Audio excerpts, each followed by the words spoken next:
Hello, everyone. There we go. You can all say Hello. hello, guys, as well. Hello, guys. This is not the madness you're looking for. Oh. Please let me know within the first, for the very first part. If you can just tell me how's the sound. Let's get all this done out of the way. Yes, sound. And then we can just kind of crack on with the podcast. Sound check. I'm pretty sure I normally get always the sound right. Right, let's do it one at a time then. So, Kyros, speak for a few moments. Welcome. Hey guys. Introduce yourself. Hopefully this sounds good. My name is RG Kyros from Roving Guns Organization, and I'm here today with SupermacbrothersRyan. Yo! That's idiots. Yeah, there's a lot. And by the way, if anyone catches Kyros drinking, that means he's an alcoholic. You could be 2 decibels Yes. loud. Because it's 8 o'clock in the morning or something like that, 9 o'clock in the morning where he is. So Yeah, it's like 8:30 a.m. we cannot lead him down a dangerous path. You could have coffee with whiskey. Drop a whiskey shot in the coffee. No one will know. No, exactly. I think everyone's fine because no one said anything. People said, literally, Toby's telling me I need to turn myself up 2 decibels. Kyros sounds good, so does Super. The rest sound like a bunch of wankers. Oh, everyone's much louder than me. I can't turn my mic up any louder. Start shouting. Just shout from now on. Ha! I'm Hey. so hyped. VCQBR, do not worry. I have another bit to get you even more hyped about 3.0. We have a lovely bit from Jay Lee, which was clipped earlier, which we've got. If no one watched it on Oxford stream, Oxford was very privileged. Jay Lee came on for over about Jay Z came on. What? Jay Z came on Holy with Beyonce. Woo! And we had Very good. I have taken chunks of that, and we have some. Nice. So if anyone's not hyped about 3.0, this interview we got the audio file.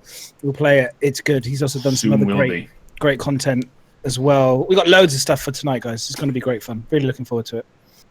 So yeah, anyway, I'm just excited. It's like So we got the sound working. How's everyone's week been then? Since we'll start with. I'm just going to say on the audio quickly. I've just turned everyone down a little bit more and then left me the way I am, so everyone should be okay now. Okay. That's So I should be the same volume as you guys. All right, so let's just can we get like a thumbs up from everyone if the sound is good or shite? Welcome. There's not much I can do unless I turn you guys so far down that no one can hear you. Good or shite. That's the only options we can allow. I think it should be fine. I just have to raise my voice a bit more. All good now. Brilliant. Oh, Right, good. so if we start off like we normally do, like you were saying, Madness, what we've done this week. Let's start with you, Madness. What have you done? Apart from I went to Bar Citizen with Sol. Nice. It was Sol's birthday, so we went up on Manchester. lucky. We drank a bit too much. We did. I've seen It the was pictures. Yeah, and the video. If anyone hasn't seen it, go check out Solitary Report's last video. I think that he did. You'll see me drunkenly taking over his controls of his saber, and masterfully managing to hold my own, considering the copious amounts of sake that I had drunk. Sake? Which I do love my sake. So I did manage, which is the crazy thing. Okay, sober, I wouldn't have been able to do this. Drunk, I did it. I managed to avoid it. I dodged 4 tally torpedoes in a Nice. size Yeah, I saw that 9 little clip. torpedoes, which was like crazy. So like to do that, I have done it sober, but it was definitely easier drunk. I think less fear. So that was a highlight. So that was good. We had a really good time. Bar Citizen's always good fun. Obviously meeting people in the flesh and stuff. So that was really good. And then I've just had a great stream for my Madness's Diner giveaway. Excuse me, a really nice prize. And I got some good subs and stuff. So hopefully we'll be able to do a few more giveaways. And yeah, it's just been great. Really good, really positive. 3.0, loads of content, as I say, for the show tonight. So I'm really excited. I'm sure there's a real buzz going around at the moment for everything now. So very happy. Mac? Yes. As you say, there is a buzz. I'm buzzing like crazy, hoping that we get the Ivocati build this Friday, which we'll see. But yeah, I've been streaming. Hey, Toby. Getting on with it. I've really been enjoying streaming and making the videos, trying to spread the hype without too much bullshit. As little as possible. But no, it's all good. I'm just getting very excited myself. I'm not sleeping very well because I'm too excited. So it's a good reason not to sleep. It's not like, oh, I've got so much debt or someone's trying to kill me or anything. It's a good hype. 3.0 hype. Yeah, 3.0 hype, exactly. That's that's the hype that we want. But yeah, that's me. I think nothing. Cool. Too much more to say. Kyros? Oh, I've been since this interview we had with Jelly, and we'll get into that a bit later on. It really, I got my hype back because I was getting pretty low, and we did that. So I've been getting back into Star Citizen streaming a lot more. Got my original pledge package back, flying the 325A, having a lot of fun with that. So yeah, just lots of Arena Commander. Too much Star Citizen. Never too much. Never too much, no. Never too much. Cool, man. Yeah, that's me. Yeah. For me, as you all know, most of you have caught me. I've been doing a lot of Duo streams this last week, trying to help out Yolanda HD, who's just started up streaming again. He's doing really well, guys. Thank you for everyone that's kind of hosted him and given him support. He's gone far within a week. He's doing really well, and it's been great. I've actually really enjoyed that's the first time I've ever done a Duo stream like that, and I've really enjoyed it. Thanks for all the support in my stream as well. But other than that, did you actually get any? Did anyone actually come and watch you in the end, or did you just go off to you and your friend? I had quite a lot of people on my channel, but I send them all over to Yolanda. I've told them to go follow him and watch him. That's what he says. That's what he says. Guys. No, you can ask Yolanda. Look, he's sending the love in the chat. He knows, right? So, but we ended up using the multi-stream Twitch thing, and obviously that gives a view to the person that they've got the chat tabbed open at that moment. So it was quite good that people were going back and forth. I had Webby in Yolanda slagging me off, something chronic. But wouldn't say it in my channel. He was saying nice things to me, but then like slagging me off behind my back kind of thing. But it was funny. But yeah, that's all I've been. I've been playing Crossout as well. What's absolutely amazing game. It's good fun. Oh, Crossout. Oh, I recommend people playing that because it's free to play at the moment, I believe.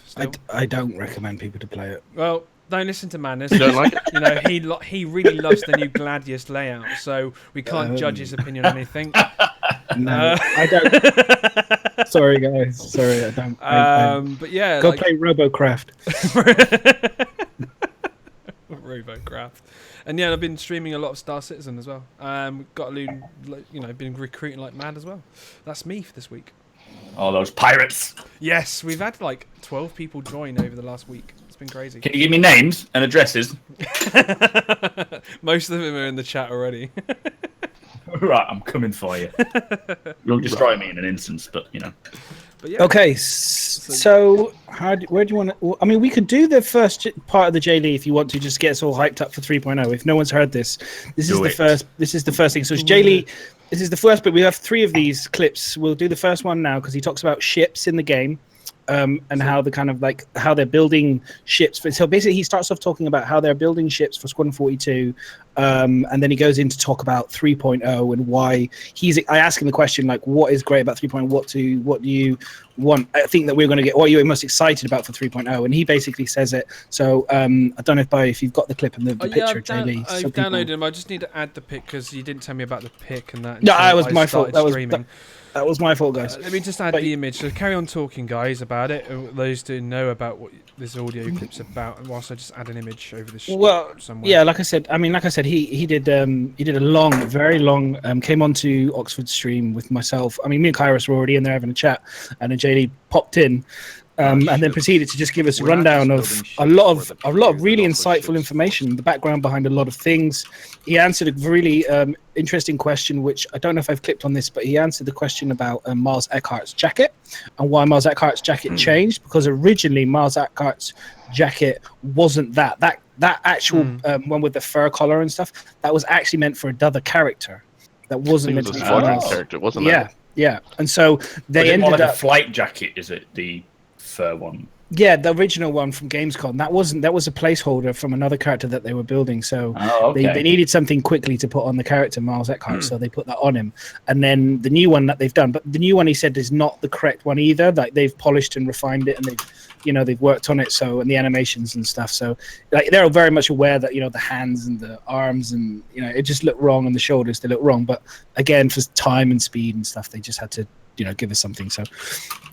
But there you go. So there you go. That's the story. So that was a really cool, insightful piece of information. And he's given us other insightful, like I said, there's other bits and bobs, which I'm still in the middle of clipping the whole kind of interview down so that I can try and post it up somewhere, because it was really good. Like what he said, there was a lot of information that, you wouldn't get elsewhere. So there he is, Jeremiah Lee. Woo! Chili peppers. Yeah. There we go. Character concept. Anyone doesn't know, obviously, who Jeremiah Lee is. I mean, most people will know who he is. But He's there you amazing go. what he does. Concept artist. Is that when James Pugh interviewed him years ago? Yes. So I don't know if he's... You know what image you should have got, mate? Him wrapped up in a blanket going, my name is Jem Ali. My name... I just grabbed it 5 seconds before we came on, because I was like, I just realized people might not know. Some people might come on and go, who the hell is that person talking? So I was like, quickly grab a picture. So have you got the... so it's the first one, and it's called Talking. It's the very first one called... First Talking. Jay Lee... It's like 3 minutes 45, yeah? Talking. Yeah. It's 3 minutes. Right, we need to be quiet on this, because I don't think it's going to be that loud. I've tried turning it up, but it's not going to be that loud. That's the only problem. Yeah. If it's not that loud, guys, what we'll do is when we post the videos up, we'll probably put it in the chat as well somehow. I'll probably load it up on the Mixcloud with the audio and all that. Yeah, I'll try to. Yeah, unfortunately, this was the loudest. Right, let's give it a go. Let's press play. Ships. We're not just building ships for the PU. There's also ships for Squadron, right? Mm-hmm. And a lot of those ships, we don't put it on the schedule just yet. I think we said eventually we're going to announce like our squadron schedule and blah blah blah in our schedule. I think that's what we said. I'm not sure, but there are ships that are required for Squadron 42. That is not necessarily something that the players will be able to play on. And some of these ships are just massive. Like for instance, we all know like the King ship, for example, right? That's just. It's like, what, 2.5 kilometers long, 2 kilometers long? It's just a city on a ship flying in space. Whoa. That's what the King ship is, pretty much. Yeah. And we have to build that simultaneously while we're making the Hurricane and, the Cutlass. And just things like that are happening together. And so it's not like... How do you say? We're moving as fast as we can. We're trying to, and we've made this pipeline that's as efficient as possible. Wow. But there are also ships that a lot of the fans might not be aware of that are being made simultaneously. So some of our resources are split up for Squadron ship, but I would say a big majority are focusing on the PU ships. I would say. I was going to ask, just because you don't get this opportunity very often. What are you most excited for us lot as the players to see in 3.0? The thing that I am the most excited about is, and scared at the same time, is the player and NPC relationship and the interaction. That's the thing that scares me the most, because for the first time in 3.0 we'll have mission givers, but they're not just mission givers. Like, we want the quest to actually be part of the universe, and for the AI to be, as we say, AI, and for the 2.0 system to actually have an effect, and the players seeing that effect take place right in front of them and see the repercussions of their decisions and their actions. That's what excites me the most for 3.0. And scares the living daylights out of me as well. I mean, I could easily say, oh, there's all these ships coming out, all these clothing, but that's just or landing on a planet, but that's just the surface, right? What's really the game changer for 3.0 is not the flashy stuff. It's really how the players interact, not just with the NPCs, but with the universe itself, and also other players. Because 3.0 compared to 2.0 is literally nothing compared to 3.0. The way we're building 3.0, 2.0 it's literally just the surface, right? Yeah. It's to be like, hey, we have local physics grid now. You can finally have multi-crew, and you can quantum jump. That's about it, right? But in 3.0, 3.0 really is, I would say, the super alpha of what Star Citizen should be, and what we are dreaming of Star Citizen to be. I would truly call 3.0 like the baby PU, like really what we want to give our fans. That's it. You can talk now, guys. Come on, you've not fallen asleep, have you? Oh, sorry. No, I'm listening to it. I thought it was, because it was the delay. You forget. You forget there's the editing. So there's the delay. We have a 20-second or 30-second delay on it. So so he's just like, he was just saying NPCs are like the thing that he's most excited about. And I was like, that's exactly what the game needs to bring it to life. Yeah. Because let's be honest, if it's like, the size. I mean, having read the, we've got the article as well. So basically, in the chat channel, I don't know if anyone else knows, but there was a German publication, GameStar, and German publication recently visited Foundry 42 Frankfurt and produced an article for a German. I mean, it was in German. It was a German magazine and stuff. And they've actually got access to a demo of 3.0, and they were able to get in a Gladius, get the Moby Glass, fly to Delamar, and then land at Levski landing pad and wander around, and they were able to kind of have an interaction with Miles Eckhart and do all this stuff and get a railgun. And if you were interested, the video that Board has done is there. I don't know if anyone else has got anything else, but I'll link it in chat as well. But he does a good video. He kind of sums it up quite well what actually went on there. But what they did comment on is the size. You cannot truly grasp the size of this game until you actually play it. And I think what he was saying, Jay Lee was saying, is that obviously with NPCs, I think if we don't have the interaction with NPCs, if we don't have that, it will fall flat because it will be very empty and very dead with minimal people, because at the moment they've only got 24 people currently you can still fit in. I mean, maybe they'll push it to 50 possibly for 3.0. Have they confirmed? I think for 3.0 they said it's likely to still be around the 24 mark, which I believe is going to be a case of it being very quiet apart from the main hubs. And even then, there's more hubs, like you've got Port Olisar, Grimhex, and Levski. But I think you're likely not to see anyone, which they did say anyway, that the majority of the final game will be 90% AI with 10% being real players. So the fact is, when we get into the 3.0 without AI players, other than, just spawning AI pilots, it's going to be very obsolete. You're not going to see anyone unless you go to a main landing point, because didn't they say that the missions will send you to different locations, but they will try and marry up people. So a pirate may get a mission to go and intercept a hauler while you're going to try and defend a hauler and all this sort of stuff. I don't know if that's 3.0, but in my opinion, I feel like it's going to be very, very quiet around 3.0 unless you're with friends. If the grouping with friends works well, we'll be fine because we'll have our own mates, and that's what space is like, though. Yeah, because they were talking. Are you talking about them when they were saying about the missions where you can create a mission with your friend? You're not talking about that, were you? Well, yeah, I mean that's obviously going to be beyond 3.0. Yeah, because that's down to your Moby Glass using your you can request help, but that's not coming with 3.0, is it? No. What making missions and then adding your friends, giving them a contract kind of thing. So it's just going to be one person takes a mission. Your friends will join you on the ship. Only you will earn the income from that mission. No one else will. But there will be salvage and stuff. And you can't even share money, but you can gift people things. You can give people things, can't you, in the game? So you can here's a box of. Yeah, whatever the fuck it is. That was actually one of the questions was asked in Happy Hour, and obviously we'll come over Happy Hour a bit later, but it was one of the questions where somebody said, can you trade player to player in 3.0? And the answer is no. You can give another player a crate, and they can take that away and trade that in for the money, like you could. But you can't give players money yet. So you can't take an item off someone and then give them some cash. That's not in the game. And they're not even sure how that would work in the game, even for the future yet. Because obviously it could lead to so many things with money being able. Yeah, because I think it's the exploitation and all sorts, isn't it?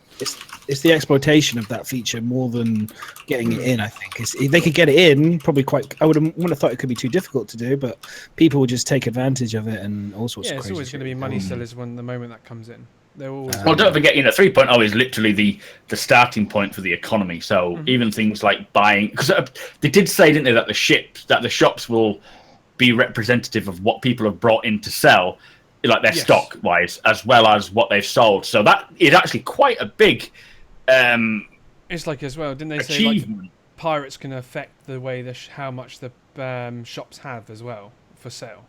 Yeah, by like stopping supply runs and things. Going through, And that's, I mean, that in itself is quite a big feat for the basic economy, you know. So I'm impressed by that. Yeah, so what if you wanted to transfer someone like your whole cargo hold? What do you mean? As in, you know how they've got to a shop? like players another box, right?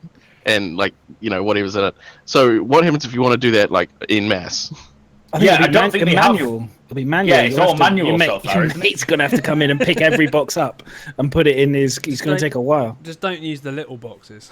You'd be there for. Well, ages. that's all that's in 3.0 is the small boxes. Those 25. No, I thought whatever it is. I thought there was other boxes in it as well. It's just that there's squared boxes to make them so they stack. There's just no shape. But no, they said that the small boxes are going to be in for 3.0, but that's all we're going to get for 3.0 until they, And to be honest, big enough to fit someone's head in. If you notice if you've seen the Bug Smashers when Mark Bent's trying to make this fucking thing work, he fucked it all up, didn't he? It was Bug Smash. Or was it the one? Yeah, he did. Was it the one where we showed the split screen of 4? There was 20 boxes there, 20 standard cargo units. And it didn't even fill a corner of the Cutlass. It was just as like sporadically laid out. That's 20. The Cutlass has, I think, 6,300 standard cargo units now, according to. Crazy. Yeah, it's massive. I think that's where they're at in the game content because we're going to spend about 4 hours loading up the ships. Yeah, we are. We really are. That's the reality. There's going to be so much gameplay because you haven't got there. Streaming is going to be so your cargo. Yeah. People are going to come into people's streams and be like, "Oh, he's loading up," and then they'll go into my stream and be like, "Oh, he's loading up his cargo." He's halfway through though. He's halfway through his. You just cycle your way through everybody until you find someone that's actually. I tell you, when we can start paying people in the verse, just having people help you load your ship with cargo until automatic loading comes in. You're gonna be worth a bomb by doing that. And I think in Addicted we should start having a Squire system so we can get them to go collect the crates. Well, yeah, exactly. Yeah. They haven't implemented a rudimentary form of giving people some money because I know that it depends how their long-term plans are for things like bounty hunting and stuff, but to still not being able to, especially now we've got cargo running in, a whole part of cargo running is to be able to have people to fly with them to protect them, to keep their cargo safe. Now I know the Cutlass is clearly a pretty powerful ship, but still it would be nice to, for some of the other ships to be able to have continued messing around as pirates, especially as if we're talking about the game getting bigger, less combat. You want to try and bring that kind of combat in for those pilots who like their PvP and their dogfighting rather than just going into Arena Commander, which a lot of persistent universe dogfighters don't do for a reason, because they don't like the pickups, they don't like the environment, they want to play that more kind of like all or nothing style kind of more realistic to the verse sort of thing. Exactly. So I'm a bit disappointed that's not in, because that means that you can't transfer other than cargo, which would be fine, I guess, but then there's always the risk that if you're dealing with pirates, they might just kill you at the end of it and steal your shit after protecting you. Well, that's it. I was talking earlier about doing this whole derelict surveying sort of thing, and I was thinking earlier on about if I was going to hire mercenaries or people to help me escort, and I hired pirates like Addicted, I would think, well, they'll protect me, but then if they saw the booty was big enough, they'd fucking double cross me, wouldn't you? But then they lose. Obviously, then you're not going to get your continued business. But if the booty's good enough, you tap that, don't you? Yeah, exactly. So don't hire pirates. End of the day. Yes, don't have mercenaries. I guess that because they don't have that. I guess this comes back to that whole. Maybe we were discussing. They just don't have the mechanics in there to be able to create like not leaderboards, but kind of have charts where you can kind of track individuals' records to check that they're, like when you buy something on Amazon. You check the last review. He robbed me. It's reputation, isn't it? And I don't know when the reputation's coming in, but they said it would be like Uber or something along those lines, where you will have a questionnaire to fill out after you've worked for someone, and not like a stupid this is going to be like 20 pages long, but it will say how you were, if you were a bit weird, if you tried to rape them, if you just wanted to talk, that sort of thing. Yeah. Maybe not as in depth as that, but it'll hopefully no one will try and rape me. So no. You never know. Pirates are going to have it good in 3.0. Moving on. They really are. Until like their the criminal system and everything gets further fleshed out, they are going to find it so easy. I'm just as a pirate, if you blew up a cargo ship, you got to then go and manually collect all of your booty, and that's going to take time. It's going to be a pain in the ass. This is someone said to me that they're going to have this is where it brings potentially, do you have your caterpillar with the mouth open at the front to kind of like scoop it all up as it flies through to try and, and then, you're going to have to, if I'm flying a Gladius, I have got nowhere to put any cargo. You can't. I was going to say, no, I won't say anything. No, I could try and maybe put it in the middle HUD. I suppose it's space now. That's what I was going to say. I could get at least one crate in the middle HUD now. It wouldn't really disrupt my view that much at all. But balance them on the weapons. At least you know if they fall off or not. Exactly. I mean, and also you can't intimidate the person by saying to them, "Hey, transfer me money. I won't blow up your car." I can't say to, I don't know, Kyros is transporting something. I fly in and I go, right, okay, Kyros, let's have a little bit of a parlay right now. You're carrying X amount of goods. If you aren't or you're not, it doesn't matter. You got a choice. I'll blow up your ship. How much, if you transfer over whatever, I'll just let you go. It's cool. I mean, yeah, obviously you can still quantum jump, I guess, but then there's going to be a lot of jumping and racing, isn't it? Who's got the longest amount of fuel? Yeah. I'm really interested. This is what I mean. 3.0 is so exciting to see. We still haven't got the ability to interdict or stop people from getting away. So that kind of maybe answered my own question there for now. But there's a whole amount of stuff to come. It's exciting. This is what I'm excited about. To be fair, there's going to be a lot of camping. When does does that interdiction come through? Oh, yeah, 3.2, I think. But the thing is, I don't think CIG even know themselves that they're waiting to see what we do. This is the beauty of the way the game's being made. They put something in the game, we show them the majority of what happens, and then they shape it to make it so that it's more balanced. Because otherwise, you release a game, like with most games, they get released. You see the issues, but you can't do anything about it until an update later down the line. Yeah, CIG are changing it as we go along. So if there is a problem in 3.0, regardless of whether the mechanics are there or not, they will update it and change it as they see fit, basically. Mm-hmm. Yeah, absolutely. 100%. Iteration. It's an iterative process. So here's a question, because we're talking about travel, and Nubify just released a video about long-range travel and how if you're on, for example, I'm in a Gladius, I ain't got nothing to do. And they talked about potentially 20 minutes, 30 minutes, whatever it is, to jump to the furthest points of the game, or even maybe not, That's a lot of time sitting there. Now, I'm going to be obviously clearly more than comfortable to go and have a fap in the corner somewhere, or, go and do whatever I need to do. Maybe have a few beers. By the time I get there, I'll be wankered. Literally. Just like what I did there. But generally, it's, you just... I'm curious how they're going to make... like I said, it's going to be really interesting to see if you're a pilot in a Gladius or something, you're not going to want to go great distances. So you're going to have to create a local hub, or you're going to have to find the points of travel where people are going to either engage them in combat if you're a pirate or something. You're going to have to figure out where everybody's meet. Do you know what I mean? Camping, waiting for people. Probably. Yeah. You're going to have to... Where the shipping lanes are. Yeah. Yeah.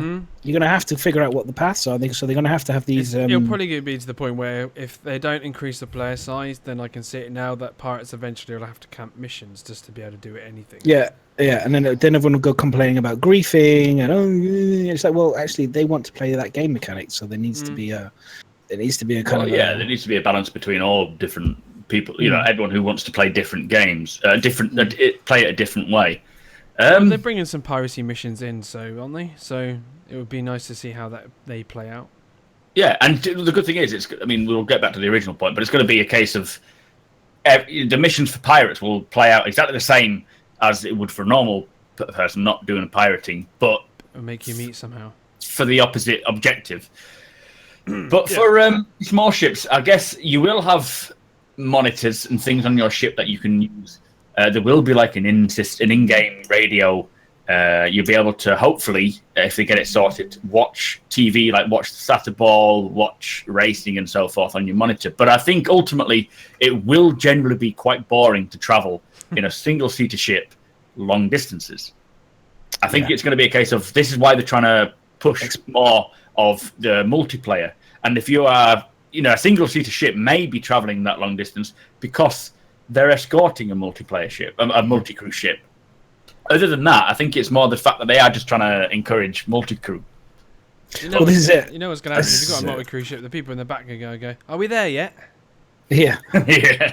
But I think like Exo just said, what you're saying is like, yeah, if you want to go long range, get an Idris, you can put a Gladius in the Idris, and there you go. You've got your, big org or whatever you go fly together in a big ship together, and then you can do stuff. Find an org, yeah. I mean, to be honest, if you are not a multiplayer person, if you don't like playing with other people, what you could do is request your single-seater ship, to be sent to the location you're going to. Hop on a Starliner, and then just cruise on the watching whatever and getting waited on. There's a playing Arena Commander while you travel. And to be honest, you'll have a great guide on your trips as well, because Bio will be there to guide you through. Tour guide. Can you put that picture up? Everyone in chat, type in. That's cool. That's Biomech in lowercase, then capitals tours. Yeah, there he is. The tour guide. Can barely see it. You look a little bit like, what's the name, Yogi Bear? Yeah, I'm trying. I'm trying to think of. Hello, boo boo. Lately, I've been trying to think of some subscriber goals. I'm thinking, when I get 20, I'm going to buy that outfit. I'm going to wear it on stream every so often. It looks like you got a push-up. You're kind of pressing breasts together as well. What? I don't know if it's just me, but it looks like kind of a female character boobs. I don't know. Just looking at it. Feel like a boobs. I just see boobs. Maybe it's just me. You're waiting for the female character to come out in 3.0. That's clearly what it is. Excited for the female character. Clearly, jeez, it's been a long time. He was just talking about it, and I was just like, yeah, I think it will kind of suck for, there will be a place for combat ships for close range, for not going very far, and then just a couple, you'll stay in your kind of system, and then for going any further away, you will.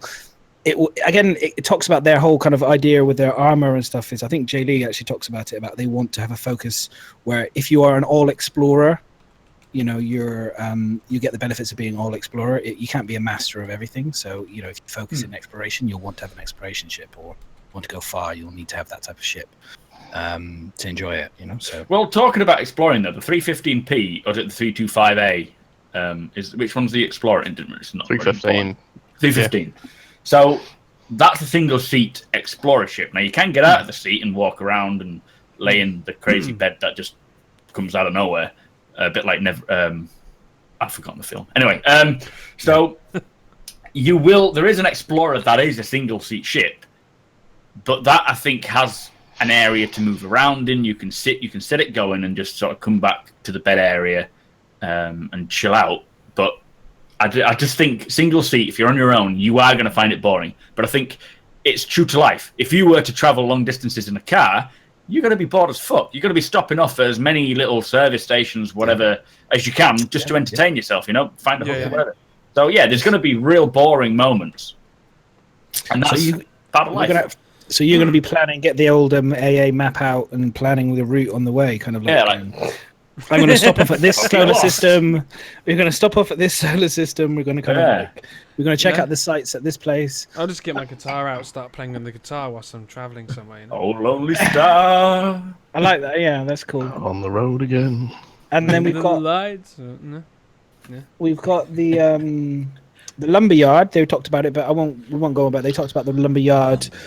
Being royalty free, is going to save Star Citizen some money. They stripped down the engine, blah blah. It was again a video from board. It was quite good, that one. I definitely recommend if no one's seen it. That one, out. And they all. Yeah. Well, that one in particular, I found quite interesting. Because it's like something I wouldn't normally find interesting. It's like the background behind the engine and stuff, and how they made the two kind of fit. And it was really talking about how they talk about Star Yard or. I guess it's called the StarEngine, and about. I'm curious why they. Yeah, exactly. I'm wondering why they haven't just filed to make it their own now, because it's so different from. To a degree, it's so different now. They've added so much content. Surely they could make it say, "Hey, this is our own thing now." Yeah. What was it? They said something like the code is about 90-10, or is it more than that? Less than that. Sorry, like 70-30 or something. The code between the CryEngine and the lumberyard. I can't remember. Full of facts, I am, It was something ridiculous like that 90%. I was like, well, Surely they. I mean, I don't know about anyone else, but if something's board at 90% different, it's pretty much that's a different thing, right? Yeah, it's not the same at all. Yeah. It's pretty much their own. So. Yeah, if I was 90% female, yeah, we'd be able to tell. No, exactly. You are, aren't you? Oh. Yeah. only in the bits that count. We've got another little bit that they had in the conversation is the Cyclone buggy. Oh yeah. So this is going to be released concept Friday 21st. Yeah.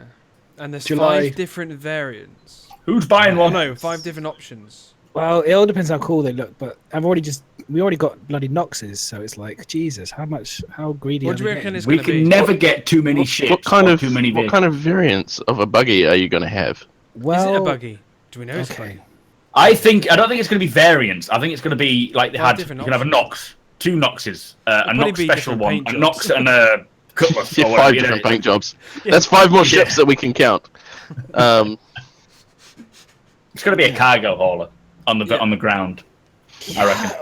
Well, that or anti-air on the cargo variant, racing variant. On the actual happy hour, like Discolano said 5 variants, and then quickly said, "Oh no, 5 different options." So, I think he might have accidentally let it slip. It's going to be 5 different variants, without meaning. But then their variant is a loadout and a color. Yeah, so that's what I'm saying. It's my just be my variant. Color. You're probably going to have like a Chav one. Chav one. This one go comes with tank tracks. Yeah. A what? Tank tracks. Oh yeah. Oh yes. Maybe. Maybe it will have be a tracked vehicle. That would be very cool. Well, I know that CJ Hello Kitty variant. Neither confirmed nor denied that it could be Nomad variants. So kind of buggy type vehicles, or the kind of deserty kind of sand base. So okay. He didn't say yes or he didn't say no. So they said that the clue they gave with the actual description was something called a tumbrel, which I googled. Oh yes, and it turns out the tumbrel is a bit like Skyrim when you first start. It's a vehicle used to transport people to like prisoners to the stocks, or it's a sort of a tipper, which is what I get from it. You're googling now, aren't you, Madness? Just a little bit, yeah. Which made me think, it's either going to be something for prisoners in in Squadron 42, or it's going to be something for 3.0, which is cargo orientated, because that's all we'll have in 3.0 is cargo. There's no point in making something for mining, for anything later on in the game that we're not going to be able to play or use, unless it's because they did say that things will come when they need them to come. So they'll create ships, they'll create vehicles as and when they need them, because they don't know exactly what they'll need for certain scenarios. So I think it's going to be a bit like the Ursa, maybe tracked. I really like that idea. I hope it's tracked with like more cargo space. So when you are planet side, because Chris Roberts has said he wants people to land, not be able to land at the outpost, but land away from the outpost and have to drive to the outpost. He said he wants that to be a scenario. So okay, that's cool. My 2 cents. Anyway, I'm gonna go for a P. Okay, that's cool. Have fun. Make sure you get back. Okay. Right, what's the next bit we're going on then, Manus? Because you've already got this bit ready all selected. I can see you moving about through it. Oh yeah. Well, I mean, as I did pretty much the document. Yeah. The the Klaus and the Wiener laser repeater. Okay, is this an actual clip that you want me to show? Yeah. It's a picture. Okay. It's a picture, yeah. That's fine. Now I thought the Klaus and Werner laser repeater was the Badgers and the Panthers. Because aren't they made by Klaus? I'm not quite sure what they're made from. Hang on, let me just remove this picture. Manufacturer is KLEWE. I don't know. I'm not good with the abbreviations. Yeah, Klaus Werner. Klaus. Klaus and Wiener. Klaus and Wiener. Looking up the Panther now. Because didn't they show this last time as well? Or parts of it, yeah. They look pretty nice. They're looking like they're doing a really good job on these. They look dangerous. Mate, any excuse to look at black sexy guns just gets me excited. Yeah. They're laser. It definitely says laser repeater. And when I think that, why would you need 2 sets of the same weapon from the same manufacturer in the same size? These are probably the replacement for the Panthers, right? They are. I think I heard them say that they are going to be new Panthers. Okay. Yeah, and they look good. They do look good, but we'll wait and see what the sexy. So yeah, there's that. We'll go to the other one above that later, bio, because that's for another conversation. Okay. Yeah, because I didn't get chatting. I realized that was there and it should have been somewhere else. So that's fine. Yeah, that's fine. We'll get to that one later when we talk about stuff. And then,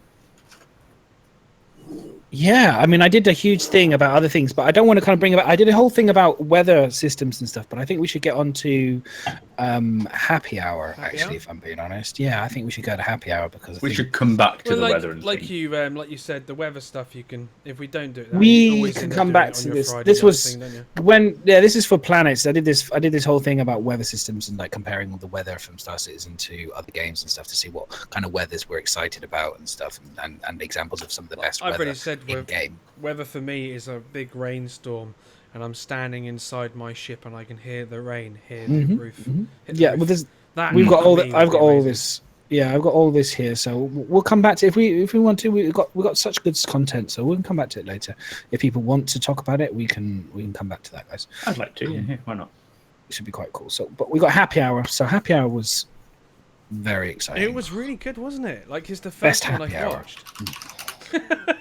Properly all the way through, like had made the time that I've watched. And now the weather. Sorry, that was funny. Hurricane, you got me there, man. That was great. It's like the news, and now the weather. That was brilliant. I like that. I'll just shout. Apparently, I've gone quiet again.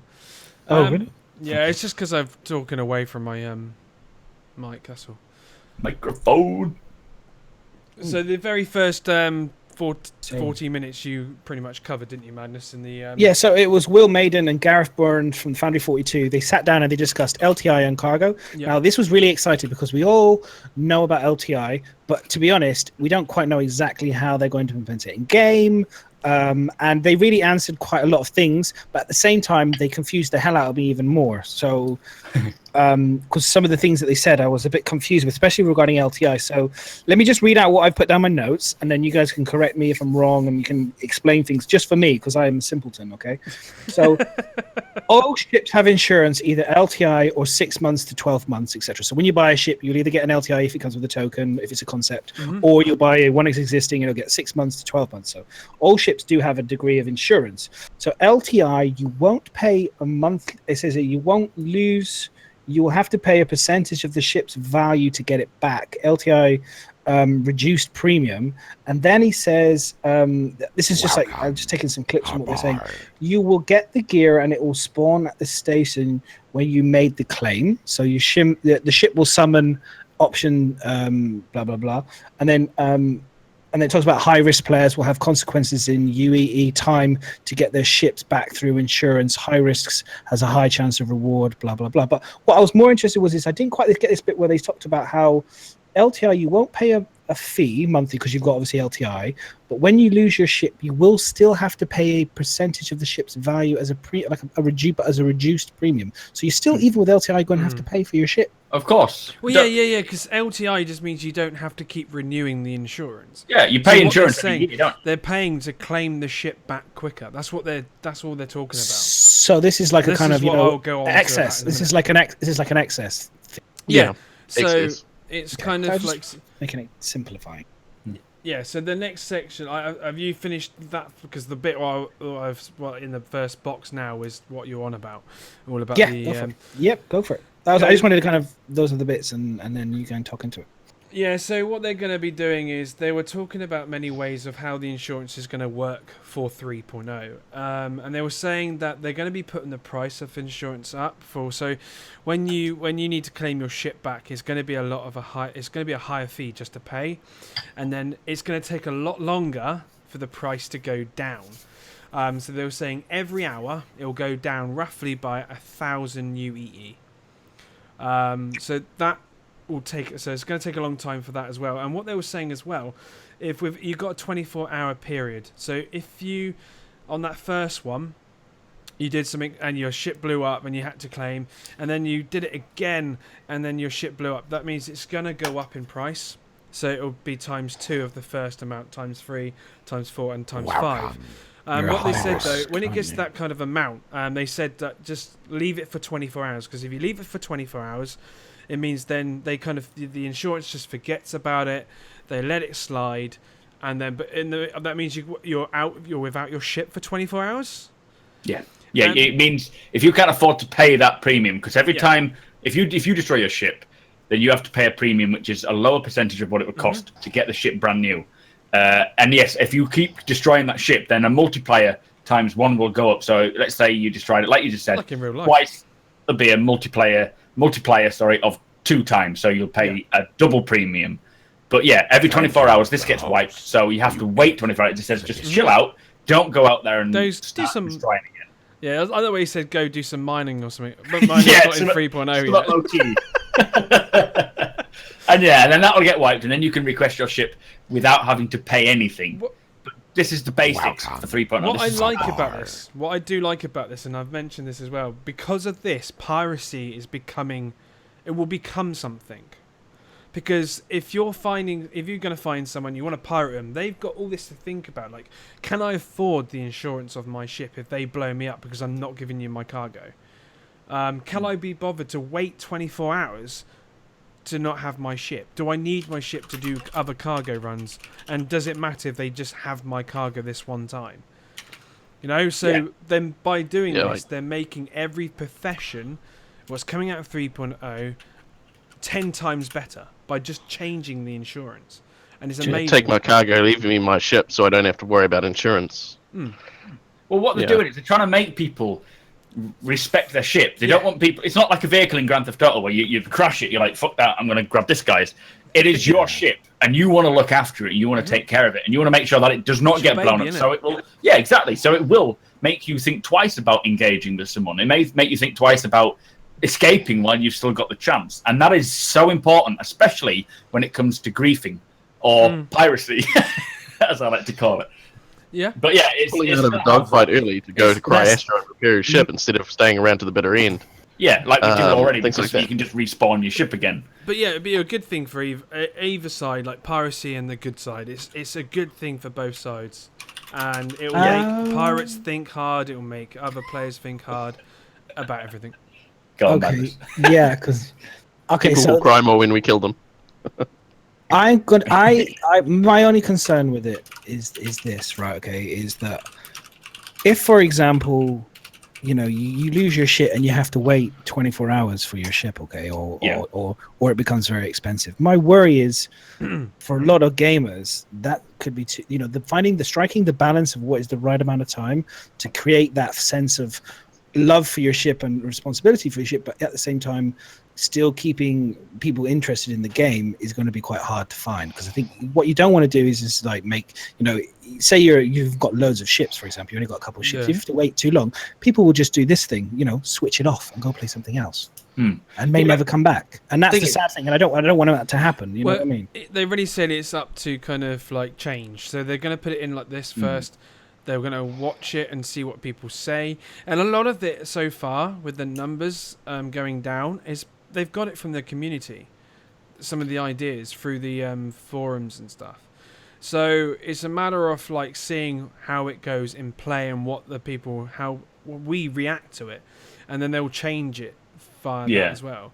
It's all up for balance, isn't it? They've got to be careful that, because we've got so used to currently a disposable game style, so they can either do one of two things. They can be like we're drug addicts and they take away all our drugs and then lock us in a room and say, hard luck, this is the new game mode. And then we all have withdrawal symptoms, and half the people that are used to disappear and say, this isn't the game I wanted to play, I actually quite enjoy, blah, blah, blah. And then there'll be half that maybe will get off it and be happy with it. Or they do a slow, gradual, recovery program to this new system in place. So where, they don't make it so it's so bad. Do you know what I mean? It's a bit more money. It's not a huge amount, but it's a bit more money. Yeah, exactly. It's easing us into it, and then they make it worse. The insurance system is technically kind of like the same we've got now, but with a bit more life to it.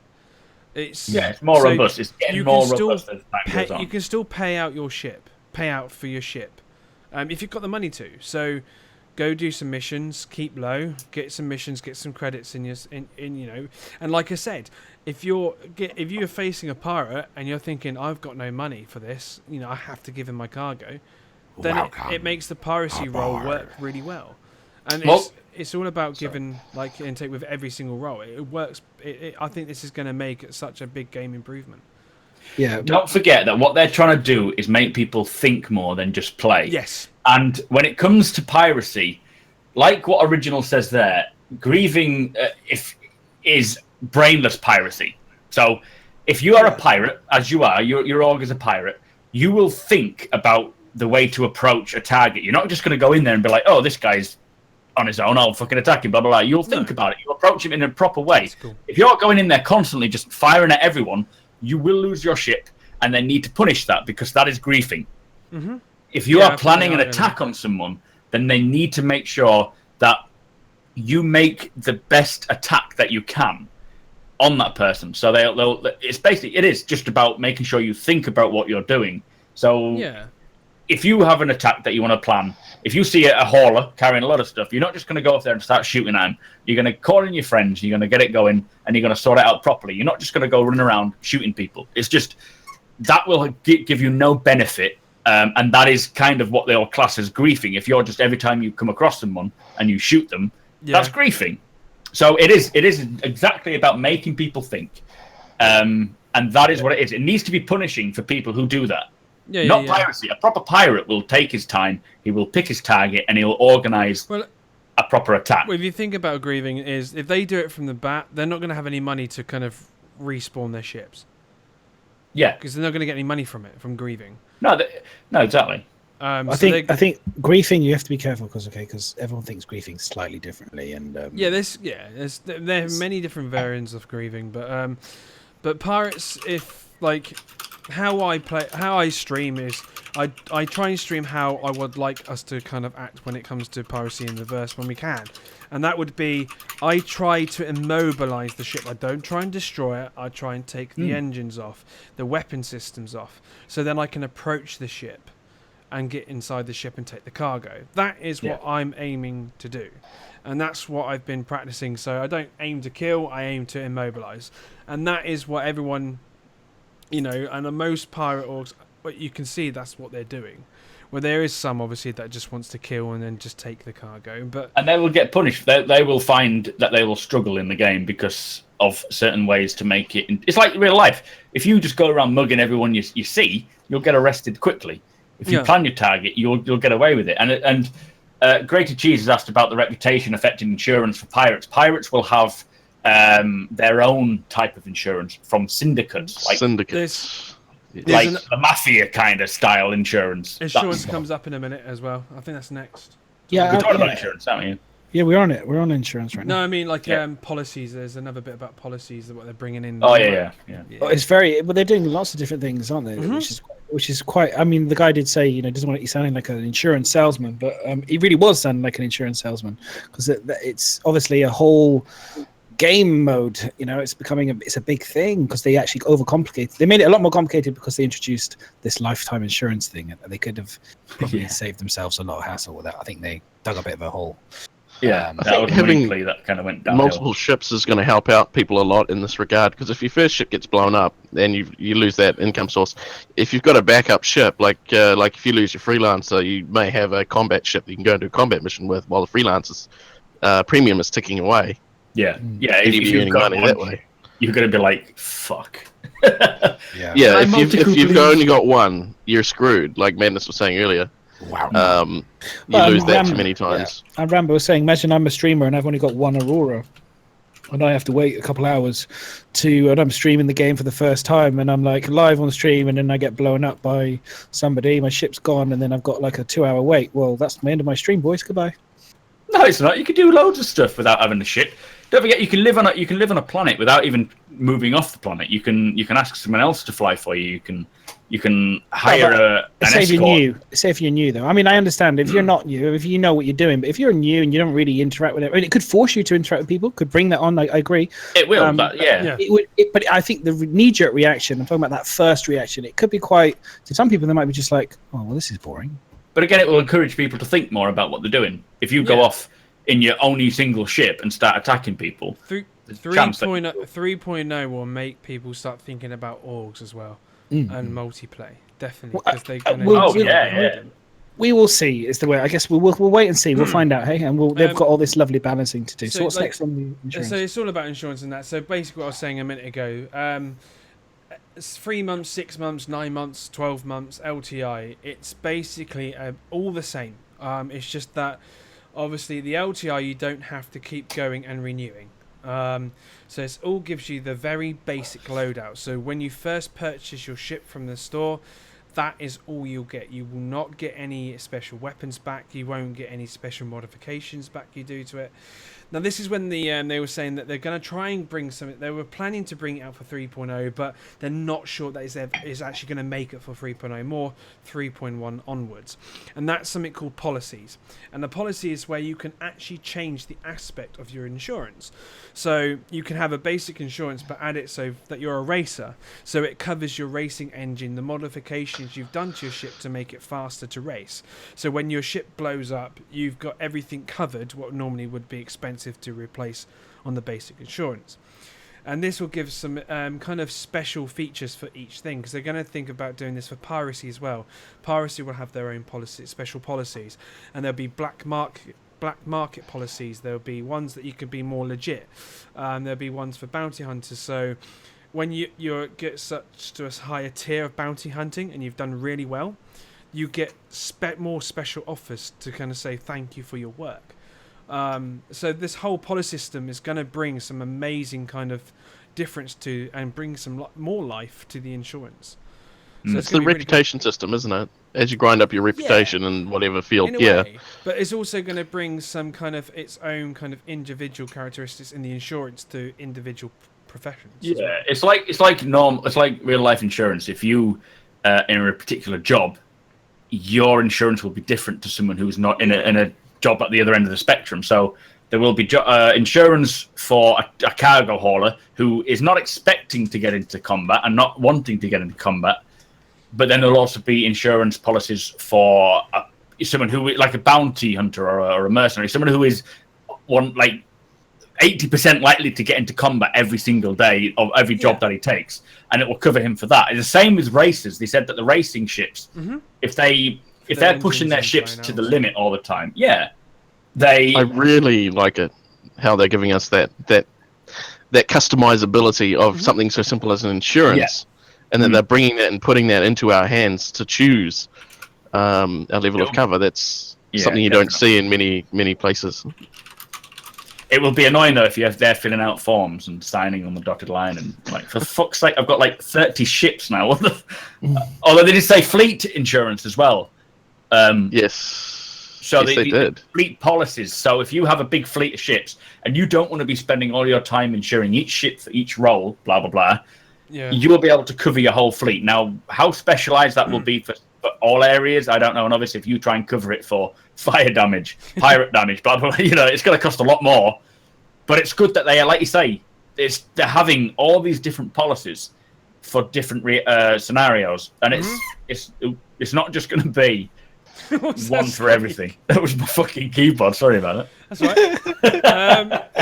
So obviously we all know with Happy Hour it's all about asking questions to the teams. So there were some decent questions. This one wasn't so.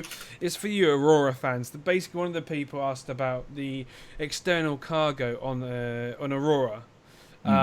Is it going to be usable? And obviously, as we've seen with the Bug Smashers, how badly they found to try and make that work.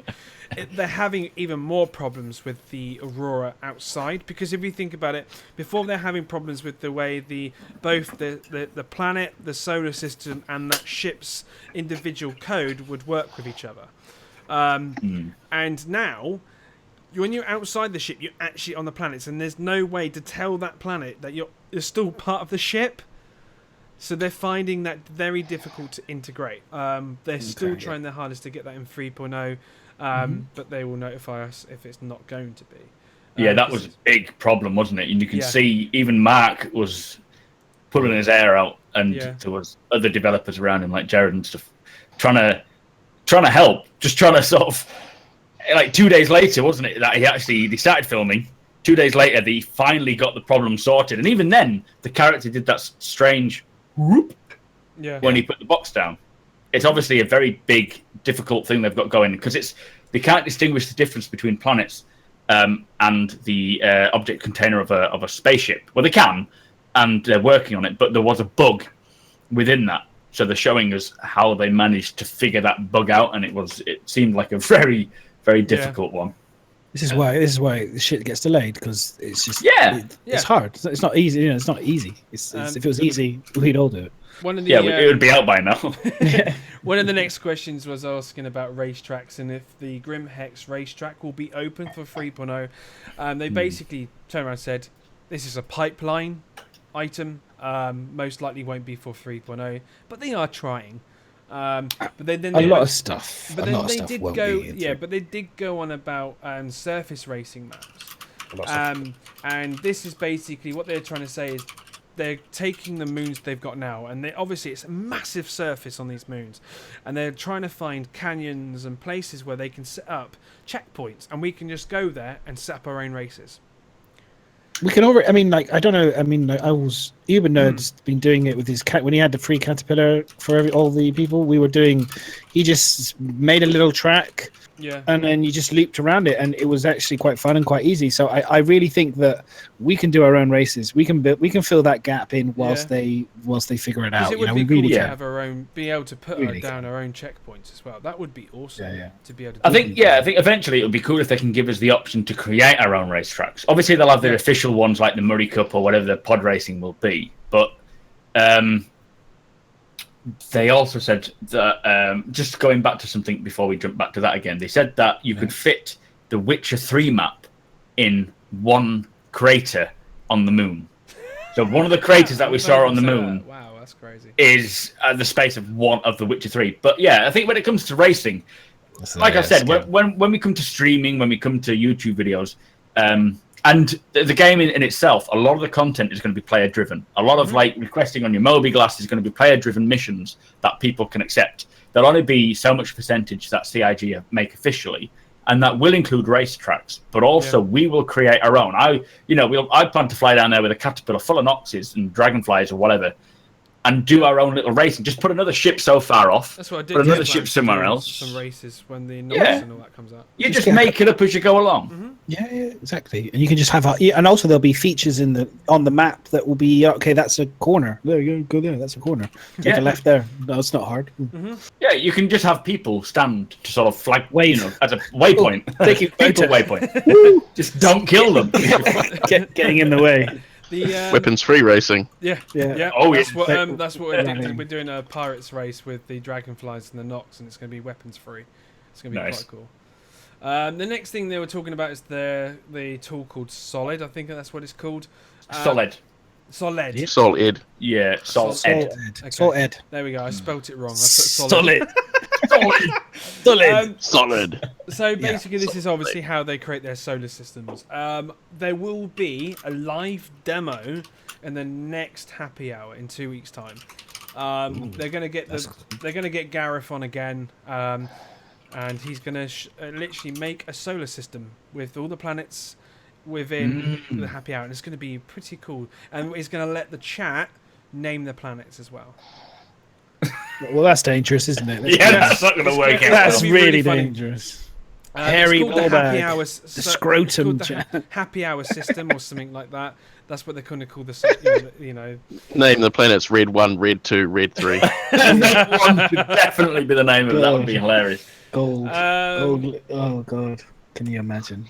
And then there was, I think missions will be having modularity, meaning plenty of different endings from the same core mission. That's what we've been talking about. You know, someone's going to say that really tiny one that looks like an asshole. We'll name that one Derek Smart.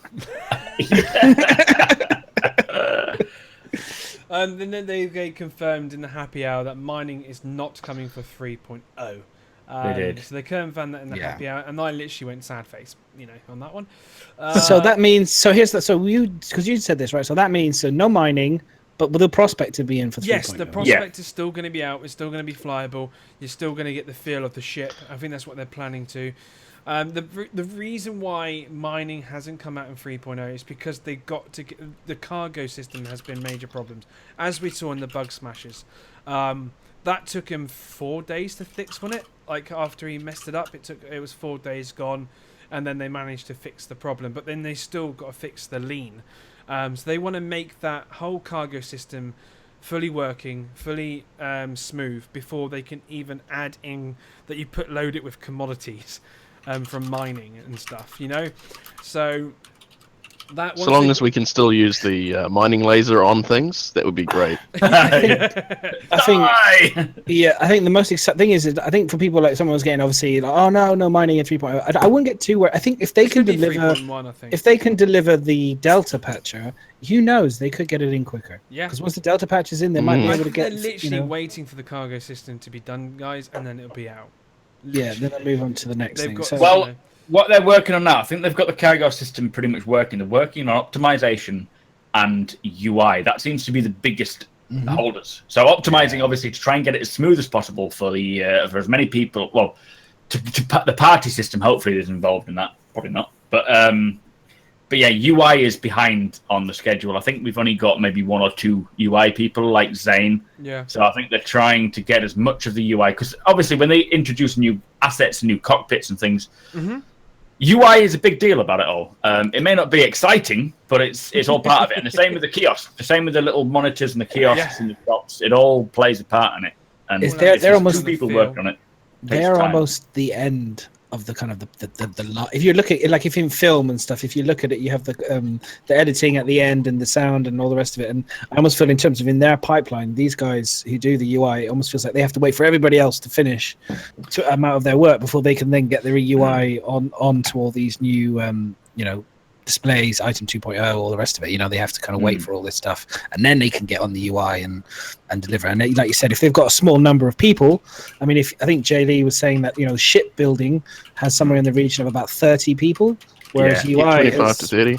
Yeah. So whereas UI's got how many people on it? 4, 5? I know Zane. I don't know anyone else. Yeah. So I mean, have more people working on it, don't they? Resources wise, it doesn't sound it's anywhere near. So so then, the next bit they were going on. This is a really good question that they asked, and this is where people have been saying no, they're not going to do it, and I've been telling people yes, they are. And I knew I heard it somewhere, but they've confirmed it now, and it's all about persistence. Will you be able to log out of your ship on a planet and log back in where you were inside your ship? And the answer is yes. So what they're going to be doing, this is all about using the bed. So if you land on a planet and you sleep in your bed and log off, then you'll come back in your bed in the same place. But if somebody sees you land, they were saying, and then they go to investigate and land exactly within a certain of your area of your ship, and they would clip if you log back in, it would move you just like 5 meters to the left, kind of thing. But you'll still be on the same place roughly. They were also talking about how, because somebody asked them the question about if you don't have a bed. And this is kind of thinking, like, they were saying that they might just put this in for 3.0. And I'm thinking, don't start now. This is my own personal, but don't start now. The whole point of not having a bed is, yes, you're going to have to make your way back if you need to sleep and log off. That's the whole point of those small fighters. Yeah. But I was thinking, why can't they then take it one step further? There's kind of tent, empty sleeping bag, campsite. You can't camp on a moon. Well, they're gonna have outposts. You can't breathe on the moon. You're gonna have what do they call them, outposts? Sleeping bags could be quite modern. We could have a modern. 900 years in the future, they're gonna have sleeping what bags. I mean is you've got the abandoned emergency shelters. Thank you. Surely, I put this question on their YouTube channel on the happy hour, and I'm hoping I get a response. And then when I do, guys, I will let everyone know. I'll put it all over Twitter and stuff. But I'm hoping. Basically, what I asked is, why can't you make it so if they land there and abandon one of these huts and they know there's a bed in there, they can go in, the door shuts behind, and they lie in the bed. Why can't that make them spawn back? That's what That's what the outposts. Like what Kyros says, there's going to be the emergency outposts where you will be able to land and take refuge and save. And basically, what they're trying to decide is whether a bed means you can log off and log back in that area, or no bed. And I personally think you should have a bed, but obviously if you've traveled 20 minutes or however long trying to get to one location to explore, and your game crashes, you get killed, or whatever. Sorry, not you get killed. You want to log off. Yeah, the baby starts crying, or your wife wants to go shopping, or whatever. You're going to be like shit. Relationships are going to be destroyed. Saying, just give. I need 15 minutes to land this sucker and get into my bed. Okay, 15 minutes. Like, okay, 20 minutes as well. I think it's going to be the same with space. If you get into your bed in space, it should be fine. So if your missus is going, hey, come on, go, let's go. I'm like, hang on a minute, love. Just wait. It's why Grand Theft Auto brought in the autosave. You don't have to go back to a house. Get into the She's left. The dogs have gone. The house has got empty, and you're you're still trying to let it. Then you wake up, and you go, oh crap! And you just sat there like with nothing in the house. It's all taken. Vape when you like, man. And you're like, and then secretly you go, get it. I mean, Star Citizen ruined to me. Oh no, I miss her. No, I personally think you should need a bed. I think it's kind of a really good game mechanic that will encourage people to log off. People want to get bigger ships. Well, true. Yes. Yeah. Well, it will. I agree. A bed is absolutely necessary. It's been something that they've been talking about since the beginning. Mm-hmm. Don't change it for the newbies. Like I said, like I was saying, I totally agree with you, Ron, as well. It needs to be implemented so that logging out of maybe if you crash, then they can set up so that the server knows that you've just dropped out. Yeah, I think if they have like a time delay, so if you come out of the game, if you can log back in quick within the space of 10 minutes, 5 minutes, whatever, and then you can log back into where you were, that's like a safe zone. But they're still looking for people. I think they're still looking for ideas on this from the community, so that kind of thing. Find it. I think it's all over it's probably on the spectrum somewhere. It's all about exploitation. Again, this is the thing. It's all about stopping. There will come a point when it will just have to be hard shit. Basically, I think they even said that it will come a point they'll be just tough. It's just tough. I mean, sorry, it's not a simple game. It's not a game like it's tough. Any other. You can just log off and hope for the best. Even DayZ has that sort of. There will have to be. There will have to be that. But again, we'll wait and see. This is all great stuff. I'm really excited to see where they're going to go with it. That's for sure. We get to be part of it, which is the best bit.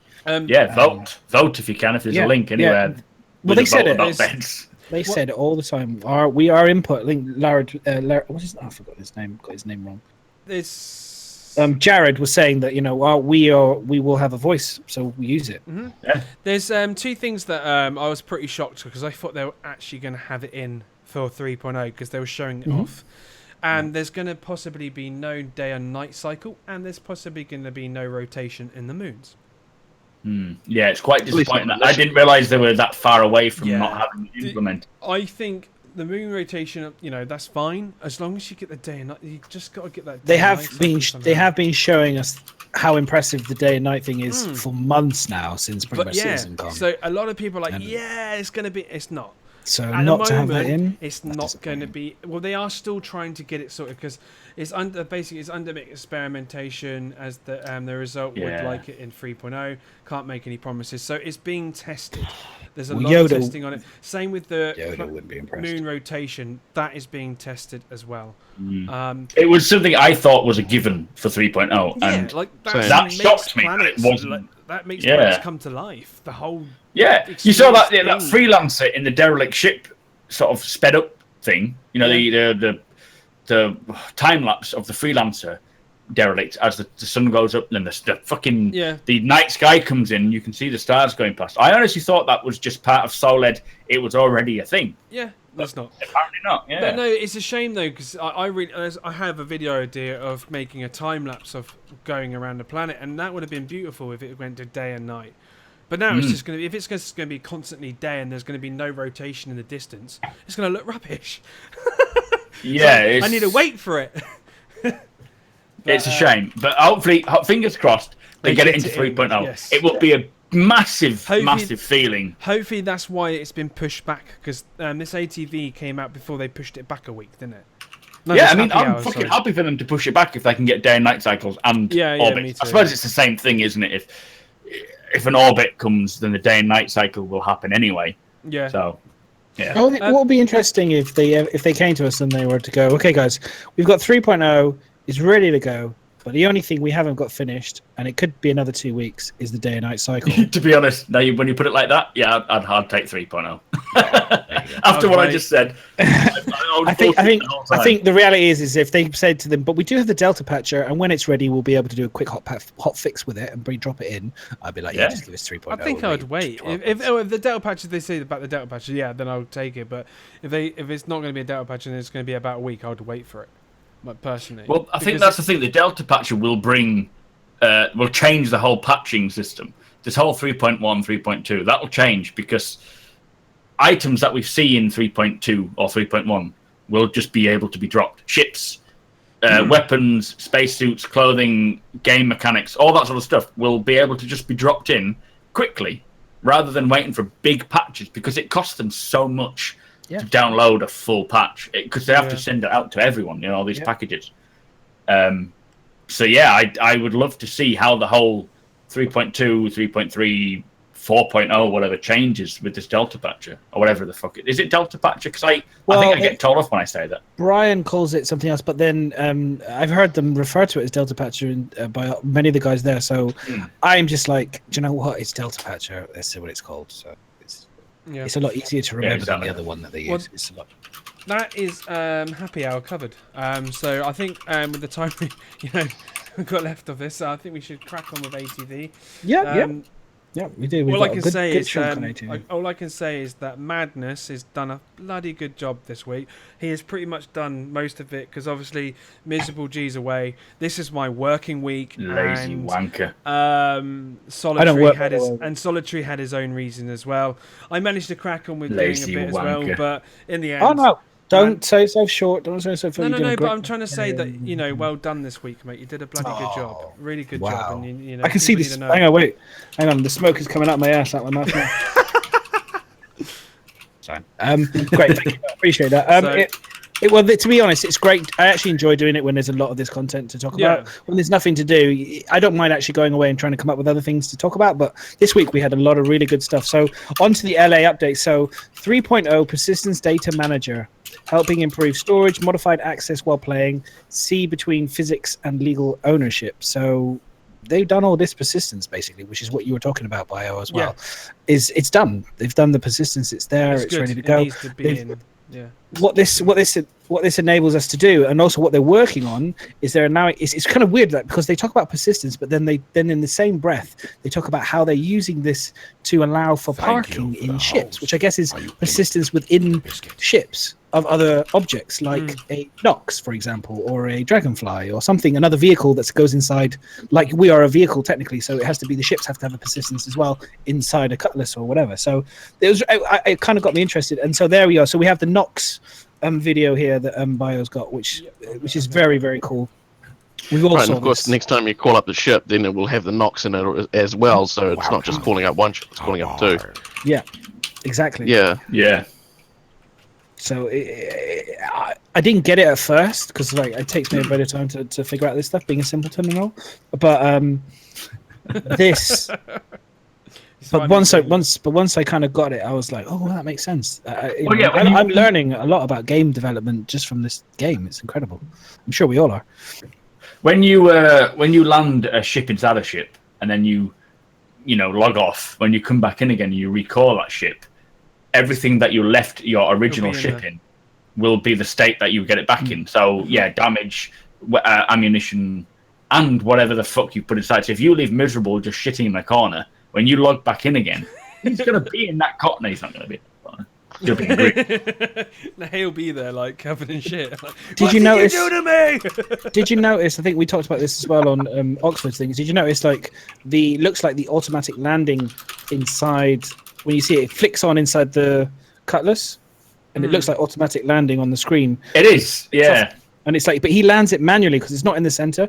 And first thing I was like, look at the size of it. It looks like you could fit 4 Noxes in this thing, not just two, two on both sides could probably squeeze in next to each other, to be honest. I think those landing pads are also the cargo bays, so they will clamp the cargoes. The Dragonfly will be centered, I don't think it's. I mean, you could probably fit 2 Dragonfly in there if you spread them out. But obviously, if you put stuff in there like a Nox, you won't. You'll lose that cargo space, so you won't be able to put your cargo in there. Yeah, well, you'll probably be able to put it in there, but not safely. Like it's Yeah, it won't clamp it to the ground. It'll go all ground. over the place and probably ricochet through you and then kill you. So, do you think that you could fit it sideways, horizontal, and have it clamp the nose for a longer vehicle or something? So No, I think it's got to fit within the box. I don't think it's more a case of you can clamp the nose and in there. I think it's got to literally fit within there, and then it'll clamp it. If it's outside at all of that box, yeah, even if it's going into you another will have box problems. and being able to be, you won't. Allow to clamp one note and another. If there's anything outside the box, I think it voids the whole clamping. Just on a game perspective, I don't know, but I think if anything's outside, it won't be within that area, that designated area for clamping. I could be wrong, but I think gameplay-wise or game development-wise, that's the likeliest option. Yeah. How many times are we going to crash getting in? It's going to be hilarious when someone pulls. This is what's going to happen is you're going to have your mate. He's going to pull a fast one on you. You're just about to come in, and he's going to do what Bio did the other day when I was trying to get in the back of the ship. He's going to be thrusting away or reversing or moving to the left and be like, "Oh, what's wrong? What are you doing? Why aren't you getting in? Come on. What's the matter with you? What's the matter with you?" You'd be like, "I can see your thrusters, you fucker. Stop moving." Yeah, I wonder if they're going to have some kind of automatic landing mode for that kind of stuff. I think so. It looks manual, but It's gonna be funny. I think it's going to be exactly the same as the landing mechanic we have on landing pads, where you can, if you get close enough or within the designated area you can press N and hold N or whatever, and you'll be zoomed in. But again, like all this is speculating. We don't know. We've not been confirmed. If we've been confirmed, we'll say it's confirmed. If not, I'm fucking bullshitting most part. But I think there will be an automatic and a manual. But they say the challenge. They did say a while ago that the challenge would be to do it manually. Yeah, they said it. They said you can do it automatic, but the challenge would be to do it manually. And you just don't let Miserable anywhere near the controls.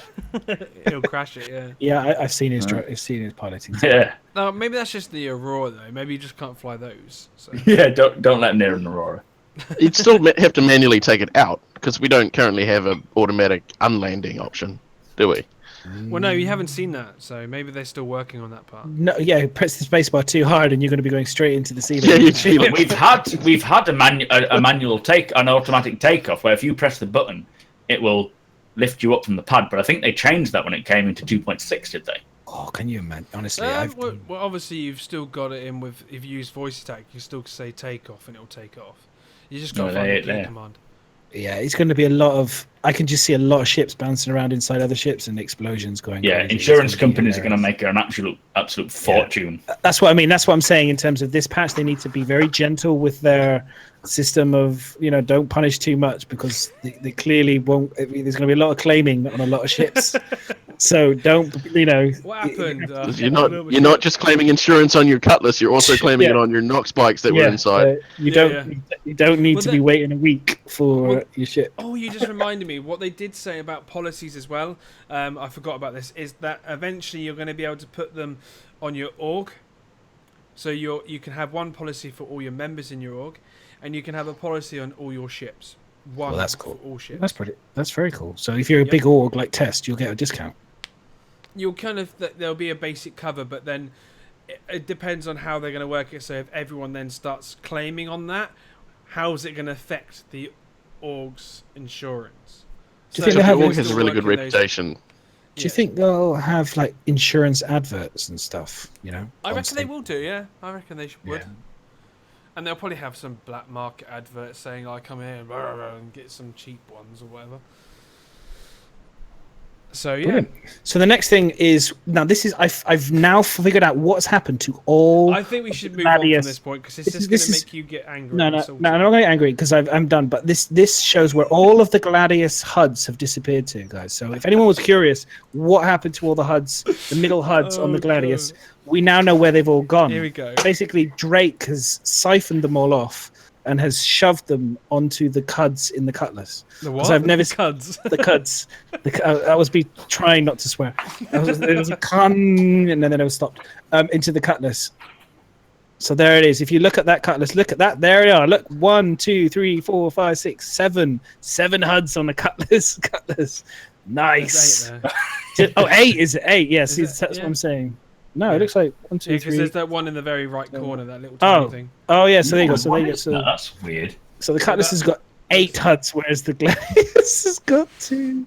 At the top that you can see, it's got 4 in total. I know, but oh my days.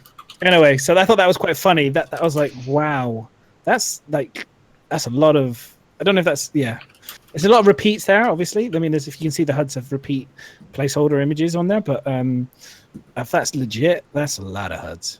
A lot of HUDs. Well, you know, Cutlass is bigger now, so yeah, needs some more. Got some room for some more HUDs. Well, I guess it depends. I guess I'm interested to see where the other pilot's sitting. If you're sharing HUDs with the other pilot, that would make sense.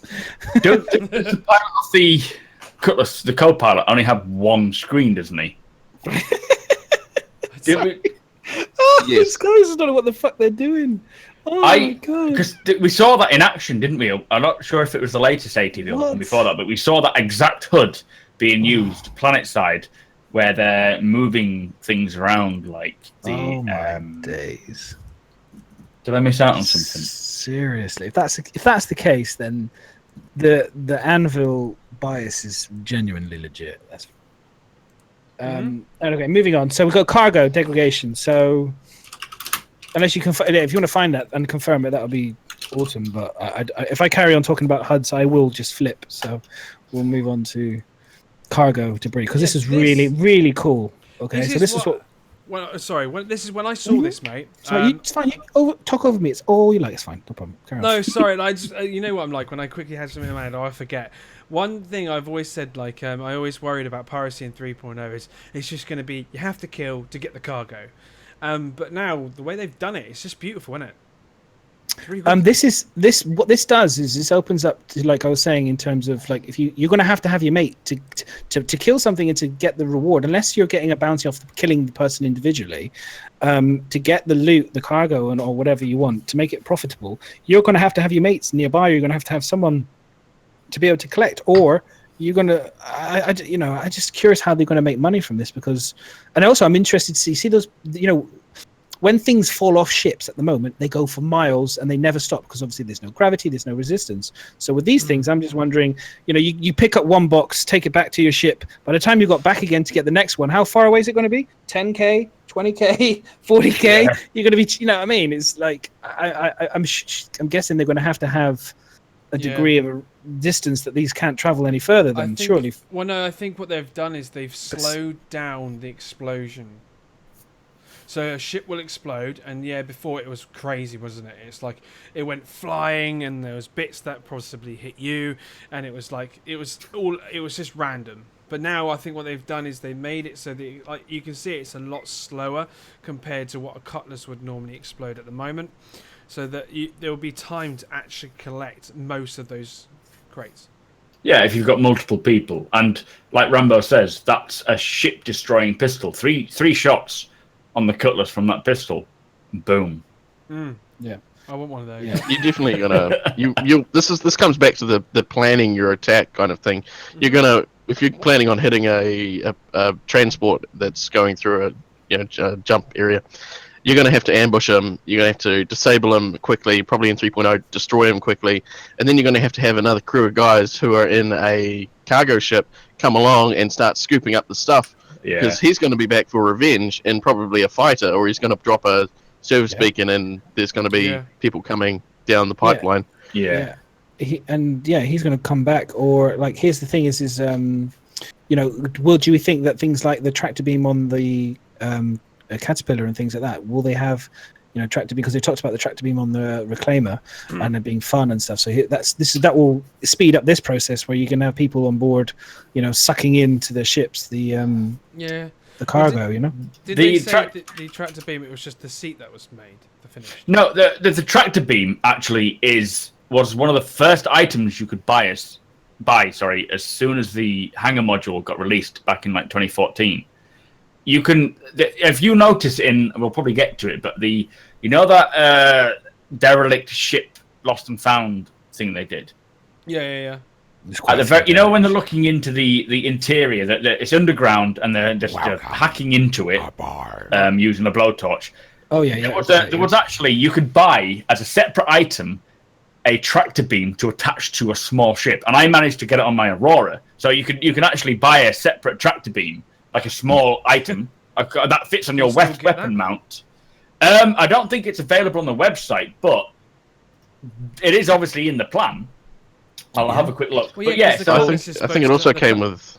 Yeah, because the cutlass is supposed to have a tractor beam, isn't it?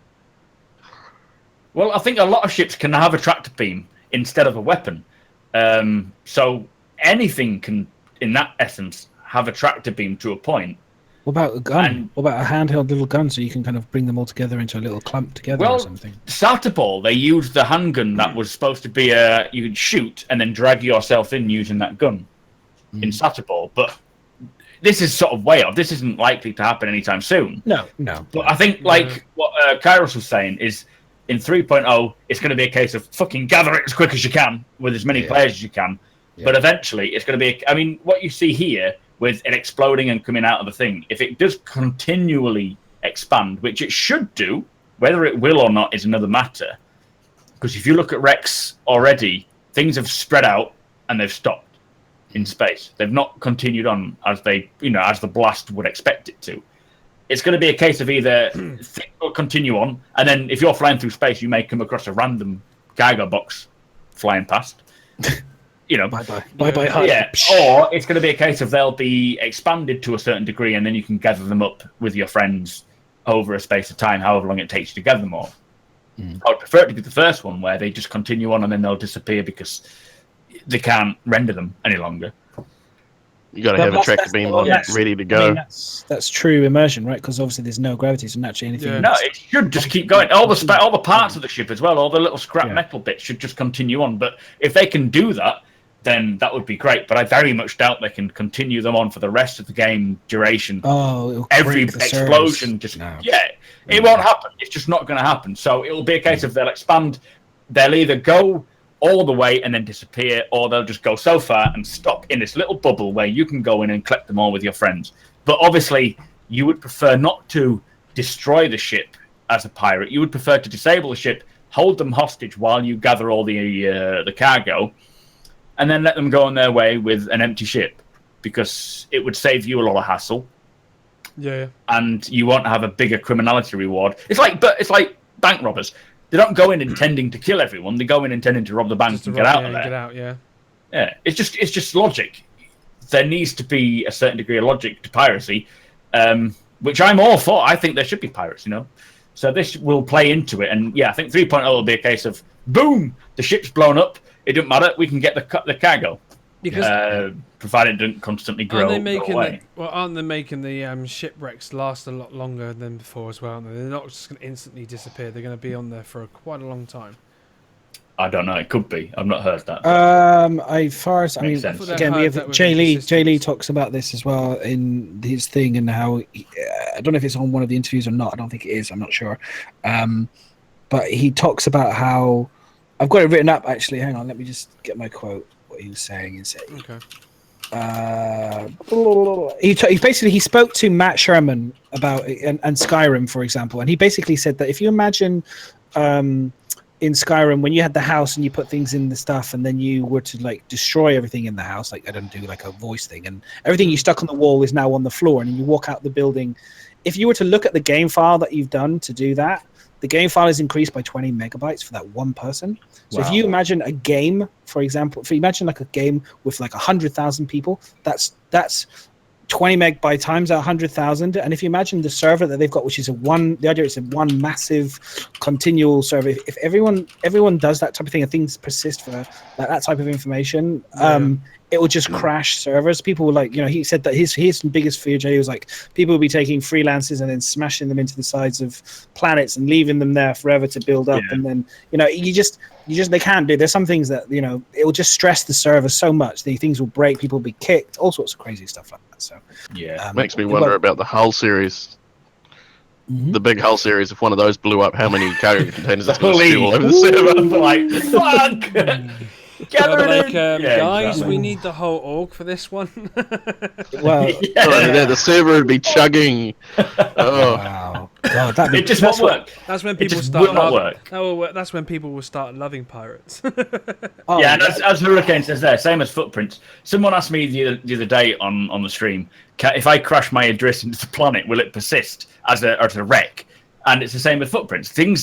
There will be certain things that they designed to make it look as if it's happened, but there'll be certain things that they just cannot achieve because of the technology. Eventually, fucking 20, 30 years down the line, who knows? But right now, there are limitations and they're trying to blend them with logic and, the case of it, how would it exist?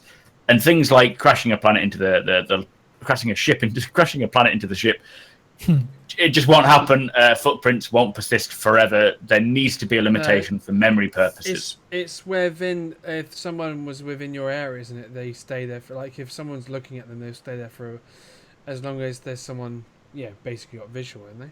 The footprints. Yeah, if someone is there in the area and you log off, for example, then that ship. Oh yeah, it's same with the wreck. If you destroy a ship, then that will persist for a certain amount of time while you're there, because you are present. If you go away and it's just in the middle of nowhere, there's no need to persist it. And no one else knew about it, then it would just disappear. Yeah, obviously in reality you would go past that point and see it, and it would still be there regardless of however long it's been. But for the sake of the game, they can't do that. They can't do that for memory purposes, so they'll just fucking get rid. No one's gonna know. If your grandma fell in the woods and you weren't around, who cares? Yeah. You don't know. You're not there to see her. Yeah.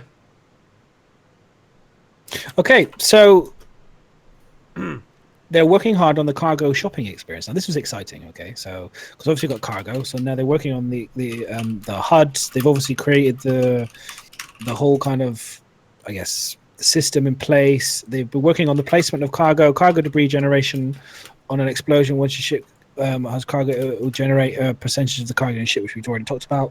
When it comes to selling your cargo, they've integrated the new complete shop code with the solar system shopping service with the dynamic population, which basically means the dynamic population of it, or populace of it, will be influenced by what sells. So in an area, for example, if people are selling loads of a certain product, the value will go down. And then something else that's not being, will have an increase. We'll have an impact on obviously the selling of things, cargo and goods and stuff, which is really cool. Which is very cool. When I saw this, I kind of saw it and I was like, oh, cool. I look forward to seeing, because they showed us the kind of the hexes kind of old school sounding one, kind of like binary kind of sounding thing. So, again, very exciting to see this in place. I'm glad they've got this in. I'm glad. Can't wait to give that a whirl. Mm-hmm. Yeah, I think a lot of these panels I really like because they're going to be different. Like we saw the original one, like you were saying about the sort of alien-esque. Yeah. And then you've got a bit more of an advanced one here, which. Yep. I'm glad you did it because I couldn't even get anywhere near the sounds. It would have sounded terrible. You were close with that. Oh, was it? I was thinking dial-up. That wasn't too bad. But this one looks more like Port Olisar. And they're all going to be different. They're all going to be reflective of the area you are at. And what I love about this is it shows. I mean, the UEC and the Alpha UEC seems completely off. This guy has like 34,000 UEC. Yeah, it's and suddenly, it's 2,004. And fuck off. I'm not talking right. You're not. It's going to be really interesting interacting with these panels, these kiosks. Not like the main point of playing a game, but it's gonna feel realistic because it'll feel like you're dealing with your own ship. And it did point out that the cargo SCU of a Cutlass was 6,300 standard cargo units, and I think a standard cargo unit is the small box that we're seeing now. So it's a tiny box. It's not accurate. They've confirmed on Reddit and stuff. They said that if they were to follow that, if they followed that algorithm or something, it would be ridiculously bigger than like a Connie or something stupid. So it's not accurate. It's just they've just done that to basically fuck us up. Sometimes I say things that are not accurate. Mm-hmm. No. I did the same. I initially thought the same. I was like, someone was asking about it and getting all excited, and I was like, "Oh, look, I've got the answer for you." And then someone's corrected me. It's like, nope. Nope. Placeholder. Yeah, it's designed to check to see if we actually really are doing our homework. So no, it's not accurate. But it's just, I think the idea of it looks nice, and I like the aesthetics, the lettering, and the styling, and the fact that we are going to be able to do this in game now. That's what's exciting. Mm-hmm. Do you think that in 3.0 it's going to be dynamic, like we saw with the caterpillar panels, where you go up to it and you're engaged and you can start using it, or do you think it's going to be a case of press F to use that panel? Because they did say when they designed the caterpillar that you'd be able to dynamically interact with your screen or your panel rather than just clicking on it. I would like it.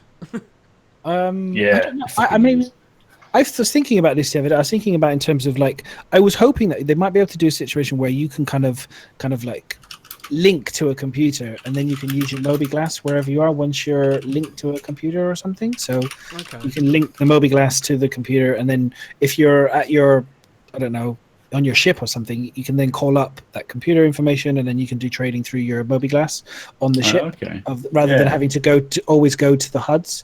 So you have to go to them initially. You have to link up. You have to do like Bluetooth. Yeah, exactly. You got to have access. You got to. Yeah. Exactly. Space, You've got to get access. Wi-Fi. Space tooth. Exactly. I mean, and it would be kind of, and again, that can open up a whole nother game of hacking and like, all that kind of fun. So hacking people's mobi glasses and coming soon. Steal their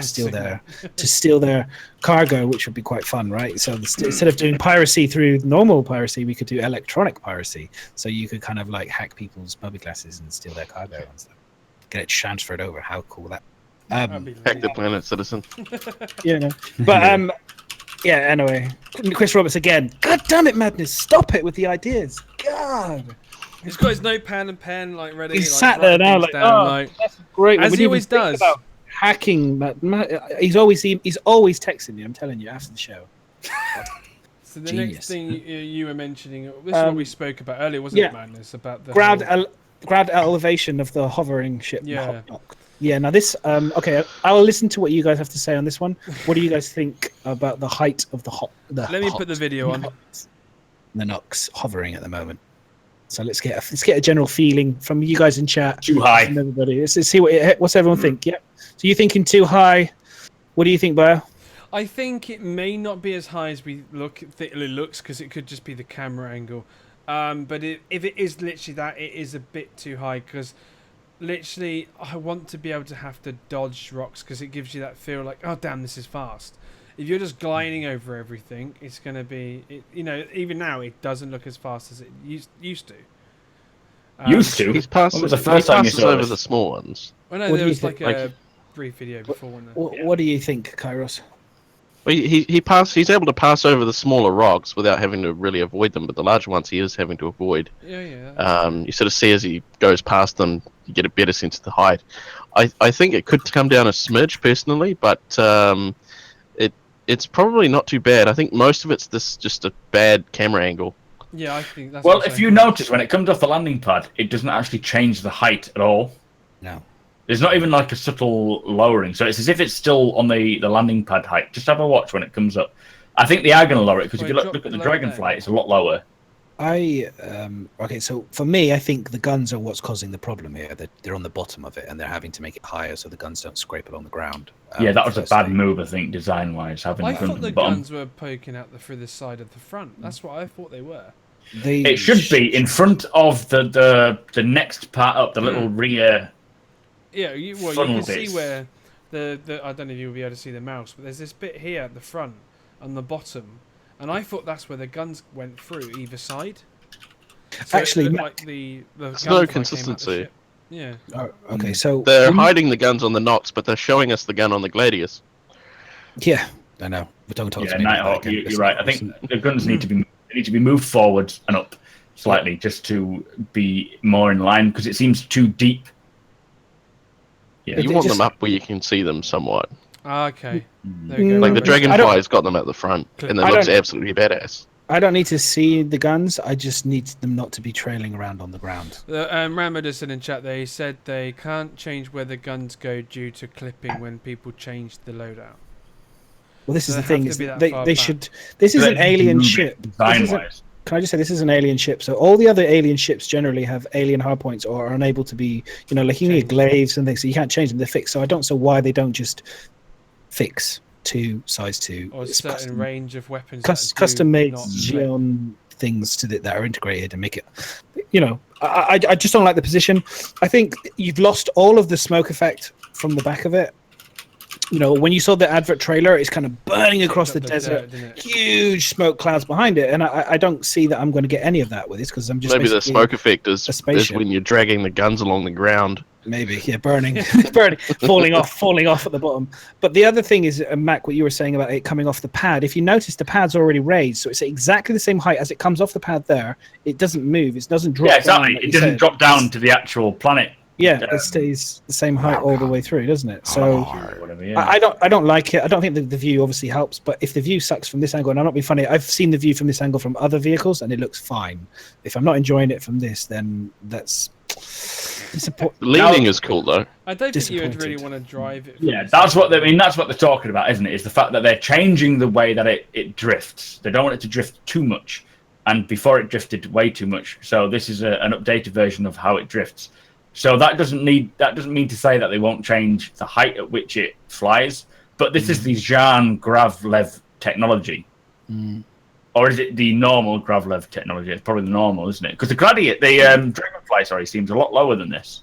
Yeah. It seems to cushion the ground rather than this seems to float above it. Yeah, it's just I don't get any. I want to have a feeling of being connected more to the ground than to the space, because that's the whole point. It's meant to be a land-based vehicle, not a spaceship. Yeah. It feels more like a spaceship now and less like a land-based vehicle. Yeah, it needs to feel like it's hugging the ground. It needs to feel like it's actually part of the ground and it's reacting to what is on the ground. And I know you can go in space with it and all the rest of it. That's fine, but that's fine. It can do it there. I don't care. But on the ground, I want it to, feel more. I want it to be the same kind of height as Skywalker's sand speeder when it kind of goes across that. Yeah, yeah, definitely. That kind of height off the ground, that's what I want to get. Yeah, where you're actually avoiding even sort of smallish rocks.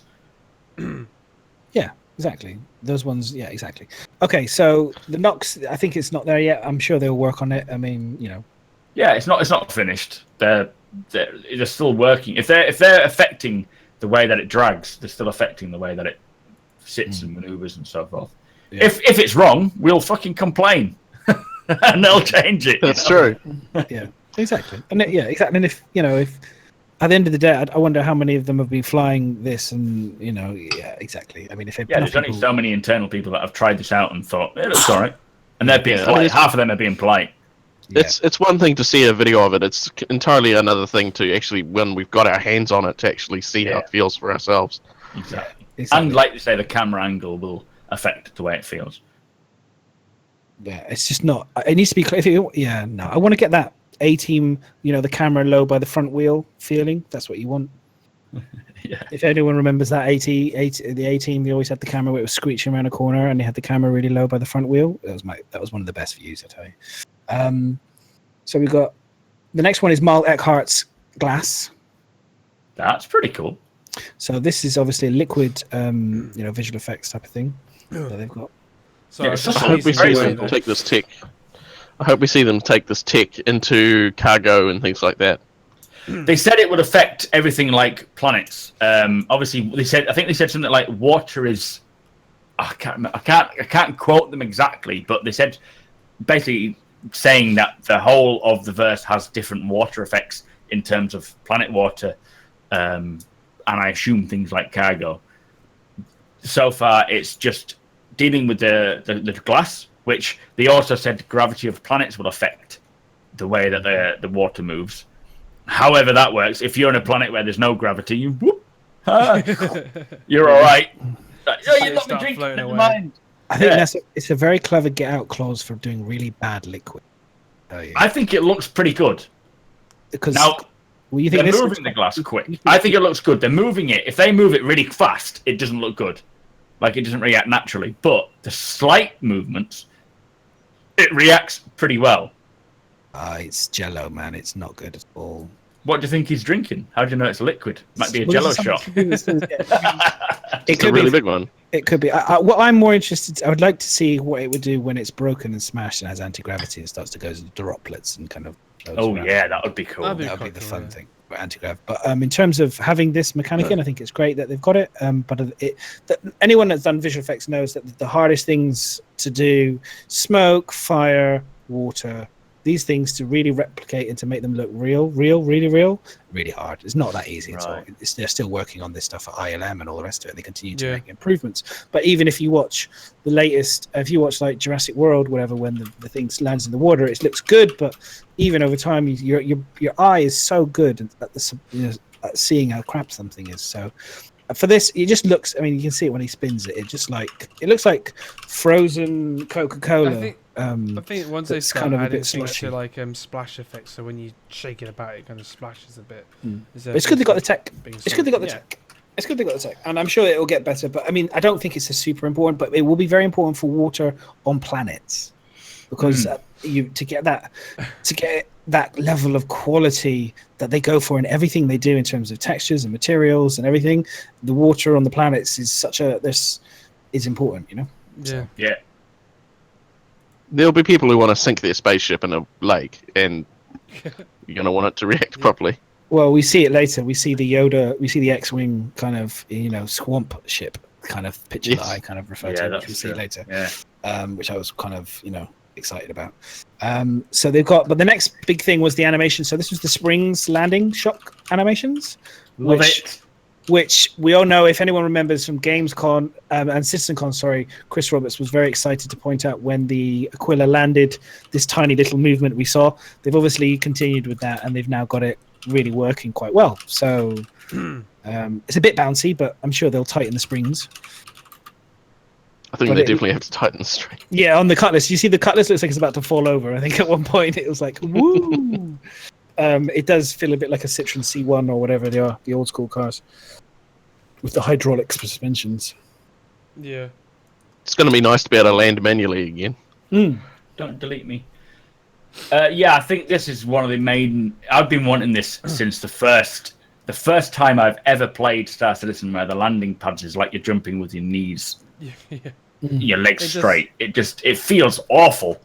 This is so intelligent, again, that it detects the planet of the planet gravity as well as the mass of the ship. And the surface and everything, and it knows how to react. Really important, and it looks is very bouncy. It's going to allow us to land on uneven surfaces as well. Yeah. It's going to be vital.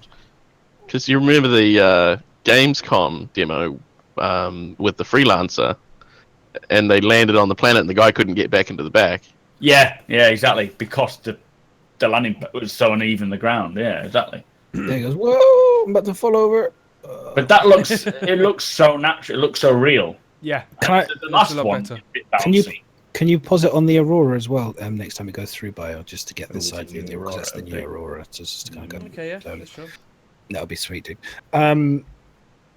But yeah, no, they look great, don't they? I mean, it's just nice that they've got them in. I'm just excited to land now. Just in that image, you can see how big the Cutlass has got. It's crazy. Can't wait to test it out on the Retaliator. Because that thing's got huge landing gear. Yeah. Oh god. Yeah. It's great for the cinema. There's a side of the Aurora. Okay. Nice. Wait for it to catch up. Yeah. Do you know what was interesting is that Cutlass? We were talking to Jay Lee as well about this, about the black and the grey Cutlass, and he was talking to Josh Coons about it, and he was saying they haven't quite finished it, but I was expecting a black on black, not this kind of subtle kind of metal colours to the Cutlass.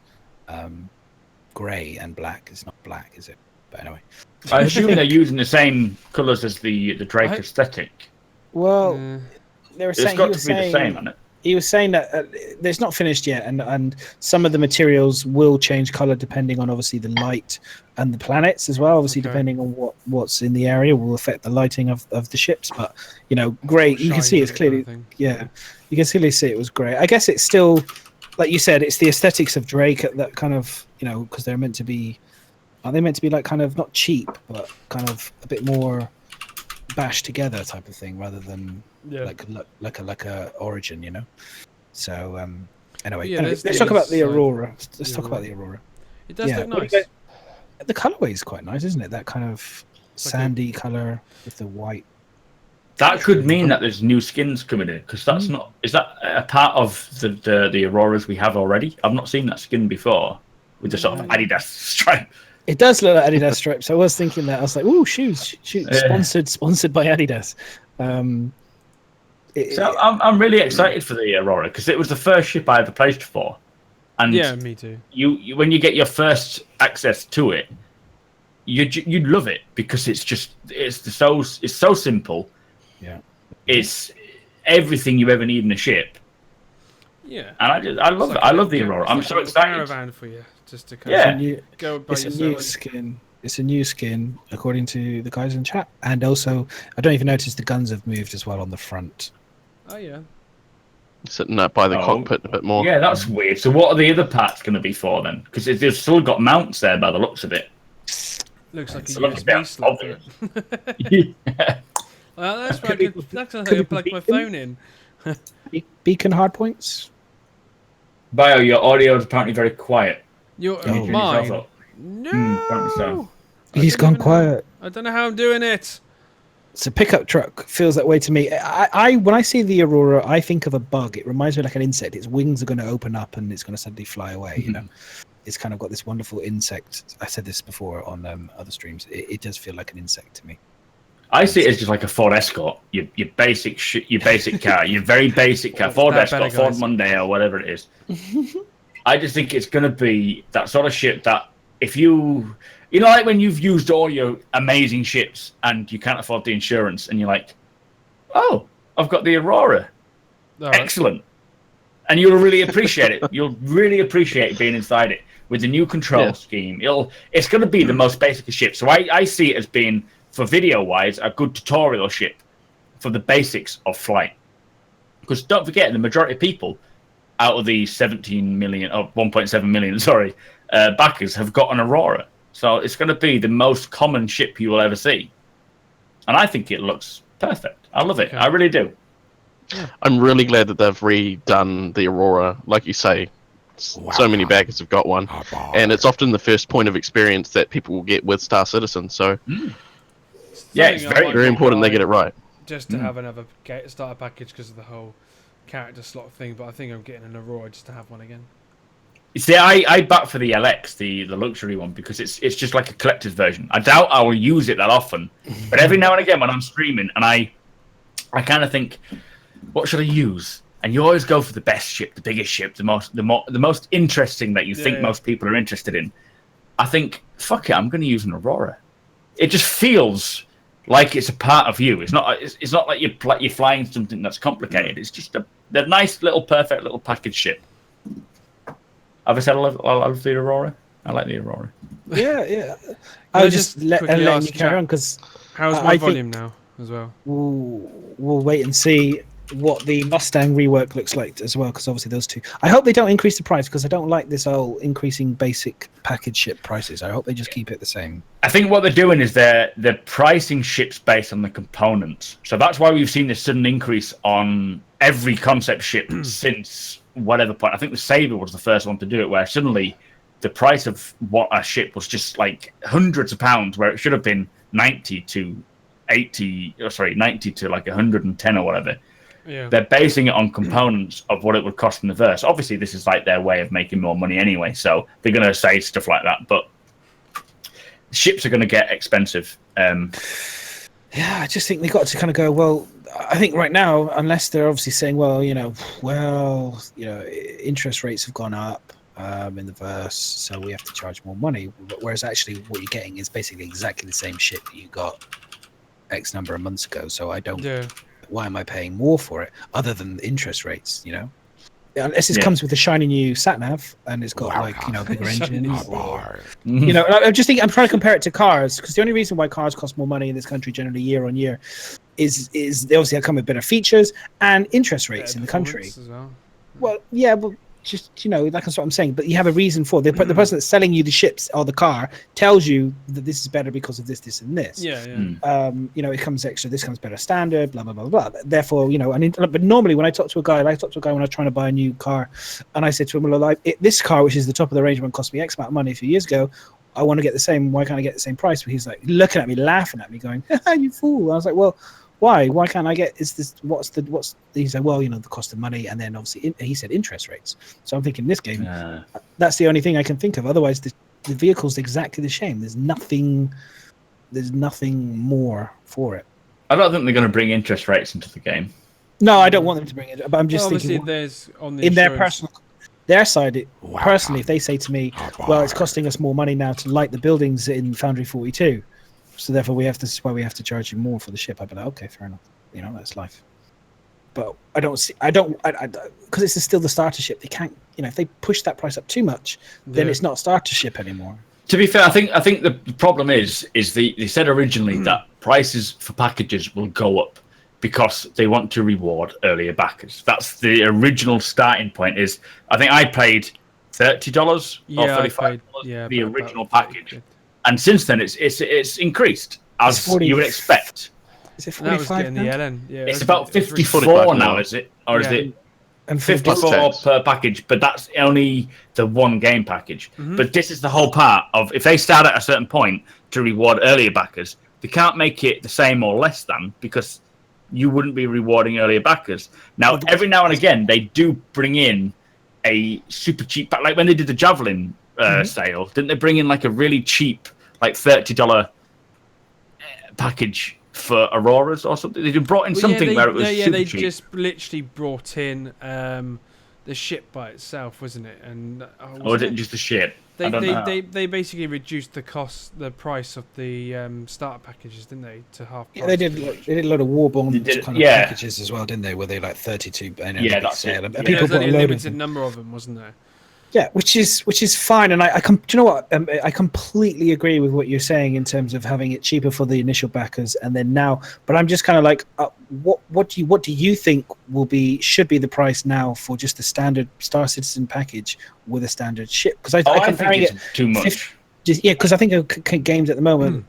They're like anywhere between £20 and £40, and if you buy the deluxe version, it's maybe goes up to 60, and then once the game's got huge amounts of content or whatever, then it's like 100. I'm just thinking, it seems pretty steep. It is very steep, and I think people who are coming new to the game who don't know anything about it will look at that and be like, "Fuck that!" Like I looked at it's still an alpha. Do you reckon? Yeah, well, that. Do you reckon when they bring the ability to buy ships in game, that they'll just bring out literally just the game and Squadron 42 by itself? Obviously, you can get Squadron 42 as an add-on, but you can't get Star Citizen by itself without having to buy a ship on. You know what I mean? Does that make sense? So you can buy just Star Citizen. You can do that now. You can just buy Star Citizen, or you can just they're separate packages. So you can. I didn't think you could just buy Star. I knew you could buy just Squadron 42 as an add-on. I didn't think you could get Star Citizen. The thing is, it's like yes, $50 for a triple. If you know what the game scope is, $50 is very cheap, or whatever it is. But they're not selling it to the people who are new to the game.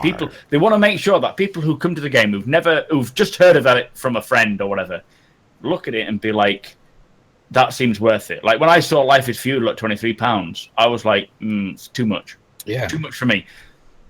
For an alpha game, it's still alpha. It shouldn't be £54. $54. What they're doing is playing off of the hype of Star Citizen to create to me, $54 for this game is more than worth it. I'd pay that numerous times to play this game. Yeah. But a lot of people who don't know about it, who haven't backed from the initial start, who maybe just sort of the website is off. Yeah, it's not really good for new players. They need to make sure that it is to a point where people can be like, I'll try it. But I think what they're thinking is the game is going to be worth it. People are going to buy it. And I agree. I think people will play it regardless because it is pushing everything. Well, I'm hoping they've improved the website definitely for 3.0. They are.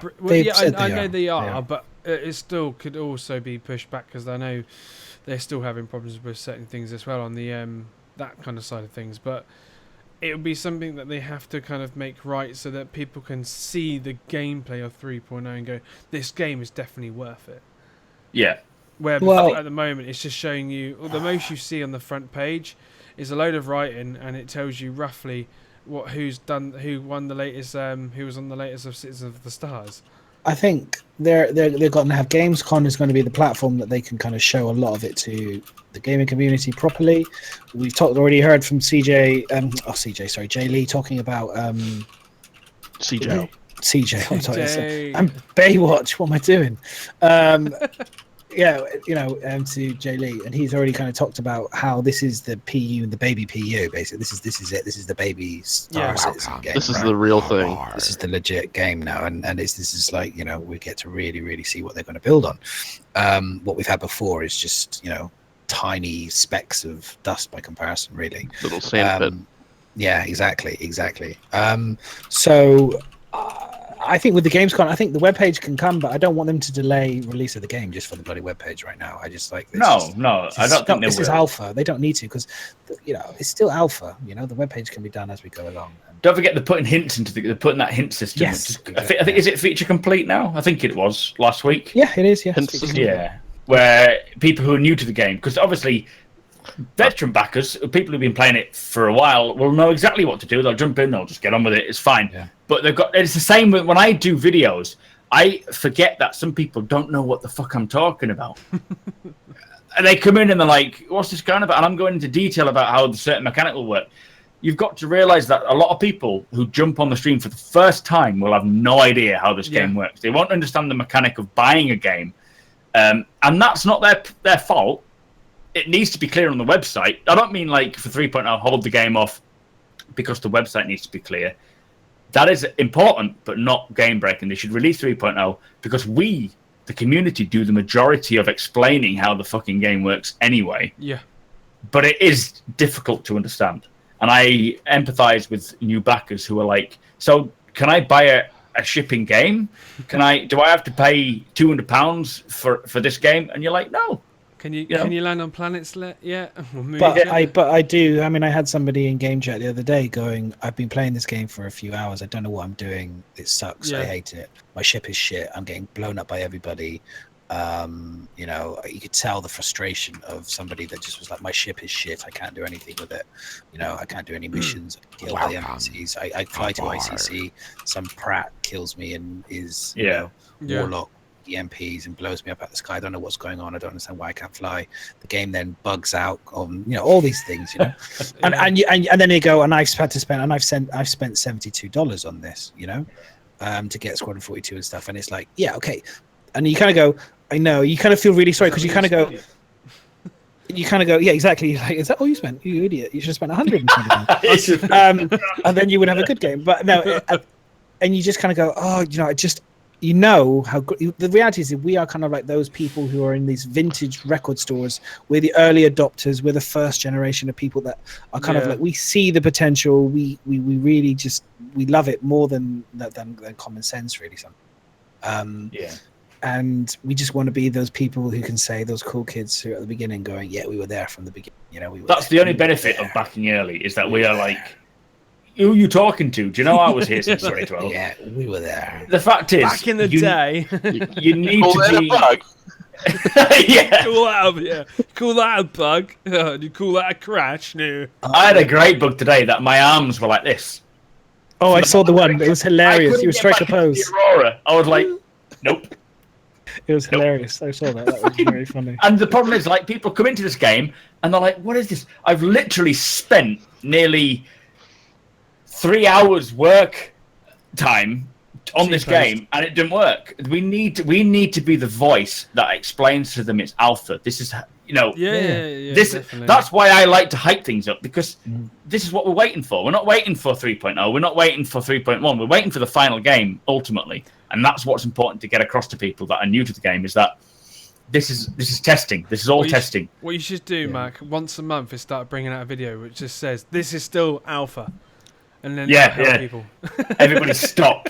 Stop complaining. Stop what you're doing. This is alpha. I think it's like when I just said to the guy in chat when he was struggling, I just said, look, seriously, the best thing you should do, mate, go online, go on Twitch channels, go on YouTube, go and do some homework. Go off and do a bit of homework about the game a bit more if you haven't done that. And he said, yeah, I'm going to go do that. I'm going to go do it. So he went off, and I said to him, because I said, don't give up on it, because this is going to be a huge game and you'll regret it if you gave up on it. Don't give up on it. It's going to be great, and you can be part of it, but you have to believe. And it's faith. You have to have faith right now that this will become something special. And I firmly believe it, and I think a lot of us, we're all here, crazy people, do. So, moving on to the next big thing in ATV, which was the next big thing, there's a few things. So there was the mobiGlas again. So they showed us the mobiGlas again in darkness, which is always nice to see the mobiGlas constantly in darkness. I'd like to see it in bright light to see how much I can see. Because they have done everything against a black background. Have you noticed that? We are in dark spaces. It would be interesting to see if you can adjust the color or whatever so you can see it when you're on a very sunny planet, desert. I like the way you've put in this. Oh look, a NPC walks past or something like that. Yes, my type. This has to be Levski, doesn't it? It's human.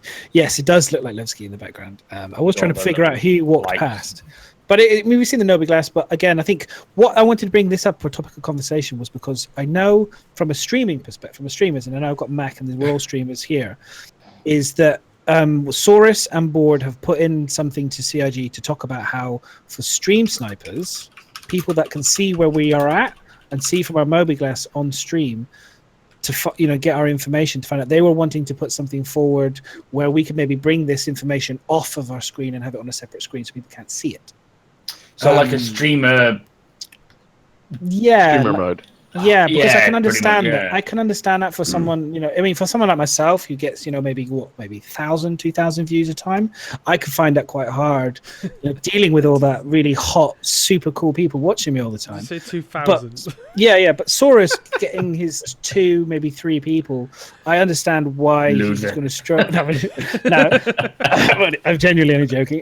No, I can see if you've got like a lot of people who come in and watch you stream, how they do bring heat. People do come into stream snipe them. He's had it before. Spy on them.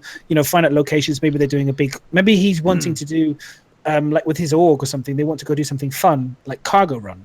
Yeah. But they don't want to show everywhere where they are, because then they just be like, guys, yeah, Saurus is taking a whole sea to Levski or whatever. Let's load up the Retaliator and the all the everything ready to wreck him and take all his shit. They did mention ages ago they want to support streamers, didn't they? Yeah, and so they do have to figure think out a way of so that the stream won't pick it up. But if you activate it will be very difficult to sort something like that out. I mean, I was always thinking when it comes to streaming, it's always going to be more of a fun aspect. It's not going to be a serious thing unless I'm not reading chat. But you can put on Twitch and on things a delay of like 30 minutes. Yeah. So you can actually do that on Twitch. So you can delay your whole stream by, if you're not talking to chat, then you can delay the full stream by 30 minutes. 30-minute delay. Yeah. Hi. Well, you can make it so that you yeah, that would be crazy. It's just not going to work, that one. So that way you could do it is you stream and then you plan to do certain things where big stuff not on stream. You make videos out of them instead. That's Well, talking of YouTube, I've created a second character, which I'm not even good. Not even Miserable knows what my second character's name is, because partly I want to make videos where I'm not constantly being like, "Hey, can I join?" and being followed by like 8 people, and you're just trying to fucking play the game for the sake of playing the game, or record. I'm trying to do like a video on like the Aurora setup or the Mustang. Privacy. Anything, yeah, even piracy. Yeah, you don't want to have the same account linked to the bad side of town. So it's important to be able to have that what do you call it? I just want to say, Jack, there's no guarantee, Jack, because he says about people being able to read your mobiGlas in game. There's no guarantee, and people keep thinking know that yet. We don't know if the mobiGlas is going to be what I see, what you see. Okay, that might not be persistent. It might just be kind of like a blurry kind of we don't know image that. of roughly what you're doing, but not. It might be because what you render on your screen is not the same as what renders on other people's screen. Yeah. So they can just placeholder that really easily. Yeah. But also, I'm a very I'm not the most multiplayer guy. I like playing single player games, and I like playing multiplayer games single player, and not telling people I'm on. Like I hide a lot online, like fucking all the time. If you look at my Discord or whatever, I'm always idle or whatever, because I'm great at socializing. But really, when doesn't sound like it. Occasionally, but like I want to be able to play the game without anybody knowing I'm there, not just for the sake of streaming YouTube videos. But also, I don't want people always. If I've got like an hour to kill because my girlfriend's getting a bath, I'll be like, right, I'm just gonna fucking play the game. And it's all like, can you join in? I'm on Discord. Can you do this? I'm like, fuck off! I just want to play the game. Yeah. I love the community. Don't get me wrong, but every now and again, you just want to be alone, and such a hermit. you need to be able to have. Look at you in your shed, all alone. Every now and again, you just want to be alone in the game, and I think like you'll need a way of hiding your name, your location, that sort of stuff. And I think it's very important, especially for streamers, because stream sniping is a problem, a big problem. Luckily, the majority of my community tend to help me because I need a lot of help. It's too easy to stream snipe me. God, do you know what you sound like? You know the celebrities that complain about fucking getting their shit out into the media and the paparazzi? That's what you sound like. Right? I'm happy to stream and I have lots of people and things, but then at the same time, I don't want people seeing what I'm doing. Everyone just fucking unsubscribes. Fuck you all. Fuck you all. It's kind of, I kind of go, there is a little bit of there's an irony to that, and there's kind of like a, yeah, I mean, I hope they do enable us to be able to have a feature to be able to blur. Maybe, there could be a blurring setting, where or something. Certain aspects of this, yeah. Or maybe we'll just have to create something in OBS or something which we can then move over the screen. It's kind of blurs, like a feature that kind of blurs the section, so people can't see. When we do it, we have to manually do it ourselves to block it out, so people can't see what we're doing to a degree. Might be a bit tedious, but at the end of the day, the way that the game is going at a slower pace anyway, it might not necessarily be a bigger thing to have to do that, Yeah, I mean, YouTube's easier to do that because you edit it afterwards. You can blank things out. Streaming, you're screwed. If people can find you all the time, unless apparently you have to be a partner in order to have that delay, that 30-minute delay or whatever. Yeah, I think never announce your destination in chat. You could create... Yeah, exactly, yeah. I live here. You could create like a semi-translucent kind of piece of something that could be hotkeyed to a button on your keyboard or something that would then maybe block for a few seconds information, and you could just press a key, and then I'm just thinking of a solution, and then it blurs the screen for a second, and then you unpress it when you're finished, and then I know it's a tedious thing, but you'll forget to do it, but maybe there's a solution there. I don't know. I think they will come up with something that will allow that to happen, because don't forget, content creators are their main source of advertising, but they did say what they weren't going to do originally is do traditional advertising. They originally said they're not going to use that. They're going to rely on streamers and the community. No. But now they're saying that, and I mean, I always thought they would use traditional because it's logical. They can afford it; they'll do it. Yeah, I mean, they've got Gamescom is a traditional way of advertising big trade shows, and so they're doing that. So I don't see why they wouldn't. They've already got it in magazines. Yeah, there's was it GameStar? Yeah, GameStar, and then they've done it at Gamer PC, and they did the events. No, that's well, the GameStar's out next week, I think, isn't it? In the shops, but you can get it online if you're. You should have it in your email if you're. Let's get on to the next really exciting thing. Let's go into the Hurricane, please. We haven't even touched the end of the fucking AtV yet, guys. So we got the Hurricane. This is exciting. Yeah, you got about half an hour.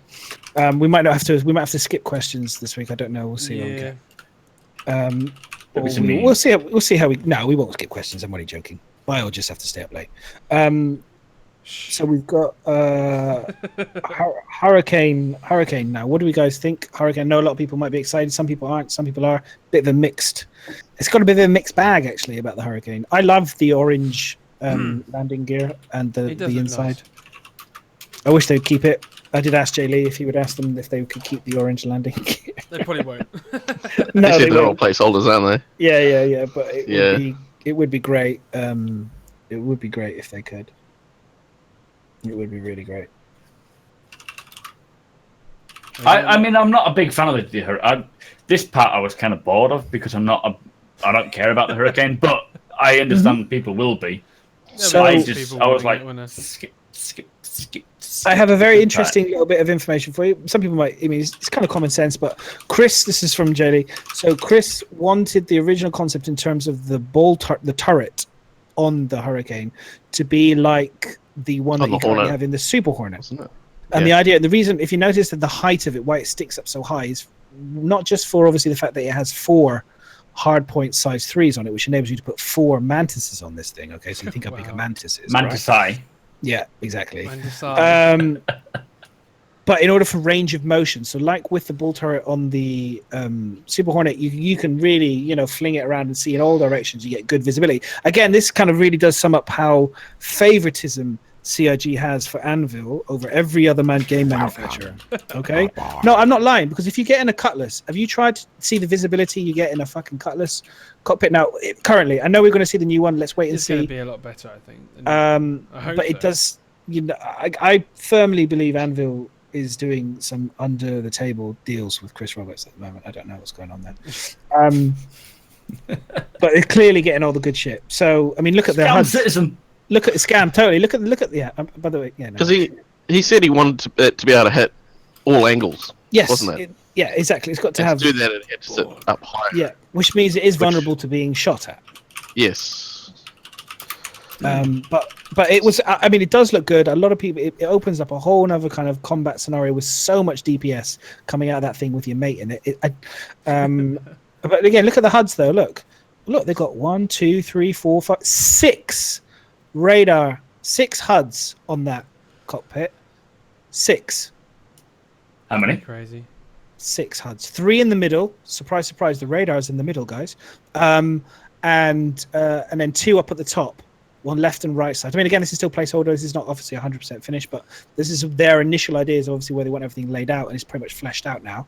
So if you look, they've got obviously the turret's visibility and how many HUDs he has, and then, which is obviously the second-person pilot, and then they have the pilot, the co-pilot, and then you got the pilot and how many he's got. So you'll see how many they've got. So again, they obviously think information is key and important in Anvil, but not so important in Aegis. Chris Roberts, would you mind coming on the show and answering the reasons why this is the case? I put the challenge out to you right now. Please come on the show and explain to me why gun animation on a Gladius is more important than HUD information when you're clearly doing that for other ships. Because, I'm here all week. In the Gladius, you get a sense of feeling that you want to see your guns. Which I'm going to change to mass drivers and don't care about. To whatever's a decent gun. No, I'm just... Yeah, anyway, moving on. Sorry. What's the next thing? Is the next thing on from the Hurricane, we're getting on to costumes. So now this is good. Yeah, we've got some good. All right, we've got some. Right, I have some good stuff. Jay Lee's on this section. Okay, so Jay Lee's done this. So we have another audio section. Let me just check which one we've got. So we've got one, not with him talking about the apparel as such, but we do have him talking about tattoos, and we have him talking about the shipjacker. Okay, so I've kept the apparel information for us, and then we've got one talking about the tattoos, and then another one talking about the shipjacker, because he did the shipjacker and stuff. Okay, so the tattoos I can talk about. I can play it whilst the tattoo thing's in the background, can I? Yes, exactly. So let's do the apparel then. So we've got the bridge officer, we've got the combat flight suit from Shubin. This is Jay Lee. Jay Lee has specified that the Shubin is a specific for Squadron 42. However, he did mention on the Shubin, on the flight suit, that we potentially, everything they do is built to potentially be into the PU, but they can cheat with Squadron 42 more, and so because for NPC, so they, because when the way that they kind of make the armor and stuff is quite samey, there's limited room for movement of kind of the designs and stuff. There is obviously variety, but there's limited, whereas in Squadron 42 and NPCs they can go a bit more crazy, and they can be more adventurous with the kind of the designs. I mean, I'm like I said, I'm going to get the proper interview cut down for Jay Lee so you can really listen to it at some point. Cool. But he talked about this and how, but what he did say was is that, say for example the helmet, for example, or maybe some parts of the armor, they'll do like an iteration from Squadron 42 and then put it into the persistent universe. So it won't be exactly the same, but it will look similar, and it'll be more. Yeah, exactly. So that was really interesting what he said. And then he talked about the medical corpsmen. And so he said that the medical corpsmen, they will have backpacks in the game so that the medical guys can carry obviously more medical equipment now. And all that kind of stuff. Yeah. Cool. They will use the hard points for your weapon slots on your back. So you will sacrifice. So you will sacrifice your weapons for carrying things like rucksacks. So I'd be interested to see what types of rucksacks, if it'll be like a sling rucksack or a 2 shoulder strap rucksack that might cover up both hard points, but be able to be really big. So you'll be able to carry lots more medical gear. Again, it's this whole focus. I don't know. Let me just check. I mean, you can use a pistol, can't you? Because that's on your leg. Yeah. You have a sidearm. Maybe you got a front holstered rifle. Yes, and then backpack. An image of like a rifle on the front, and also you can always walk around with a rifle with a sling. You just can't sling it behind you. And gameplay wise, if you need to climb a ladder, maybe you're not able to do that because it needs to be stuck on a port somewhere. So the front port, you should be able to at least carry an SMG at the least, and a pistol. But with a backpack, then no Scourge. Even being a medic, you've got to at least have some way of protecting yourself, and you don't want to be the one that's calling out for a medic as well. Yeah, medic! I need oh shit, I'm the medic. Damn, I need some help. I need another one. Yeah, they shot the medic. I'm sorry, I'm not coming. But all these images so far that we're seeing for like the officer, the flight suits, they're all Squadron 42. The medical one, I believe, most of this stuff is all Squadron. It's all Squadron 42 until it gets to the Levski part, because that's obviously the landing zone NPCs. The majority of them are all Shubin outlaw, Shubin combat pilot, and there's something to do with an outlaw thing. The outlaw one was the OMC. That one's not. That one will probably be PU. The medical corpsman, I believe, will probably end up being both as well. At some point. I reckon. Both will be included. We were speaking about this earlier, man, as well, when you were doing it, and I said this would be amazing that it will be for orgs to kind of like create their own kind of. You'll use it in the game, but like kind of say to the members, we've got this for the medics, we've got this for the mechanics. We got this for the fighters. We got this and that, and like you can have some kind of cool kind of customization within the org as well to show their colours and kind of thing. That'd be pretty cool. I was saying he's going to end up being like Star Trek, and you're going to have lots of people not wanting to all be the in red the coats uniform. that die. Yeah, like, I want to be red. Just on the outlaw, I'm pretty sure Jaylee said that was for Squadron as well. Yes, I think you're right. Actually, yeah, I got the impression it wasn't part of the PU. They fitted it in. Go on. He called it the OMC suit or something. Which is fucking hell. Someone explained what OMC was for. And it wasn't Squadron. I mean, it was Squadron. It wasn't the main thing. It was. I can't remember. But the fact that they put that within the boundaries of the medic as well means that it's likely to be a Squadron 42 thing rather than then they move on to the Levski, the 3.0 stuff. They're talking about Squadron 42 first. The medic thing was the last Squadron 42 part, and then they moved on to the Levski thing. Here's the thing now. If anyone's watched certain Vietnam movies, I think there's a Platoon, or I can't remember which one it is. There's a Vietnam movie where the guy, when he arrives and he salutes the officer, and the guy says, "Don't salute me. There's lots of people around here who'll be happily shoot me." And it's the kind of same thing. If you go around with everyone wearing nice, bright, shiny gold uniforms or whatever, and people learn to know that that's an officer, then you instantly maybe are adding yourself open to be a target. People will be like, "Oh, that's a high-value target. Let's take him out." Yeah, so like an officer on the bridge will be like, "Swap clothes, quick." Yeah, exactly. Quick. I'm in the wrong when you're on planet. It's so that's quite good. And then we move on to the tattoos. So now this has got an audio, so we will listen to Jay Lee talking about the tattoos, because this is actually quite interesting. How this gives you an insight into very much. Load the audio in the background. Yeah, we'll load the audio up, and then you can put the background on, and then we can all listen to it at the same time. I'll transition it over. So whilst I just set that up. Transition. Back to the normal scene, and then I can go find it all. Yeah, you can get it going. Let me know when you've got it going, and then I will pause. So the next one is the tattoos. Tattoos, yeah. Did you get a tattoo artist to do this? No, I did it. I did these tattoos. Oh! Bravo. Okay, so I've got the audio working. There we go. Hang on. So what I'll do is I'll transition over. There we go, guys. Hang on. Right, it's going to start now, Ryan. So slow down with the typing there. Did you get a tattoo artist to do No, these? I Or did- did you I- smooth I- this, Bio? I did it. I did these tattoos. Oh, bravo! Well done. They look good. We're almost there. These There we go, it's tattoos not were playing in the actually background. drawn myself. There we go. Like these, there were no like every line that you see here was drawn. Actually, and half of these were actually drawn traditionally with a pencil, and scanned in. And then eventually I was like, this is taking too long, so I had to Photoshop some of them. And so I got a pencil brush in Photoshop that kind of emulated a pencil, to get this tattoo type of feel to it. Are these so yeah, tattoos that you would like, or are these tattoos that you just kind of, you know? I'm experience? kind of surprised that we showed this, but this tattoo, these tattoos were built for a specific character, and that's all I will say. And I'm surprised that we're seeing this here, but so this is our first iteration of tattoos, and I'm sure as you all figured out, the way I worded this is for a Squadron, right? So this was just a kind of a test of technology. So this is not in game. This is clear. I painted on top of our model. I literally just slapped it on there. So this is not in game. The body is in game, as we all know, but I photoshopped these on. So this is just concept.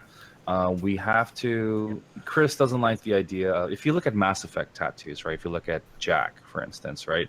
Those tattoos aren't that exciting, or it wasn't executed in a way that we would like tattoos to be portrayed.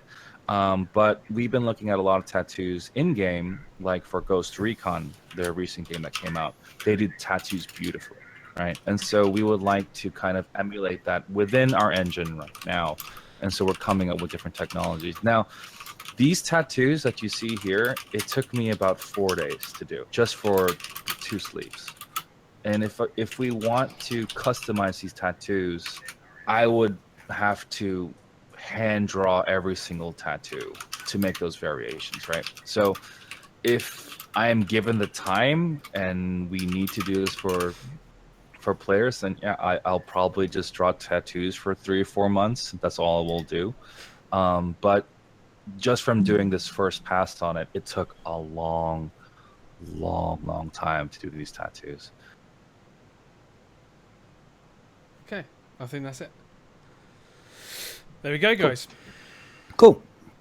So it was very insightful what he was saying about, you know, I mean, I don't know if it's in there, but he was saying about this character being obviously a separate character. They were very much influenced by Russian gangsters and prisoner. So it's built for a specific character. So, you know, they look great. I mean, obviously the fact that he's hand drawn them, half of them, and then had to do, you know, and then he's on the other half by computer, and he's scanned them in, and you know, just shows you the amount of attention to again the detail that these guys go to for these even just what you consider small just to things. Kind of do like a just to do it. Yeah, exactly. So, you know, exciting. I'm sure we're going to get lots more variations of tattoos and placements of tattoos and stuff. Eventually, I don't think it won't be just sleeves. It'll be, or like you do currently get, like Grand Theft Auto, you can pack placements and hopefully stuff. Random. You can move it around and kind of adjust exactly. it up and down with sliders and stuff. But yeah, that'd be pretty cool. It's all part of the shader tech, I expect. It won't, you know. Yeah. It'll just fall into the same thing. Exactly. So, if you want to move on the video to the shipjack a bit, and then we can get the last bit of Jay Lee talking. So the same video, it's just the same video you got open, but if you just move it onto the shipjack a bit, you can just pause it over the shipjack a bit, and then you can hear Jay Lee talking, guys, about. Let me pause. You hear Jay Lee talking about the shipjacker and the kind of like the ideas behind that, which is really interesting. Okay, so I'll play that one now. Yeah. Close that. And then it's the... and you'll probably see in the shoulder he does like an ATV thing and stuff. It's really cool. Now this is. Did you do this? But yeah, I mean, I thought this was. Really cool. This piece is like, remember the horn, dude, the horn helmet. So this is the same faction as that guy, as with the horn helmet and everything. So this is the same faction of that person. But what I wanted to push for this concept and also to push on the tech end was cybernetics, and having replacing limbs.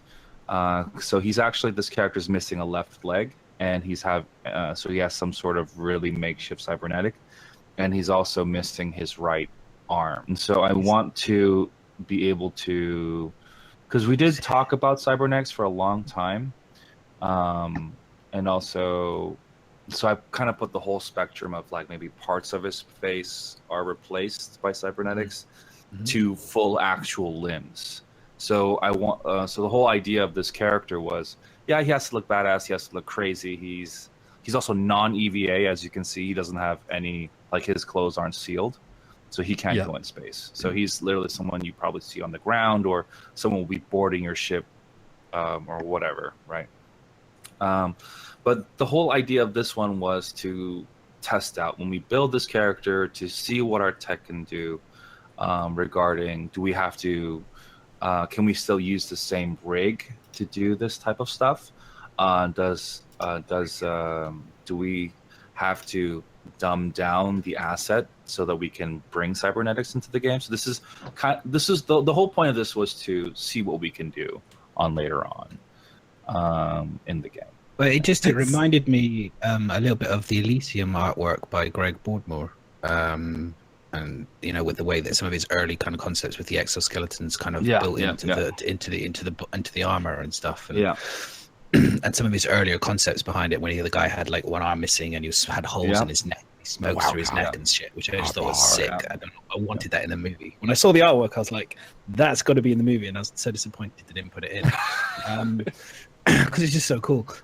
So yeah, when I saw this, I was like, they look really cool. I love the knee pads as well, dude. They're sick. Want those knee pads. We haven't touched cybernetics, but that's something that we've been thinking about for a long time, and we kind of have an opportunity to actually tackle that aspect and that customization, and also maybe even a game mechanic ?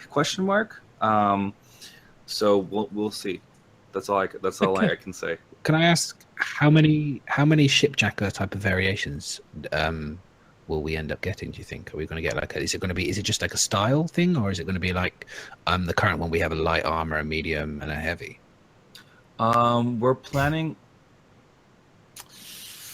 Well, shipjackers they'll have a bunch of different things. They're more of kind of a mixed match of different clothing. So you might see them wear, like, maybe they'll wear some ArcCorp clothing as well.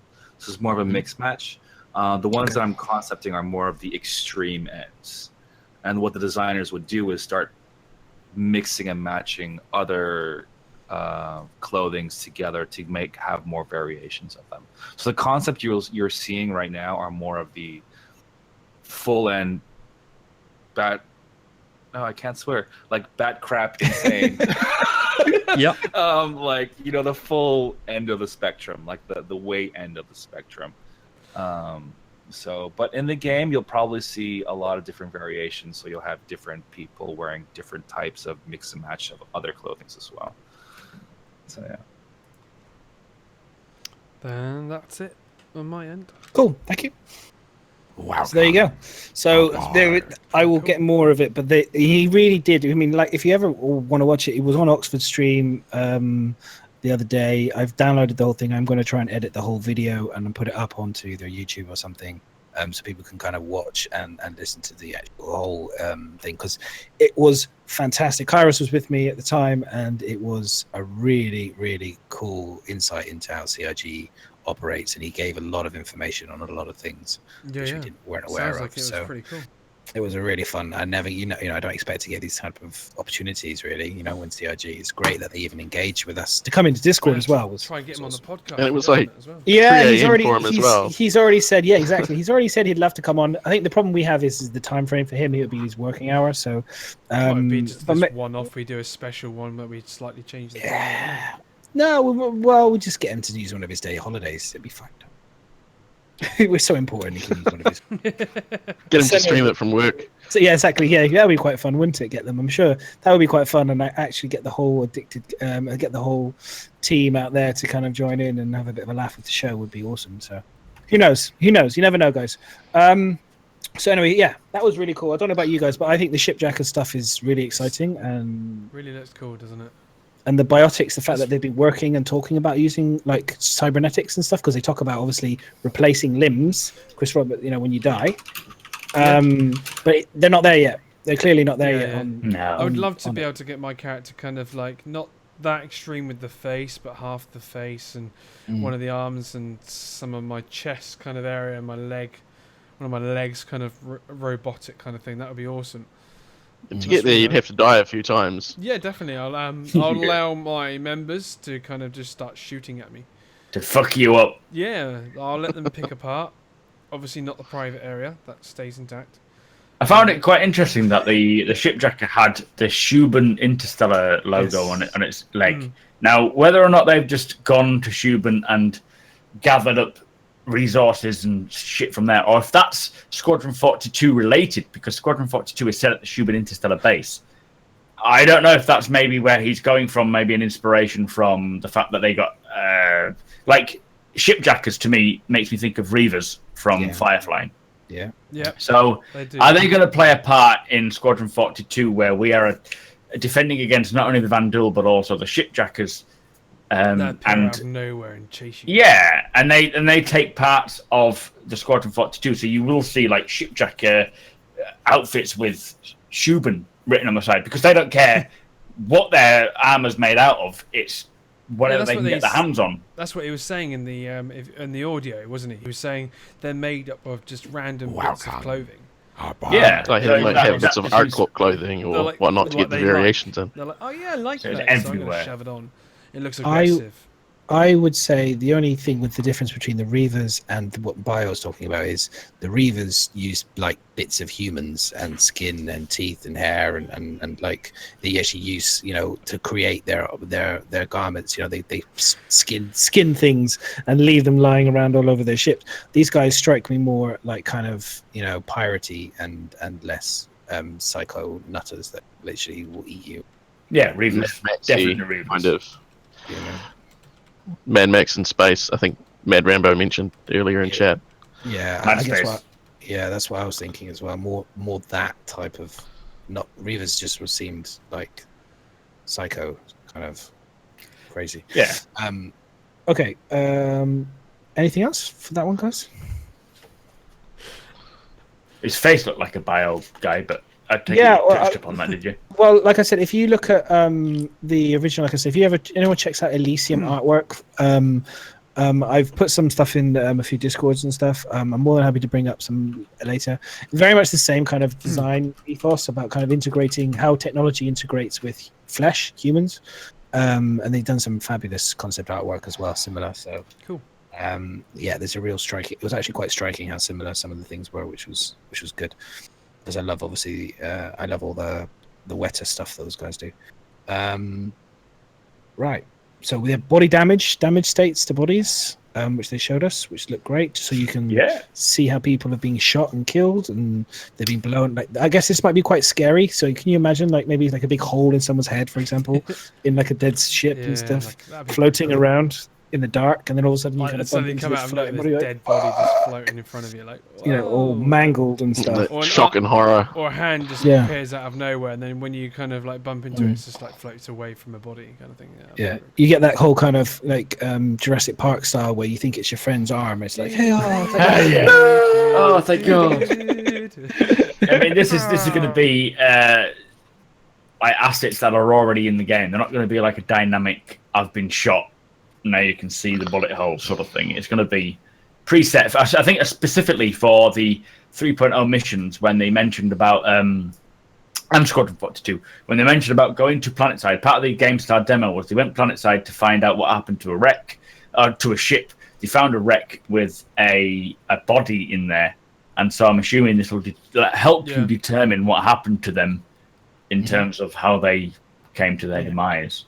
It could be a mission. Yeah, it could be. Yeah, like you say, it could be a mission, like to find out. You know, it's like a nice to see this detective. kind of thing in game, anyways. When it is, it'd be pretty. But awesome. also, will we take damage ourselves? You know, will our suits take damage? Things like this as well. Yeah.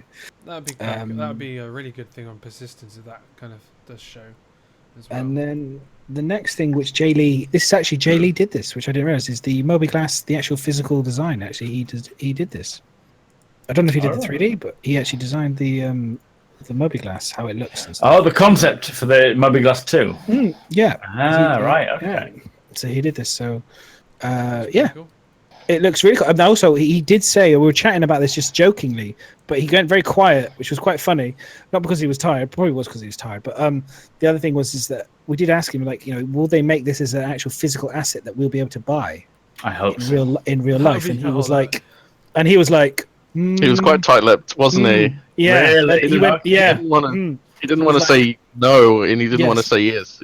Yes. So just as a watch with maybe just the time digitally on the side of it would just be fine. I would happily buy that. I would love it. Yeah, that would be awesome, wouldn't it? Watch this space is all I can say, because I think they will. I think it looks too similar to things. Bit of merchandise. Like I've said before, they need to spice up the merchandise, and this would do that definitely. Yeah, do you think of when they did like the you got the joysticks that they kind of cut that fallen away because of the company. But imagine if you could buy a deluxe edition version like the guys did for Fallout 4 with the Pip-Boy that came with the case and stuff. You could buy the deluxe version of Star Citizen when it goes live or whatever stage we get to, and they could have this as part of the the package, or for the people who are concierge or who've already paid all the 12,000 or whatever it is, they can get access to one of these as well. Gets delivered to their house, blah blah blah. They come join the million club or whatever. Comes with like a star map, like down and it has all that kind of stuff. I'd love it to have augmented reality as well, so you could put your phone or something in front of it, and it does the hologram, and it gives you a star map. And that'd be pretty clever. That would be very cool. So good stuff, JD. Great job. Good job. Designs look fantastic. Which is really cool. And then the biggest part of AtV, which was the derelict ship focus. So Nick Dursley. We're only just getting onto that right now. I know. That's what I mean. Like, this is what I'm saying. The content was crazy. So we've got Nick Dursley, Michael Kowalski, Jay Malhotra, and the kid called Richard Money. I call him the kid. I call him the kid because he looked like he's barely gone through puberty. What a name, though. So excited, though. Money! Richard Money! And he was so happy. He was the one that had the least bags under his eyes. So, yeah, it was really cool. All three, I think two of the guys, I think Richard and Richard and Michael were both 3D vehicle artists, and Jay is just a 3D artist. So, just a vehicle artist. So I'm guessing he maybe does 2D, and the other two do just 3D. And then Nick Dursley, we know who Nick is. So anyway, so the first couple ones, you can kind of go through them if you want, Bio. We can kind of just I'm just loading them all up now. Yeah, these are all just to show how wonderful all this stuff is, and how they've got cool valleys, planet and scale. They've got the trail, the whole idea about us actually trying to figure out what's happened, which I think is really cool. It's like trying to figure out what's happened. Why did the ship crash? Where did it crash from? What caused the crash? I love all that stuff. I love all that.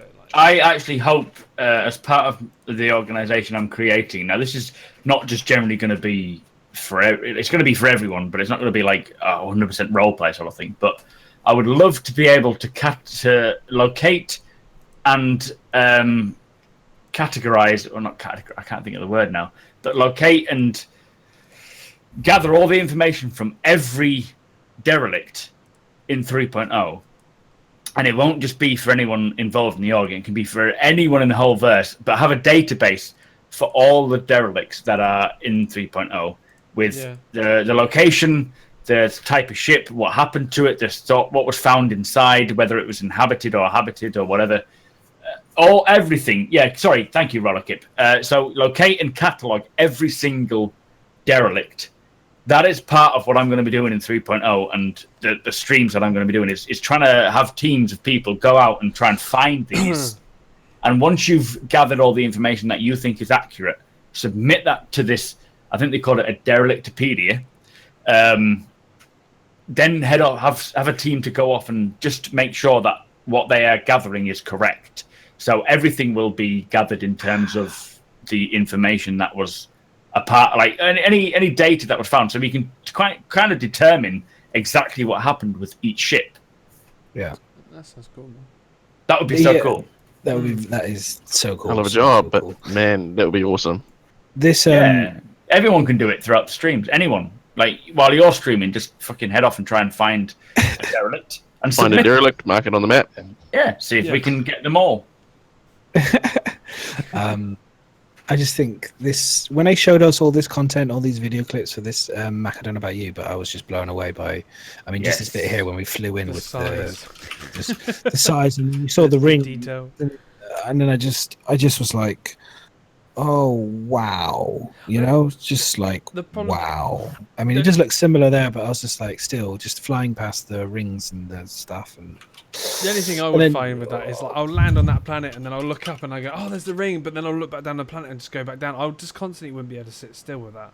It's just so beautiful everywhere. Yeah, look. Oh my god, let's go over here. Let's go over here. Yeah. Let's go over here. and then you'd be like, oh crap, I've run out of oxygen. Dead. Right, this is a kind of good question. I think a lot of people would want to know the answer is, and I don't think you would be able to. And it is, do you reckon with the size we can see that just 3.0 is, do you reckon we can explore every part, I mean literally every part of 3.0 before 3.1 comes out?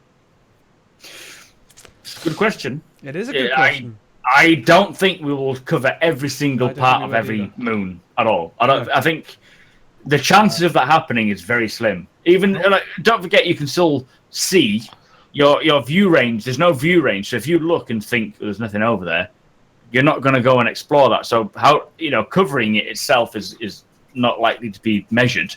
Yeah. But in terms of visual sight, probably not still. I don't even think it's going to be possible. I would hope they could read that information and let the community know. By the way, all this amount of space was never, or this amount of area was never explored. That would be pretty cool to know, and then that would show people how big this game is just going to be. Like 300 hours later, you've done 2% of the game. Yeah, that would be nice to know, wouldn't it? That would actually be nice to know. Yeah, I agree. I think it would be a good way of communicating how massive. And then there will be those people who are like, can you imagine trying to find that 1% that you missed if you've done 90? Yeah, like there are 500 derelicts. You'd be Can you imagine? How many derelicts are there going to be? You had to complete everything to get the achievements. You're like, where do I need to go? This game would be a completionist. It would be. But in terms of like 3.0 missions, I think the missions are going to sort of die out quite quick because, like with 2.6, we've completed every mission there could be instantly, and it's just got boring. So I think with anything in Star Citizen, player-driven missions are going to be the biggest drive. Things like Racing Planetside that we create, finding derelicts, and I think the whole point of going into finding them and categorizing them, like you'll need pictures of every single angle of the derelict to submit them, and so I think that's going to be a really big aspect of what we can do in 3.0 and just increase the player count more. When you find plant your flag at each derelict that you find, then that one's been discovered. Move to the next one. We can say who's discovered it. We can say this was submitted by this person. And I mean, once someone submits a derelict with the information that they've gathered, we'll send a team down to just confirm that. And even if I find a derelict, I'll still send out another team separate to me to go down to confirm the information that I've gathered. And then it'll become this whole independent Wikipedia sort of thing. Like if CIG was able to track that, like, okay, someone has visited this relic, even if it's, just, someone has set foot in that relic, and then it like flicks it like that one's been found, and then they can give us a metric on, okay, in 1 month you guys found 300 derelicts across the community out of 1,000. Yeah, I think that's what you mean, eh? That would be mechanical. Cool. What would just be gathering it all with the derelicts? They were saying that in some that are habitable. Hey, wait. By our next slide, we've got lots to go. You carry on to go through the slides. Just go through them. Yeah, they're all kind of linked to derelict stuff, so we can. Cool. I'll just go through them when they've played a couple of times each. What I was saying was like they were saying with derelict, some of the like 20% of the derelict ships will have some story behind them. They have kind of like things where people have been there, and I was just thinking about with what you're saying, Matt. Like you've been there and you can kind of say like, oh, I found this kind of wreck and kind of stuff. Wouldn't it be kind of cool that you leave something of yours behind and like add it onto the wall, like a postcard or something to say that you've been there? Yeah, like physical flag. Yeah, just something to kind of say cool. Like, and then when anyone else ever comes across it, like, oh, this person found this. That's awesome. That like, there's a bit of your lore. You've been added into the lore of the game. That would be amazing. I know. I don't know how far it will go in case of how long will your presence there persist. Next slide. Yeah, I don't know. It would be cool if you could put some sort of ident down there that you've been there, you've seen it, blah blah blah. Because he did say that you will in certain derelicts you'll be able to tell over time how many different factions have been there. So certain factions, like multiple factions, could have survived in that environment for years, and then the next faction comes and the next faction comes, and so on and so forth. And you'll be able to tell from their logos, their way of living, who's been there. That would be really interesting. But I don't know how much it'll be into the case of you as a player can leave your mark there, because most influence that players have will be vanished over time because it's persistent. Because obviously, if anyone else went down there, they could leave them. I was here 2017. I was here 2948. I was here 20. It would be constant persisting. It just wouldn't work. I don't think in case of how long can they hold it. But when the game's fully kind of when it's finished and it'll be that big that it'll be very rarely you might find something to come across that someone else has done. True. I mean, no reason why not. These videos do have a full screen view, by the way. No, I'm just trying to go through them. So this is the caterpillar, guys. So I love the way that they can just take all the assets and kind of like build these caterpillars that just drop and then just fit beautifully. They fit beautifully into the landscape. It's incredible, absolutely incredible how they do this. It's clever, isn't it? And I like the fact that obviously I'll be very interesting because obviously it's procedurally generated, right? But they still have to do ultimately the artwork to a degree. So it's interesting to see how they vary them up. Do you know what I mean? Yeah. Because they seem like prefabs, don't they? Mm-hmm. Yeah. Prefabricated derelicts, and then they just go plonk, and then the artist would go in and modify bits by hand, I guess. See, I was worried about that. The 3.0. I was worried, that 3.0 was going to have one prefab for each moon. But it seems maybe 3.0 will have multiple prefabs with the variation. Because all they have to do is create one design of each scenario, like one section of each scenario. And then the proceduralness will randomize it to create multiple variations that they will decide on the locations of and plant them around. So there is an option of so many different variations of derelicts, but whether we get that in 3.0, I really hope so, because it sounds like that's the case. There's 4 derelict ships for 3.0. Leave this video just for a second, Brian. Leave it to spin through. And there's one we don't know about. So there's only 4 going to be in 3.0. And what then they said they've got like 80. They're going to have like 80 ships plus to kind of go through eventually. So I was going to say about the day and night cycle on this. This is like what they keep showing, and then it's not like it's possibly not going to be in 3.0. You're like, no. I mean, when I heard that, ignoring the day and night bit, because obviously that'll come in at some point. It looks great and it'll come in. But what was more interesting is if you see the NPCs moving and the fact that this is now a living, breathing derelict. So in the sense that there are people occupying this derelict now. It's not just a dead derelict. So like you said, 20% of the derelicts will have interaction, 80% will be dead. So and have nothing to apart from just looking at the pretty sights and having a think about what caused it. You're not going to do a huge amount of info there. But these ones, I really like the fact that they've got wind power thing. We'll see some later on with the Starfarer and stuff. You're going to approach this maybe more carefully. Is this going to be nomad? Is this going to be peaceful? Or are they going to be make some cool gameplay, wouldn't it?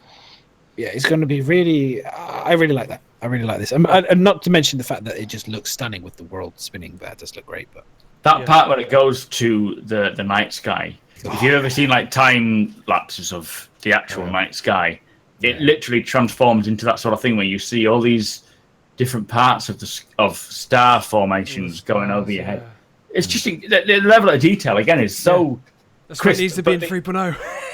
Yeah, but what they're saying is that you can approach any wreck at whatever time of day, and it will appear in a certain way. If you approach this midday, it's going to be bright sunshine. You're going to see all these things. You're going to think, right, it may be inhabited, not in 3.0 because there's no AI inhabitants, but eventually you're going to be like, right, let's just make sure we approach this properly. But then at night time, you probably won't even notice it until you get close up on it or you see the lights from a distance.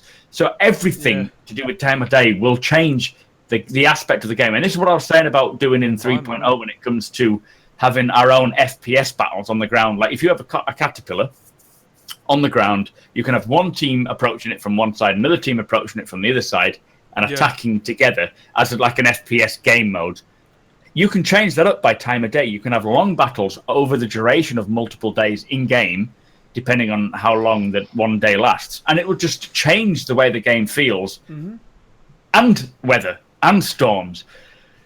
So much can change the way you could be approaching a derelict, thinking, right, we know people are here, let's approach it in this formation, and then the weather can come in and it'll be foggy, and you'll be like, right, okay, we need to closer together, and everything will change. It's going to be. I don't think people grasp how much weather, time of day will actually affect gameplay, because we don't know about this in Star Citizen. All we've seen is just fucking. It can be a completely different experience just based off that. Yes, change those two dials, weather in time of day, and you can have a completely different experience. Yeah. At any time. Wow, we're talking about weather. I have a whole section on weather. We can go on for until about 2 o'clock in the morning. Start it now. We'll do weather specifically on another podcast. Yeah. Finding sites where you can drop a derelict, blah blah blah, takes ages by hand. They were saying. So obviously they created the editor program to they locate stuff. So obviously they have a system that they've made that actually locates areas that you can drop these sites, which I thought was amazing. Because obviously, again, it just shows you how big, to do it by hand, they would be doing hours and hours and hours of them flying around just to find a nice place to plonk a derelict. Yeah. But this was quite amazing with the Starfarer, and then again, this is like, again, it's like a compound. So again, if you're going to storm this compound, like you're saying, it's going to be, this is huge. Again, the scale of this with the living, breathing Starfarer with people. With the guys with a sniper on top, Nomad on top, slowly breaking it down because they couldn't afford a reclaimer. Yeah, again, stealth. Again, it's this brings the stealth kind of idea, of kind of sneaking aboard, sniping from distance, creeping in, knife take down a couple people, and you're there. So again, it's just showing off. I think the level of detail these guys are going to on the derelicts and how much more alive, hopefully, the planets, the moons. Will be. I mean, if you're approaching this in a ship, like say Cutlass with a few friends, you're going to see that there's maybe people. They could be players. They could be NPCs. Will fly off a bit further and then land like 1 kilometer, 2 kilometers away, and have to tab all that way to do a bit of a recce before you even think about attacking them. Because you could fly down and start attacking them straight away with the Cutlass, but they may have scored railguns. They may have other ships waiting to take off and attack you. And also that bit where you mentioned like that even maybe certain parts of the derelict may not be derelict, like the Starfarer's turret might still be operational. And that's got big guns, Yeah, becoming like target points for people to attack. So that if it's kind of like what we see in not Battlefront, where if you're on this big map, there'll be certain areas which have turreted areas that you can hold on to and use as extra firepower. So if you're approaching a Starfarer, you've maybe scoped it out, made sure you've got a team to attack it in an appropriate way. You can all go start moving in. Then if you can take a turret, you can use that turret that still works on the Starfarer and use that against them, or they can use it against you. Dynamacy? Is that say dynamics? Dynamics. Yeah. Dynamacy should be a word. The dynamics will change completely when it comes to, because we're just used to Squadron to Star Marine. Long range assaults will happen more than close range because you'll see someone fire off. I've been saying this: the sniper rifle or a rifle of some kind, especially it's going to be your best friend. On the moon, definitely. Binoculars, it's going to be your best mate. You won't be going anywhere. I honestly don't believe generally, unless it's a specific combat on a ship or something. You won't really be going anywhere on planets without to see range. Yeah. No, when you play armor, for example, you notice people a long way off unless you suddenly go into a building and there's someone just sat in a corner. It'll be the same for Star Citizen. When you're approaching a target, you'll notice people from 1 kilometer, 2 kilometers away first, or they'll notice you. So combats, engagements aren't going to be close quarters like we used to. They're going to be actually at range, and it's going to be time consuming. You're going to take cover and approach as well as you can. Bounding over. Yeah, it's not going to be like we know it at the moment. It's going to completely change. And rushed and rubbish. Yeah, exactly. What everyone's always wanted. Yes, exactly. And the new animations and things coming in will make it feel realistic as well, rather than just a twitch sort of. Yeah. That okay? sort of. I'm doing well. Yeah, I'm good. Need some water. What are we going on to now? We're going to go on to some of the questions. So we've got. So I got. They wanted to talk about smuggling dens, actually. Bio, if that's smuggling all right. dens. Oh. Yeah. Okay. So. Let me just check. I don't. There's a few things. There's one about smoke animations. Now we were on the one which is smuggling dens. I don't know if VFX smokes, and then there was the smuggling dens. There's two. The smuggling dens. I grabbed this off of. And this one was literally they've got the this is when they're cutting into things. So this was talking about what I liked about this video clip was that they had the it's like the ship is obviously hidden in ground, almost like a kind of a vault. Yeah. You know, and they cut into it and then they go into the ship and stuff to steal stuff. So I was thinking that's going to be really interesting mechanic for the game where you're going to hide stuff and people, you know, you could have like really great, you know, loot and stuff hidden in places that people won't be able to find very easily. You're not going to see a wreck. You might just see, you know, just literally the top of the port of a thing to put stuff in. So I'm really excited about that. I don't know if you've got the video open because I'm talking. Yeah, I just didn't see it at first. I'm just talking for no reason. That's fine. It's okay. No. I just didn't see it at first. Come on. You know, picture says 1,000 words. I'm waiting. I understand it's late, Bio. No, tired. I just didn't see it in the. I was looking through it and I was thinking, the one that next to smuggling den. With yeah, the word I saw it. Like, den. You know, don't either take the mic. You know, I just found it. All right, thank you. So this one, this was you were talking about as well, Mac, wasn't it? With the earlier on in the chat show about the the underground. The underground stuff. Which again, because we talked about. Pause it when he gets inside. Sorry, when not here, the next scene when he gets. I don't know if I've got the next scene. Oh no, you don't. You kind of want a dowsing machine module for your ship. Yeah. The beep as you're flying over the planet's surface. It beeps when something's below you. Yeah. Yeah. Well, hopefully there'll be clues and signals and things. Which is kind of cool. I'm wondering if because they said that you're going to be able to see. Oh no, we'll talk about that later anyway. And then the other one was the VFX for the smokes. Now, this was interesting because obviously some people said that technically you can have like long burning fires that will go on for a long, long time.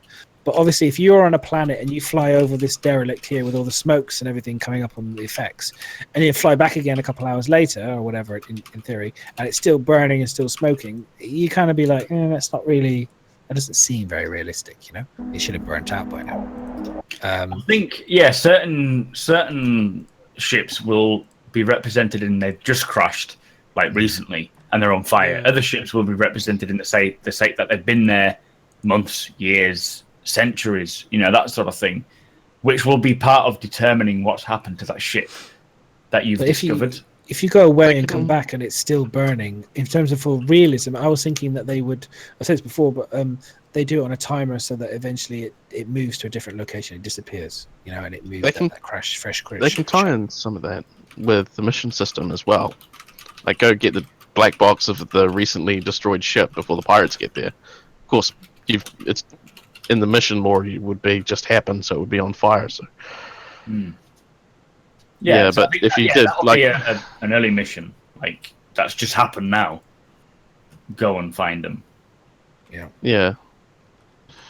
And then we've got two things. We've got the Easter egg hunt, which was obviously we all know there's going to be a capital ship on one of these planets or moons or whatever, crashed. We don't know what capital it is. It's going to be visible from space, which doesn't seem like a very good Easter egg to me, if you're being honest.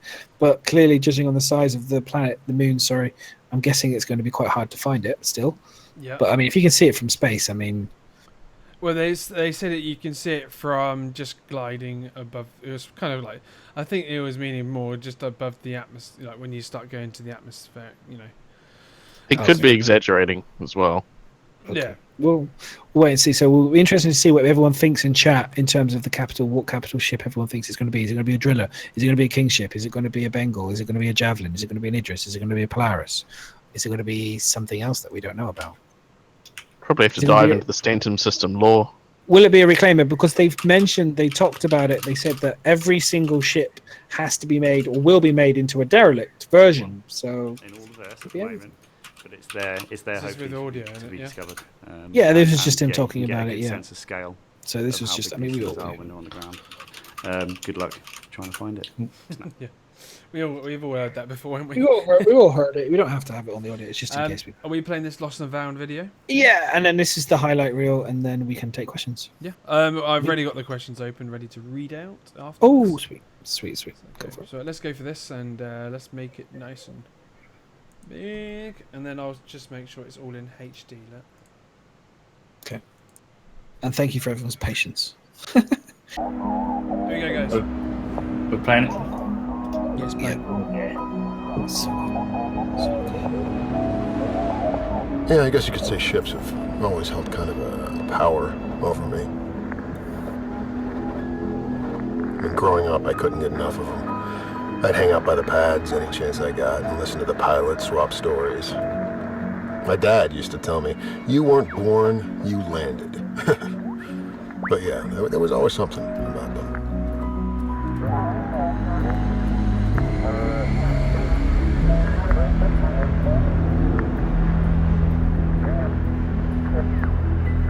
These aren't graveyards to me. No, they're a testament of life. Think about all the lives that touched this one ship before it got to this place. It's crazy, right? And there are a few things in this universe that have that kind of power.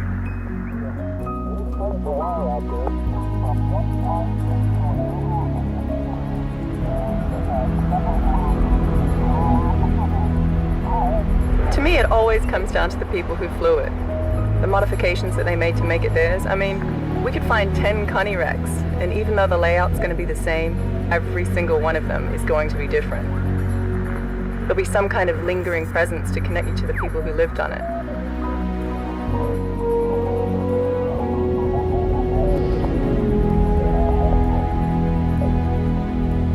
When I look at a ship, I see a person. Now, I know when people find these wrecks, all they see are mounds of scrap or a payday or whatever. But to me, maybe it was just growing up on a dusty rock, but a ship was freedom. There was limitless possibility.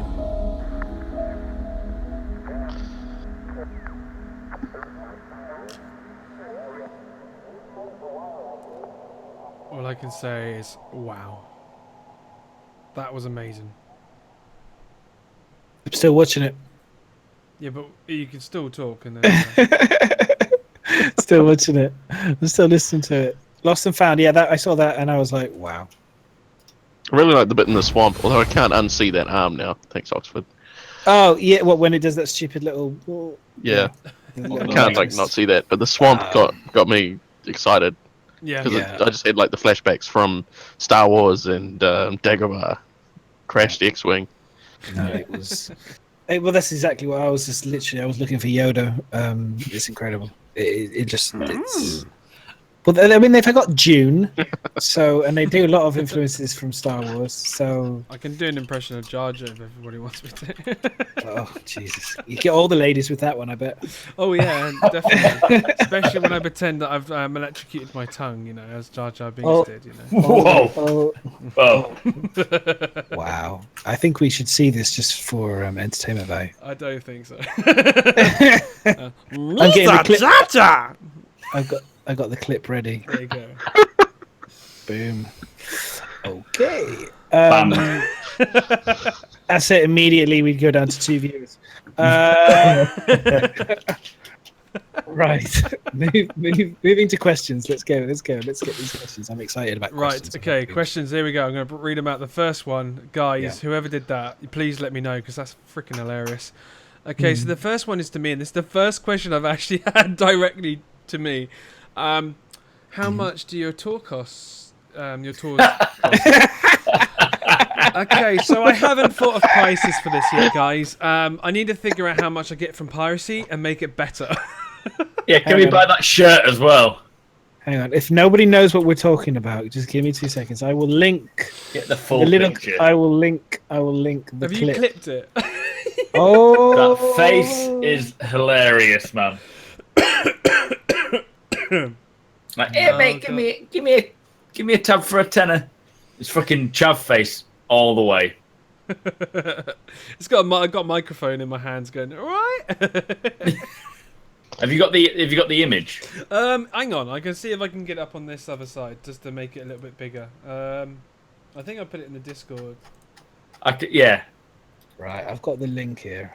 So if anyone wants to, this was on the previous podcast. Go check it out. Bio basically had the hysterics. Here we go. Laughing. There we go, guys. There's the slightly bigger version of what you can see. Give me 10 pence for a ambulance. Of what you can see in chat. It took me a while to make. I actually made it on stream. You could go watch me making it. It's quite funny. So for anyone that doesn't know, basically Bio said on stream the other day that a tour guide will make more than a pirate, and I just laughed my ass off. So yeah, watch the video clip I just linked in. Check it out. It's hilarious. Beautiful. Yes. So that's a good question. Next question. I do love that. You do look like a Dutch tourist. Tour guide. Dutch tour guide. Right, let me take you around my city. It does. I swear it's. Right. So the next question. Oh God! Don't start me on. It's from So the next question's from Lyrian, and it's to everyone. Love the show, guys. So thanks for that on the first part you said. Whenever they have the final merchant mechanics of the BMM in the game, do you think we will be able to just set up a shop somewhere, go AFK and continue selling stuff while we are away? Kind of like how many older MMOs have done it in the past, or maybe hire an NPC to work the shop. That's a good. I think this is something that, like with the game that they've got at the moment, this is probably something they have thought of. This is probably something that's come to mind, or it's probably going to be in one of the threads somewhere within the forums and that. And I think it's a really good idea, and I hope that they kind of do something like this, so people can have their own actual businesses kind of feel within the game instead of just getting the cargo and just selling it to a merchant that way. So there's got to be a way to kind of put that in, definitely, because obviously that's what the BMM's for, isn't it? They did say a while ago that they do want people to take hold of shops on planet side areas. I think it was while they were talking about Artcore, and the fact that Artcore has so many little shops established on Area 18. They did say eventually it's a very way off end goal that they would like people to be able to take on shops and have them open, and whether or not you can get NPCs to run them, I don't know, but it's an end goal they hope to. The BMM should be able to be a movable shop that you can just land anywhere and open up the doors and sell to people. So technically that would be the same thing, but as a permanent shop on a planet, if at all, it's going to be years down the line if they do it. I mean, I hope they allow us to pull it off eventually. But, like you say, years down the line. I mean, they did say that something like that will be a thing that they would like to do, but tech, time, resources, that sort of thing will be a hindrance of that. But eventually they said it would be a possibility, but we'll see. The next question's... That's okay. Sorry, I don't have to answer it. It's fine. Oh, no, I thought you mentioned something as well, then. Go ahead. It's no... I'm completely fine. It's not a problem. Carry on. It wasn't for everybody. It was just for you three. It's fine. No, carry on. I thought I heard your voice. Come on, Madness. You're really on me tonight, Madness. You need to stop. Or I'll take you on a tour guide. Carry on. No, I was just going to say the bounty merchantman in terms of when it lands and you say you sell to people. I mean, who are you selling it to? Because it's only going to be 24 people at the moment in the game. So that's going to change, isn't it? I mean, we're talking 50, eventually 100. I mean, personally, I think, and you answered your own question really. I think NPCs will probably be the way to sell whilst you're away. I think that. Yeah, definitely. I mean, what they've said about the whole thing about player instances is currently they have about 24 people. They want to up that, obviously. Eventually they want to get it to the hundreds, and then eventually they want to get it to the thousands per instance. But it is milestones. They want to achieve the first thing first to get that done. Then once they've achieved that, they'll push it even further and see what as tech improves over time. From even now, from what we see, we don't know what the future tech will hold, and eventually they hope to get the thousands of people in one instance, but whether or not they can, who knows. But yes, NPCs being 90% of the population that you will see in the game will be your biggest customers. And the question is will they'll want to create the NPCs to interact? Because I imagine what you want them to do is you land the ship, you open up the doors, and people flood in, or a couple of people flood into your. A couple of people flood in. Like, a couple of people flood in. I'm trying to think of how many people. I'm thinking like a theme park. I was thinking like theme park roller coaster where, you have it, people come into the ship and then start buying, or it could be a couple of people. I don't know how many people you want, but, you want to sell. Yeah. If you're in a big ship like that, you're going to want to sell your goods to a town, aren't you? So it'll depend on the location where you land. If you land in a very derelict area where there are only like 3 or 4 people live, then you're only going to get very little population. If you land in a place where there's a lot of people, you're not going to. I wouldn't imagine, unless there's a real reason to land in a derelict area. You'd more likely to go for with that size of. Yeah, it would just make sense. Being a BMM pilot, you'd think, I want to go somewhere where there's people to sell to. Yeah, exactly. So for me, at the moment, with the NPCs, the way they've got them just running around in circles, it's nowhere near there yet. So, because that's, like you said, 90% of the population is going to be NPCs. So they'll have to. Otherwise, you're just going to be selling to a terminal. Yeah, exactly, and that won't work. No, and it's not going to be that fun. For such it'll work, but it'll be boring, won't it? Yeah, exactly. Yeah. Next question. So the next question is to everyone, and it's from Joe's Got More. And basically what he said is, do you think that everyone is going to shoot first and ask questions later, planet side, since players may or may not be there to work against you? I think, on my opinion on this, I think like when it comes to like survival games as well, you'll get that sense of feeling of when you see something, you're going to get that like a bit of adrenaline rush. You're going to get that bit of fear. You don't know whether to just approach. You might just sit back for a while, focus on them, just figure out like what kind of player they are by what they're doing. And then you may approach them, and they might just be like happy to see someone else, because obviously we know that it may not be increasing in player size. So that's my opinion on it. Madness, what's your opinion on it, man? I'll be shooting people first and stealing their shit. Yeah, I thought you would be.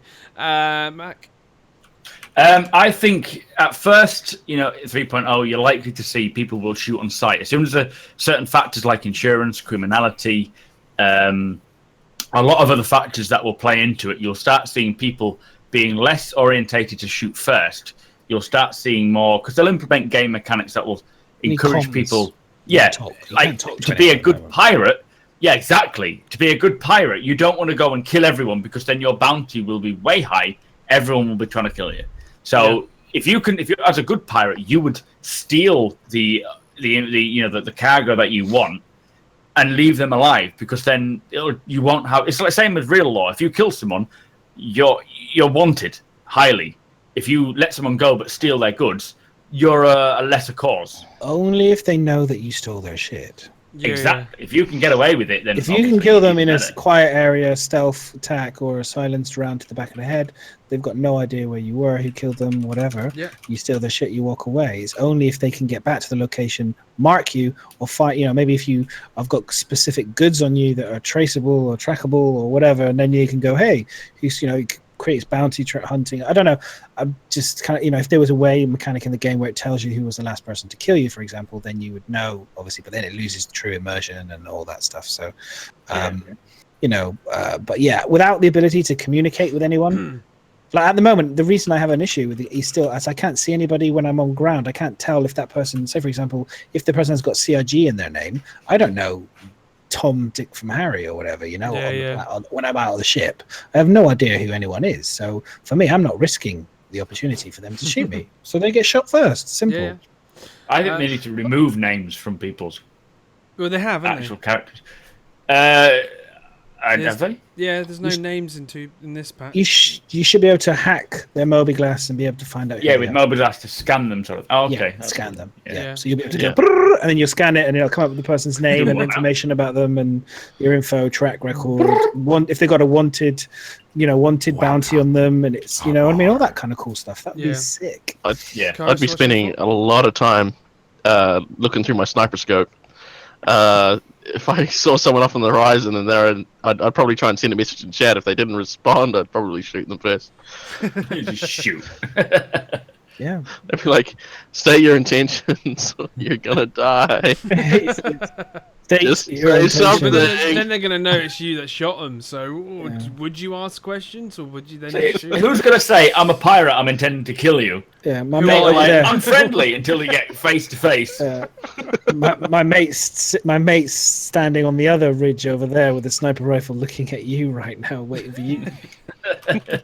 Which I've already experienced in the persistent universe, just on the current game where somebody asked for help. I came down, and then I was looking at his ship, going, "He's in pirate armor, and he's making it out as if he doesn't know what he's doing. He's in armor that costs 14 grand. He knows what he's doing." And the next thing I know, I'm sniped in the back from his mate standing outside. And you're robbing his armor. Yeah, and then he's going. Then he's doing it again in chat, going, "Please, somebody come and help me. I'm stuck at da-da-da-da." And I'm like going in chat, going, "Fuck off, you lying!" And then I remember doing that when just to get to people to Korea. Like, I need help with those pirates, and then they get there, and I'm like, bang, I got them themselves. I'm the pirate. Yeah. I got a few people join because of that. That was hilarious. So again, this world. I'm sorry, it's a cruel world out there, guys. The PU's just going to be crueler. So you may as well learn to shoot everybody first and trust. The bigger the PU gets, the more shooting first. Honestly, don't shoot me first. It's fine, guys. I won't rob you. No, you're a tourist guide. You'll be making all the money. Yeah, I'll be coming up to you and say, "This is this information and this ship was found by Mac." And this do you think we'll have like a friendly dance, like a DayZ? Oh yeah, like friendly dance. That would be friendly. Yeah, it's when you wiggle side to side. Fuck. I'm friendly. I promise you that I won't kill you, but I don't promise my mate over there will kill you. Yeah, but my friend fucking Kyros in the sniper position up there will shoot you. Yeah, exactly. But we were talking about this just because we're on the topic of this kind of thing. When you come to say for example, we're doing a parlay system where the ships and stuff, and your mate, you agree to stop. You say, okay, yeah, I'll trade half of my cargo so you don't blow up my ship and don't kill my stuff. So then they would then come over to your ship to get it. Now, at this point, you could potentially engage in a little bit of a coup the minute that they arrive and blow them away. Like a double cross. Yeah, on the double. And then, but of course, you'd say, well, if you're not smart, you'd be like, all right, leave your mate sat with his guns ready to blow up. You have to put your shields down, blah, blah, blah. So it's going to, but then without the ability to do comms, there's going to be a lot of people doing what Mac's been doing throughout the stream, typing to talk to each other. Yeah, help. You know what I mean? Keyboard warrioring. You will be, and there's going to be a delay on that, and I hope they get comms in as soon as possible to make this stuff. I think Spectrum's bringing VoIP in quite soon, actually. I don't know for 3.0. I wouldn't be surprised if we got it for 3.0, but they are talking about putting it in quick. Well, we're still waiting for an update from them, aren't we? Yes, Austin is their update, isn't it? The last one of the month. Next one, isn't it? Is it next one? Do you think the ship hailing system is going to prevent, stop that sort of keyboard stuff? The ship, what? The hailing system, like you hail another ship. Do you send them a voice message or something? Well, they did say that you'll be able to have hologram messages where you can actually talk to someone through your Mobi-Glass of your character face being projected on their Mobi-Glass or on their ship comms as yourself. So, so it's going to be all vocal. VoIP, they said they're going to make a VoIP that is going to stop people using third parties. So you'll be able to actually hail other ships without I can just imagine typing. Getting a message. I'm in my freelancer, getting a message on the screen. It's like some little 8-year-old kid going, "Hand over your cargo! Don't shoot!" Honestly, I'm gonna do like Kermit the Frog impressions. You get people doing silly kind of little voices. Miss Piggy, Christopher Walken. Yeah, and we'll just shoot on sight of yo, you wanna steal my stuff? Fucking in the house. What are you doing? That's mine. It's gonna be hilarious. It's not shit. You. Next question, Bob. Yes, the next question is to everyone. It says, how much customization do you think players should have over ship/armor and weapons? Do you think there should be restrictions or allow people to go mad? I think right now I would be happy for them to go as mad as possible because we can test out and go crazy. I think too much I think you can bring restrictions in. So for me, I'm like, fun. Let's make it fun. Go crazy. Yeah. It's a great test bed to try stuff. So yeah, go for it. Give everyone the option, and then we'll just balance it from there and scale it to what. Chris Roberts has already got his guidelines that he won't accept anymore. So whatever we say is, but I mean, I'd say go for it as much as possible. Yeah, agreed. Yeah, go for it. Yeah, I think we're all in agreement on that one. So the next question is from Cad. It's to everyone. Can you explain griefing without it being self-contradictionary? This is a tough. We could be here for a long time. Okay, on griefing. So griefing, everyone has their own individual opinion on it. So somebody has a different tolerance to somebody else, to the next person next to you, because so they'll see it as in just by killing them once, where other people would be like for me it's spawn killing. When I literally just spawn my ship and someone just waits for me to get in my ship and then kill me. That's grieving, because they could have killed me plenty of time beforehand. To me, it's for the sake of it. It's just killing because they're bored. They just want to take the piss. If there's a purpose behind attacking someone, like to get cargo, then that's good. That's fair enough. I understand that. But if it's just for the sake of, I'm just going to fly around and kill everyone because I want to, that doesn't make any logical sense, and they need to be punished for that. Why would you fight and kill people for the sake of it without even taking the ship or anything? If you're doing an action, if you're taking an action, and there is no personal gain to yourself besides pure enjoyment at someone else's expense, then that is griefing. If you're doing it repeatedly, once is fine, but if you repeatedly do it, and there's no way that the other person can counter you. If there's no mechanic in place for that person to counter your actions, then that's grieving for me. Yeah. Go for it, Madness. But having sadistic characteristics that I have, I kind of, For me, griefing, I agree with what I think. Griefing for me is when you are unable, you're using an exploit of the game. That people cannot counter you in any way, shape, or form.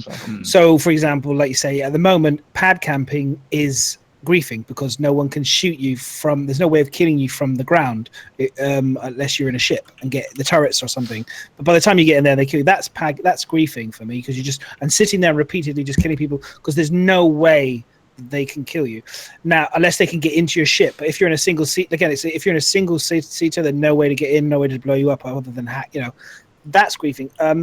But that won't be griefing going forward once the railgun comes in, because people will be able to shoot you and will be able to potentially damage you. So that mechanic of shooting people on pads, suddenly I don't care. I will kill people on pads. My thing. But why would you kill people on pads? What's the purpose of that? What's your genuine reason for doing that? Okay, so say for example, at the moment, I want to get public enemy. So I need to get a tag, a certain rank. So I need to get not a rank. I need to get to a rank quickly so that I can then maybe engage a game mechanic to give me money. So for me, I'll do money. Money's your reason for doing that. Well, at the moment, that would be That's fair enough. That's fair enough. If you're doing it for a monetary gain or a gain of cargo for stealing for gain, you're doing it for a purpose. If people do it for the sake of just they can't be asked to do anything else, I just want to shoot. They want to fuck about. But that's the thing. Griefing. But my purpose is that. But their purpose is to make themselves obviously feel happy because they're just being a dick. Yeah, so they're doing it for the purpose of... It's kind of a case of, are you doing it for monetary gain or are you doing it to be a dick? If you're doing it to be a dick, then you're a griefer. If you're doing it for monetary gain, then you're a pirate, and that's fine. I just call them a dick, personally. But I consider a griefer someone that's exploiting a mechanic that you cannot counter in any shape or form. And they're just doing it over and over and over and over again. It's like somebody's a level 50 destroying a level 1 person in the game over and stamping on their head all the time. Yeah, I mean, obviously that's just irritating. Just makes the other person want to quit. Yeah, exactly. Yeah, that's grief. Or I consider that griefing. It's tricky again. It's like this is a real kind of open. Everyone's got a slightly different variation on it, but I mean, it's a grey area with a thin line.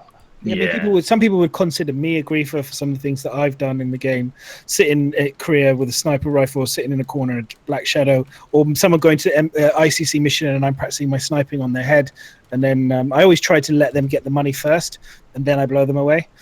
And then they say, "Oh, there's a griefer at the mission," and then I usually reply to them politely to saying, "Well, actually, you need to one. You knew I was there because you could see my ship." They knew that there was somebody there. Why weren't you checking for me? Why weren't you looking for me? You should have been on it, because trust me, when you go into the game going forward, there's going to be somebody probably sniping you. So I'm teaching you a valuable lesson. Probably I will save your life when you get later on in the game, because you won't be so naive and give. I think things will change dramatically, and at the moment, there's no real gain to doing anything anyway in the game. So having something to entertain yourself is important. And yeah, technically, you could class that as griefing right now, but there's nothing else to do. So shooting someone for the sake of it is, if someone shoots my ship on a landing pad when I'm not in the ship, it's like, you're a loser. What the fuck? But going forwards, there will be mechanics in place, like benefits to doing something and consequences. So benefits and consequences will ultimately determine whether someone is griefing or not, and that is going to be the ultimate sort of package as to figure out that. If someone's doing it for the sake of the board, they just can't be asked to do anything else. They're killing time. They've paid $20 for a ship and they want to try and take someone out, then yeah, that's griefing. If they're doing it for a reason, to attack them for a purpose, then fair enough. If people are griefers, then they will be punished as so, because they'll have bounties on their heads the more they do that, and that will determine what counters them. I mean, griefers will always be a thing, and yeah, people exploiting game mechanics will always be a thing. The fact is, they're going to find ways to stop people doing that so much and punish them in that sense. Pirates will be pirates, and I agree. Pirates need to have just as fair game as normal people. Yeah. Because that is part of a gameplay. That's part of a career. But griefers are a different level. They do it because they're bored. They want to take the piss and they want to troll. Yeah. That needs to be punished, and they will find ways of doing that. Yeah, great. Honestly, it's a can of worms, this griefing terminology. I think a lot of it. I think it's like a lot of words that kind of like people use to kind of paste over a lot of things, but in actual fact, you could really break it. If you broke it down, it would probably not be. You wouldn't use griefing for all these things. You just kind of, people like to try and put labels over things that they can't necessarily break up. That's why people who do legitimate things suddenly get called a griefer, and you're like, hey, I'm not a fucking griefer. What are you talking about? I'm not griefing. Yeah, it is. It's a fine line. Yeah. Why am I being labeled this? Because I'm better at shooting you with my ship, and I'm better at firing and dogfight because I can kill you. Yeah, a lot of people say that. A torpedo guy, a tally guy, they piss the hell out of me because but are they griefing? Who's breathing down the mic? Who's breathing down the mic? Is that you, Kyros? It is, yeah. Are you breathing through your nose? I think Kyros through is the falling mic? asleep on the grieving thing. He's grieving us, guys. He's breathing. He's griefing the show. So anyway, next question. We're probably gonna have to wrap this up as the last one, I think. There's only. What I'll do is I'll stop responses coming in. So there's 13 in total. I'm on number 7. So. Okay. Number 7 is from Hurricane, and it's to everyone. Any guesses of the disk space size for 3.0? So how big do you reckon it's going to be? I believe Stanton itself is supposed to be 800,000 kilometers in range, which is very small. Now, whether that's Crusader, someone said something about Stanton being 800,000 kilometers in range, which means Crusader itself would be a lot smaller. But when you consider already we're jumping more than a million kilometers to get to the ICC, I expect it'll be a lot longer. Yeah, they were saying like actually how big the download 70 will be. gig, 70 gig maybe. Okay. 50 gig. I mean, I like the fact that you're thinking the size. Stop me first. I was just hilarious. Wondering. I thought you were going to do a mathematical equation to say, but this is so if you carry the 1, divide it by pi, and But I think it'll be they'll hope to make it around the same size because they can't, unless without the delta. But they don't want to be doing 100 gig downloads and then having to then do new patches I mean, they'll want to keep it close to the same. So I hope it's no more than 40 gigabytes. Personally. It'll be likely to be around the 60, 70 gigs. I think with games like Battlefield being around the 50 gig, 60 gig mark, something like Star Citizen will be. It's only alpha though, still. Oh, 3.0 we talk. Fucking, I'm so lost in this conversation. Just don't, just don't worry about it. No, it's late. It's late. So, what do you think, Kyros? I'd be a bit more conservative and say sort of 20 to 40 gigs. I hope so. Somewhere around there. Because a lot of the tech is procedural. I think and I'm it's going to buy only new hardware. first pass. Sorry, Bio. Do you want to talk over Kyros some more? Yeah, it's mostly procedural stuff. The number of assets that they're actually adding to the game, they're already in the game as it is. They're just breaking them apart. Like all the derelicts, all those assets still exist in the game as it is now. So I don't actually think it's going to be hundreds of gigs. I think it's be 20, 30 around there. I agree. I don't think it's going to be that small, but I agree that the assets are kind of already there, and they are constantly learning new methods for decreasing the memory, like the damage states, like level of details, and all LODs and things. They're always working on ways to make the actual overall game size smaller. So, yeah, I think it's like you say. I think it's going to be a lot smaller than people expect. I hope so. They can't make it. I mean, people in shanty towns and stuff won't be able to download it. It'll take too long. So, Arcane says it's way more optimized as well. So, Hurricane knows it all. Apparently, yeah, he knows everything. What does he say? The next question is from Joe's Go to More again. He's basically asking, when do we think they'll allow ship skins in? Will it be 3.0, 3.1, 3.2? Question mark. They've already got ship skins in. You can already buy them on the Aurora. Yeah, packs no, and I stuff. think he means like make your own, do your own. Oh no, that won't be for a long time. No, I think they might. It won't be for a while. They'll actually have a selection what you can choose from in game. I think it'll be getting close to 4.0 before you can do that type of stuff. Honestly, I think it'll be closer. I think they've shown skins of weapons. They've shown skins already being used on ships. I wouldn't be surprised if they bring in some sort of skins. But like you say, they've got how many ships now? How many have we? Off the top of my head, they've got plenty. I mean, I couldn't tell you an exact figure. So probably nearly 100 ships, and you've got to think like each ship needs to have multiple skins. Yeah, it can either go either way. It can go either we're going to get some skins for some ships, or they're going to be like, we'll just leave it for our much later patch when we can be bothered working on something as insignificant as ship skins. Yeah, get the rest of the game done before you worry about that level of customization. Yeah, exactly, yeah. Yeah, I think I'd like it to be in sooner. I really would, but I think there's a lot of other things that are more pressing. But I mean, if you think of things like Destiny and other games like that, they don't even have customizable skins. There's already preset by them. They decide on all the skins. So and that's a big game, and it's been around for a long time. And they've got Destiny 2 coming out soon. So I'll be waiting to see if they even implement that themselves into the next one. So I'd like it, but I think I really don't think it's a priority for them. I'd rather they have 3.0 and other things for farming and mining and all that mechanics right now. But I would like it for sure. The next question is from Lyrium. What is the speed of dark? 12. 0. Confirmed. 12 to 0. It's on a scale of 12 to 0. 12 being dark, 0 being dark. Darker. Depends on how you look at it. Everything's relative. So yeah, it all depends. It Kyros, depends if your eyes are open or closed. 12, 0. Okay, so that's confirmed. The next question would be number 11, and it's from N Mangasnusen or something, whatever that is. It's easy for you to say. It's for everyone. Hey guys, I have been looking at SC for some time. I have even backed and purchased an Aegis Eclipse. Wondering if it's a ship worth owning if you want to make any profit with it, and what kind of job would be able to what would he be able to do with it? Okay, do you want me Magnus, you go for this one.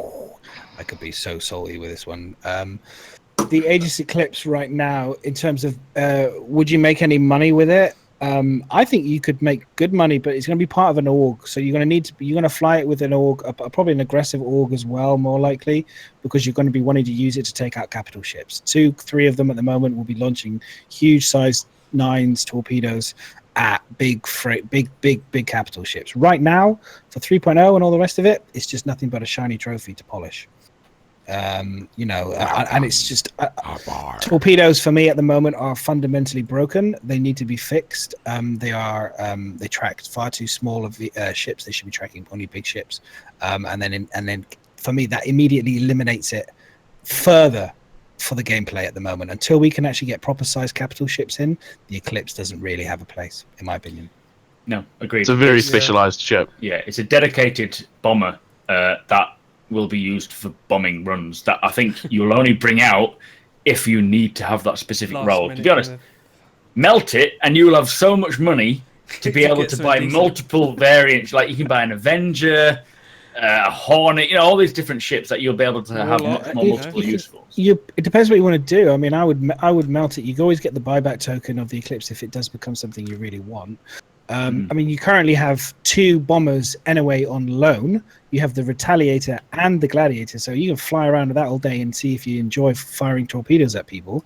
If you've already figured out how boring that is and how pointless it is, you're clearly not, then I would suggest, going to 3.0, it's all going to be about exploration. It's all going to be about cargo running. It's all going to be about more exploration and sniping and maybe a bit of dogfighting. That's what 3.0 is going to be about. Exactly. So get a ship for that. I would say the Cutlass, you'd have probably more fun in a Cutlass black than you with the Noxes in the back and maybe a Dragonfly than you will do with the Eclipse. Magnus, buy a ship that you can use for multiple roles as much as possible. Don't buy one for a dedicated bombing run, because all you're going to do is sit there waiting for a ship to attack and you're like, hey, destroyed. I can't do anything else. For me, it's a ship that you potentially buy later when the game's gone live. And if you're in an org, you can use it for a lot of stuff. A Freelancer, a Cutlass, even a Caterpillar you can probably buy for the equivalent of an Eclipse. How much was the Eclipse? Eclipse was $275. So you can get an Aquila. You can buy, an Aquila you can get with a rover. That comes with a rover and an exploration. 200. You're wrong, Magnus. You're wrong. Am I wrong? He says I'm wrong. We've raped you, sir. Sorry, Magnus. Was it Magnus who asked the question, wasn't it? Magnus. He bought the Eclipse. I wouldn't bother with the Freelancer. Cutlass. The Freelancer. Magnus. Buy the Cutlass. Buy the ships that always, because at the moment we're in the stage of going through the development of the game. I always say this to everybody. I say, get the latest ships that are coming out that are, like you said, multiple functioned and that are new and stuff. Because the Cutlass is brand new. It's got a whole new skin. It's got a whole new show. It's big. You can fit vehicles inside. You can fit cargo inside. It's tanky. It's got a slave turret now on top. Yep. So if you check out the stats on it, DPS, if you've gone for, like I've gone for the blue version, which was the limited version before, you've got a bigger shield on this sucker. It's the Cutlass. Just watch Nubifire's done a video on it as well. He's saying the same thing. In theory, if the Cutlass is as good as we think it's going to be, it will be the show-stopping ship for 3.0. It will be the go-to ship. It's going to be the best. The Freelancer I can kill. Just watch my stream, honestly. In a Gladius with mass drivers, I take out a Freelancer very quickly. Okay, like that. All right, that's a light fighting ship. It's not that difficult to kill a Freelancer. With a Cutlass, it's a much harder fight, and that's just the standard one. The new one's even bigger. It's going to be even more of a threat. So until they rework the Freelancer, then you can get a Freelancer. Then you can upgrade them. So these... Sorry. Long answer. Long answer there, sorry. That's right. So Good answer. This is going to be the last question, because the very last question I'll explain in a minute is a troll. So this one's from Joe's Go to More again, and he's basically saying, how long do you think it will take for the community to find that big ass derelict? Minutes, hours, days of the weeks? And I was thinking we could probably make a little kind of thing out of this, guys. When do we think it's gonna? Everyone's going to be searching for it. It'll be found within days. You reckon it'll be found within days? I think a lot of people are waiting. There's 1.7 million backers so far. Everyone's waiting for 3.0. Obviously, half of that is about 500,000-600,000. Well, a bit more than that. A lot more than that. But everyone's going to dive in And they say it's going to be discovered from space. You're going to be able to see it on the planet. So you're scouting along a planet. You have multiple people doing this. It's not going to take that long until someone sees it, goes down and finds it, and then it's revealed to anyone. I don't think it's going to take long at all. Smaller things, like smaller secret bits, will take longer. Yeah. Yeah, 1 hour. It depends how stable it all depends how stable the servers and everything is, and enough people have enough time to be able to stay on. And all that. Yeah, and Evacoti first, PTU first. Yeah. By the time it gets to live, it'll be found. And then people spend hours. People spend days playing the game. Yeah, I mean, it's like Charlie and the Chocolate Factory, isn't it, with golden ticket. I'm going to be making some videos trying to find it, I think.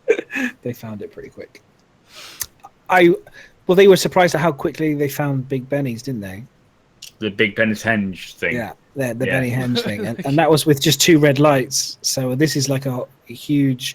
Again, I don't know until I see the scale of the planets. I mean, maybe you'd fly over these planets and go, oh my God, I'm not going to see anything. This is humongous. So... Well, didn't Lando say that? He was flying across the sort of surface of a planet and he said, it doesn't feel like I'm getting anywhere. And then all of a sudden an outpost just went, it was like, okay, I'm still moving. I'm really moving. These moons are huge. Skype call just went down. No, it's still up. No, we're alive. No, you'll see it in a minute. Oh, hello. Who's Skype. that Chinese lady on? Oh, it's just a Skype thing. I don't know what. It's not my end. I don't know what happened there. The whole video, all your videos have just gone. Click the call again. It's unselected the call. It's gone back to home. Can I be the foreign girl? Can you put that in my there we go. my guest space? It might come back Maybe up now. It should come back. Yeah, it has come back. I'm just blank. That's the first time that's ever happened. I'm a Chinese girl somehow. I would have been a Chinese girl. That's the first time that's ever happened. Hey, Madness. Hello. Wow. That's really weird. What did you do? Nothing. I didn't do anything. It was just it decided to click off the like Kyros just said. It decided to click off. Good job you weren't watching anything naughty. Oops. Oh yeah, I don't have that kind of stuff on my computers, And the very last question, like I said, it was a trial. I'm not going to read it out, but you can imagine when I tell you what the what he's getting at. It says to everyone, is this going to replace the HOTAS setup? And basically, think of South Park. Think of the dad who got his that like motorbike thing and that spinning wheel, and it had multiple kind of toys on it, and he put it in every crevice to control it. Do you know what I'm on about? I'm not going to put the image on. Well, you say about things going into crevices. I kind of get a good picture. Yeah, I think I remember. Got a good episode. visual. So that's what they vision. think is going to replace the. I don't know. I mean, it all depends. I mean, and it's from the Concerned Citizen. The Concerned Citizen. And I think whoever put that in there, I think you obviously really want to use that. Yes, clearly someone's clearly he's clearly looking at something lying around the house going, it could be a ground vehicle. I know what that could be used for. A new buggy. Yeah. It's the Cyclone. The reason why it's the 5 different versions, the measure of the length and girth. Jesus. Right. Good stuff, boys. Face palm, everyone. Let's quickly finish up with who's doing what over this next week then. So if you start off, Madness. Streaming, as always, when I can do. I've got crazy deadlines with work, as always, designing these crazy shoes. So I have finally got some approval on some running shoes that I've done and a few other shoes. So watch this space. And I will be getting back to finishing the space boot shoes that I was working on as well. So I'll do the creative stuff and try and finish that. And then I'll be streaming, and then Friday Madness Diner, as always, will be on Friday. So we'll just have good 50s, 60s music and Star Citizen. So yeah, just if you have never followed me on Twitter, definitely check me out. Come check me out. But I do stream UK time in the morning, UK. So for those people in America, it might be tricky, but I do stream in the evening. So I guess it'd be your morning, afternoon on the Friday. So yeah, come and say hi. Mm-hmm. Mac? I'm YouTube as much as I can imagine up a video, but always Sunday, Star Citizen Sunday, which covers all the news from what CIG put out over the week. So that's always up on a Sunday, unless it's a Monday. Then it's Star Citizen Monday. Streaming Monday to Friday. Monday's always Star Citizen. Rest of the week is various, but then sometime, maybe Wednesday, Friday, I'll do a Star Citizen a bit more until 3.0 comes out. Then we're doing loads more. I am trying to create an org at the moment for fans to join, where people can be called upon for videos, Twitch and so forth. And we are talking about getting this derelict surveying thing going, which will happen one day. Yeah, I'm still doing a YouTube giveaway every month for a starter package, so be sure to subscribe and just comment that month. And also trying to do as many giveaways on Twitch as possible. And hopefully we can get to give away one of these Cyclones when they come out. We'll see what they look like. Ooh, yeah. Nice. Yeah. We're interesting. We're going to have a wonderful debate on which version we're all going to buy now, I think it seems. Yeah. That's going to be the next question. Which one are you going to buy? I know, exactly. Kyros, man, what are you going to be doing? Streaming as usual, Monday to Friday. I'm going to be having a giveaway coming up next week. Probably, if the Cyclone's out, it's probably going to be one of those or a starter pack. Hard to say. So come by and check me out. I'll be streaming after this, so yeah. Sweet. Cool. Are you streaming after this, directly after this? No, I've got to go do some grocery shopping. That'll take me an hour. Okay, that's a shame because we would have hosted over to you, man. Because of time distance. You're thinking, should I get groceries? Should I just wing it and do it online? Yes. No, I've got to do it live. Do it grocery shopping live. And everyone Stream my grocery shopping. I'll have some baked beans. We get to the aisle with all the smelly stuff in it, and right. So for me, over this next week, it's actually my 5 days off work. So my son's going to be at school Wednesday and Thursday and Friday, so I'm going to be doing 4 streams both those. 2 streams. Sorry, 2 streams each of those days. So you'll see me quite a bit streaming this week. And my son goes up to school this year as well, so you'll see a lot more of me from September as well. So I just wanted to get that out there. I am going to try and do a YouTube video this week as well. I will try. I don't know what on, but I will try and do something and then see what you guys think. See if you can help me out in any place there. But yeah. I'll be So Wednesday, I'm going to be streaming both Wednesday, Thursday, and Friday. It'll be around 12 p.m. BST and then 8 p.m. BST as well. And then on the Saturday and the Sunday, it'll be around 8 p.m. as well. But yeah, that's me. Cool. So yeah, it'll be good. Last person? Anyone else? That's everyone. Yeah. Yeah, we've all gone. No one left. Was that Drummer Dan in chat? It is Drummer Dan. Yes. Yeah, he's just been trolling. Yes. He's just been trolling. He's come to the right place then. Okay. So who are we going to host? I'm just looking now. Wow, I can't believe that was a long podcast, guys. I must say thank you. The big hand to you guys for the ones of you who've stuck with us throughout the entire show. Thank you so much. Really appreciate your love and support. Really, really big thanks. And fucking follow the podcasts. Yeah. Thank you so much. We do. We appreciate you guys a lot. Really smash that button. Okay, so we've got Captain Richards. Bandy's Band is doing a vodcast.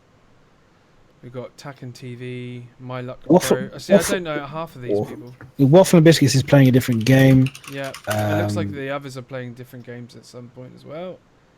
Yeah, it doesn't look like. Should we go to Captain Richards?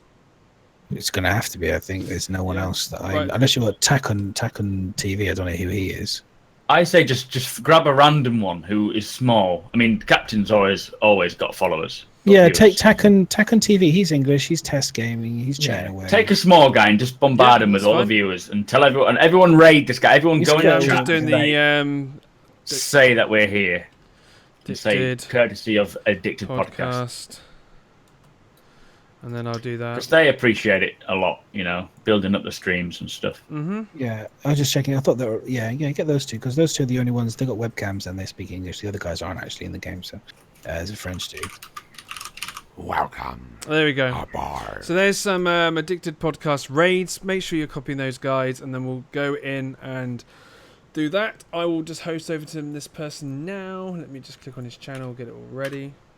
Is it Tacken _TV? Tacken TV, yeah. TV, mate. Oh, is it not loading up? Transferring cargo. We talked.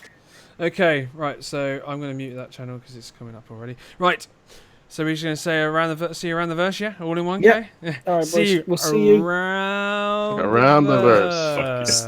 See you next week, boys 2. and girls. See you later, guys. We're hosted. Around the It's going to verse. fly out to us, so to speak. We're, Around oh my goodness, the the Addicted verse. Podcast. Biomechanical.